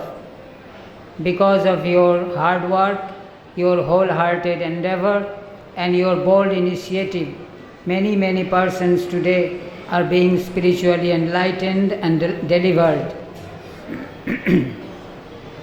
You have proved what it means to be a true representative of God. You have given the most coveted object, Krishna, to the ever-forgetful living entities of the world. You brought the Ganges of Lord Chaitanya's mercy to the whole world in general and to the Western countries in particular. It is needless to say that the people of this planet will remain indebted to you forever. How fortunate is the Mother Earth who carried a pure devotee like you on her surface. How fortunate are those devotees who have come in contact with you and found a new meaning to life, leaving aside their old and boring lifestyle. How glorious was the 20th century, for it had witnessed the presence of three most exalted personalities, namely Sri Bhaktivinoda Thakur, Srila Bhakti Siddhanta Saraswati Prabhupada, and your divine grace, A.C. Bhaktivedanta Swami Srila Prabhupada. Srila Prabhupada, the profound impact of your 10 years of intense preaching will last for the next 10,000 years. There is no doubt about it. That is why there is a proverb in Bengali, दांत थाकते दांतेर मर्यादा बोझा जाए ना. As long as one has teeth, one cannot know the value or cannot know the inconvenience of not having teeth. Similarly, Srila Prabhupada, now I realize your value and importance, and so I lament, I cry, and I feel your separation. O Lord and Master, please shower your blessings on me so that I may remain your servant eternally. Please bless me and keep me as a particle of dust under your lotus feet. Your tiny servant, Bhumipati Das. Tell one story, short story. One short story. One time, I was Pujari here under Turyadas Prabhu. He was head Pujari in 1976, maybe 1976. He was head Pujari. I was doing, first I started with Gaurnitai Pujari, and then to Radha Sham Sundar. I was dressing the gopis, and one morning during opening in the morning Arati, Shingar Arati, Srila Prabhupada came after his morning walk, and he entered here, just here, and I was opening I was doing Arati for Radha Sham Sundar, and Srila Prabhupada, all the three pujaris, we blew the conchs, and out of excitement, I blew the conchs very quickly. I finished the 3 times very quickly ahead of the other 2 pujaris, and Srila Prabhupada was standing here, and he noticed that I did that. That was a seva aparadh. So after the darshan was over, Srila Prabhupada came and sat down here, and we had Guru Puja, and then Srila Prabhupada gave class. By the time I came out from the deity room, and I was also sitting here listening to Prabhupada's lecture, and after the lecture Srila Prabhupada said, he stood up, took his cane, and as he was going out, I was right here, and he said to me in Bengali that you don't know how to blow conchal, so you don't go to the pujari room anymore. First you learn and then you go. So he stopped like that. So from that day onwards I stopped my deity worship service, but I was doing some other service like doing 24-hour kirtan and cleaning the temple, serving prasad, like that. One time Gopal Krishna Maharaj, he took me to Srila Prabhupada in the afternoon, and that time I received some order from Srila Prabhupada to translate books. So one afternoon like that, he said, after he showed me, made some corrections in my translation work, he gave me Ishopanishad to start with, and he made some corrections, and then he said, anything else? So I was feeling separation from doing Arati and Puja, so he stopped me. So I said, Prabhupada, now I have learned how to blow conchal, so may I continue my service? So he said, okay, tomorrow I want to check, I want to test. Tomorrow you do Guru Puja and I will see how you have learned, and then. So fortunately that time when Srila Prabhupada said this, Akshayananda Maharaj was there, and Gopal Krishna Maharaj, of course, Gopal Krishna Grihastha at that time, they were there. So in the next morning, in that time, I'm just nobody, I'm just a new devotee. There were Hamsaduta, Guru Kripa, so many stalwarts, so many sannyasis and like that. So there was no chance for me to offer Guru Puja to Srila Prabhupada. But because Akshayananda Swami was there and Gopal Krishna Maharaj was there, so they said no. Prabhupada asked him to do Guru Puja. So I did Guru Puja to Srila Prabhupada. He was watching, he was looking at me. Sometimes he would look at the devotees and sometimes he would look at me. I feel more nervous, but anyway, I blew the concert to the, as long as I could. And after the arati was over, then he gave class. And after the class he said, okay, now you can continue, you resume your service in the DT room. So that's fun. Srila Prabhupada ki jai. So we're getting ready for doing the Pushpanjali ceremony. Dadipaksha Prabhu, please come. And Bhumipati Prabhu has translated many, many books in Hindi and has been living here in Sri Vrindavan now for life, Ritavasa. Thank you very much, Prabhu. So after the Pushpanjali, we'll have the Kirtan Arti. No, please sit down. It's all connected. It's all connected. It's all connected. Thank you. So we'll have the Artik ceremony at the Pushpanjali. So everyone please stay for the Artik, the Kirtan, and then we'll have Prasad at 1:30. Prasad for Prabhupada senior disciples in Balaram Hall. General Prasad will be in Krishna Hall. Tell us in Prasad. Everyone please cooperate. Thank you very much.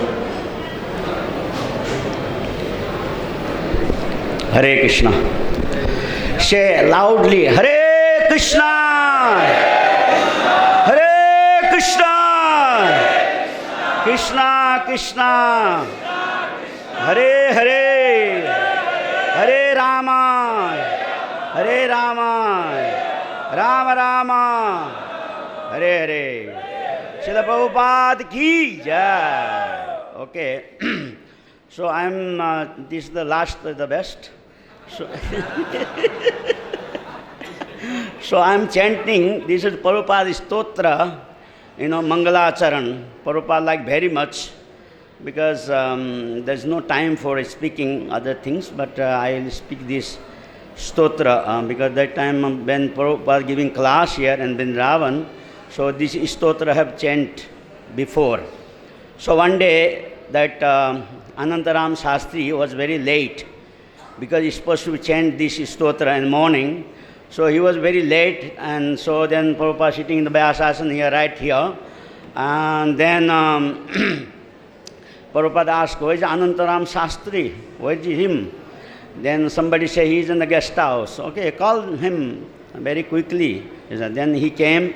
He said that you don't know that you have to chant before I start the class, this mantra. So this Mangalacharan, you should always should be present here in the morning time. Then this Prabhupada, please bear, this mantra is glorification of Prabhupada, glorify his Bhakti-Siddhanta Saraswati Thakur Prabhupada, and glorify Gaunitai, glorify of the Krishna Balaram, glorify of the Radha Shyam Sundar, glorify of the land of this Raman Reti. So Prabhupada like very much. So even the Yashodanand Swami, he was a principal in the Gurukul that time, 76. Prabhupada tell him that this mantra should be chanted at the Gurukul and every morning.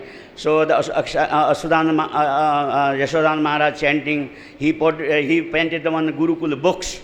So there's books as this mantra was predicted also. So same time, so I practice this mantra. So now in my heart, because of Prabhupada mercy, so this mantra also I told Bhima Prabhu was a president in Bombay long back. So then also he said, okay, we'll please Prabhupada. And every morning after Mangala Arati hour, so this mantra has started, and also Bombay temple.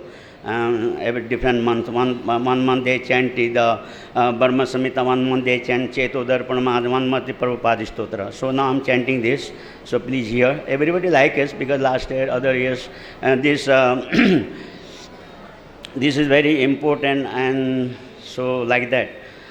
Krishnaika Chetamadamoha Vinasakarin Madrishti Gauchara Prabhu Prabhupada Swami Dosapabeti Paridoshita Manda Buddhi Sanchintayami Charana Tava Bhakti Eto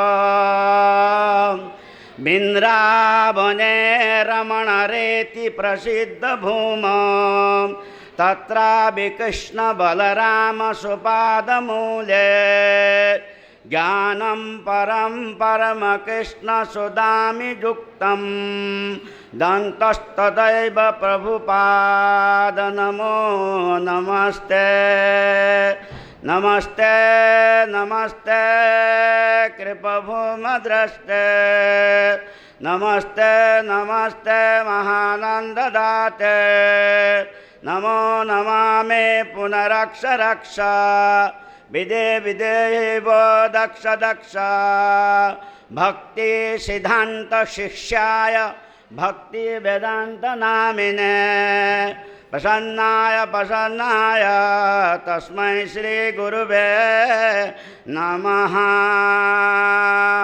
Shri Panga Bhumi Janabhushana Gaura Leela Gauranga Bhava Parisarana Matra Shila Radha Mukunda Pada Padma Mano Vilasin Ananda Vasi Prabhupada Namo Namaste Ananda Vasi Gurudeva Namo Namaste Mangalam Bhagavan Krishna Mangalam Madhusudhanam Mangalam Rishikesoham Mangalayetano Hare Jagat Guru Srila Prabhupada ki Jai Srila Prabhupada Vyasa Maha Mahotsav ki Jai Shri Krishna Balaram ki Shri Radha Shyam Sundar ki Lalita Vishakha ji ki Jai Shri Gaunitai ki Jai. Tell one short story. No, because now no time. No time. Thank you. Just time. Tell a story. Just time. Tell a story. Should I? Yes. Okay. Hindi, English? English. So, every morning, Prabhupada go and walk here in Vrindavan. After the Mangalarti, everybody knows morning walk, Prabhupada is very famous. Even Bombay also, he go after Mangalarti in Juhu Beach. And here in Vrindavan, so before Guru Puja, he go to the morning walk. Then after morning walk, Prabhupada come here. Then he circumambulates this temple. Just like now we are circumambulating Prabhupada deities. We do kirtan and around in the temple. The same thing Prabhupada was circumambulating before he come to sit in the Vyasa. So that time so many devotees, and here the festival time was there. So Prabhupada walking, because that time I was new bhakta actually, everybody loved me very much. So I was always walking in Prabhupada and around. So and then one day it happens, and the Prabhupada was just standing here, the Tamal tea, where is here this one, before Bhaktivinoda bookstore, now something else. So that place, then Prabhupada have one stick, then he standing the stick, and then he was standing there. Then he talked to, he's looking like that, and like this. Then he said, oh, Krishna likes very much yogurt, and he likes butters. He's stealing, he's throwing the butter, and the monkey also is feeding, and he likes honey, Balaram like honey, intoxicated. So like that, like the Prabhupada talking to the devotees, and many sannyasi were there, Ansadutta, Akshayananda, many sannyasi were there. I was in front of Akshayananda Maharaj. So Then I don't know, something comes to my mind at that time, because I was a new bhakta. I don't know much English, anything, because I am from Nepal, Nepal is illiterate country almost, because I am from not in the town, but in the city and mountains. So that from there I came. So somehow or other, then I say, and come from my mouth, I say, Prabhupada, I also like the yogurt very much. And then Prabhupada just looked like this. Then he said, where this boy is from? Then Akshayana Swami said, he was a president here. He said, he's from Nepal. Oh, really? He's from Nepal? I thought he's from some part of Europe. He looks like European. Prabhupada said like that. Then he said, no, he's from Nepal. Oh, Nepal. Nepal is actually very nice Hindu country. There's the only one country in the Nepal, which is the Hindu kingdoms. Everybody said, yes, Prabhupada. Then Prabhupada said, okay, you like yogurt? I said, yes. Then I feel a little shy. But then I said, Prabhupada said, okay, your name is Dadi Bhaksha Das. Then Akshayananda Swami said, what is the meaning of Dadi Bhaksha Das? You don't know? Dadi means yogurt, Sanskrit. Bhaksha means one who eats the yogurt. Krishna eats yogurt. Bhaksha means Dadi. So his name is Dadi Bhaksha Das. Then everybody say, Hari Bol, all the sannyasi, like that. Then after 1 week, there are 5 sacrifices here going on. And the initiation ceremony, this temple, so many, maybe 500 devotees take initiation around here on the courtyard. And Vibhu Chaitanya Prabhu, I think Bhumipati Prabhu, all this devotee was here taking initiation together. So, and Radha Govinda Maharaj, so many other devotees from Australia. So then then Akshayananda Swami, he put my name in the list for initiation. Then after my name came in the list, then Prabhupada said, what's a regulatory principle? Because I don't know much at that time English, no. Just like Parshunatma Prabhu, he told me, first he's sitting there, he's telling me, when Prabhupada asks you rule regulation, you think something, yes, I remember you. But that time you not tell properly. I say, yeah. Then Prabhupada said, okay, your name is already, I have given that day, Dadi Bhaksha Das. Chant 16 rounds, be happy. Do service in the temple, okay? So I get that way in my name, okay? Thank you very much. Hare Krishna.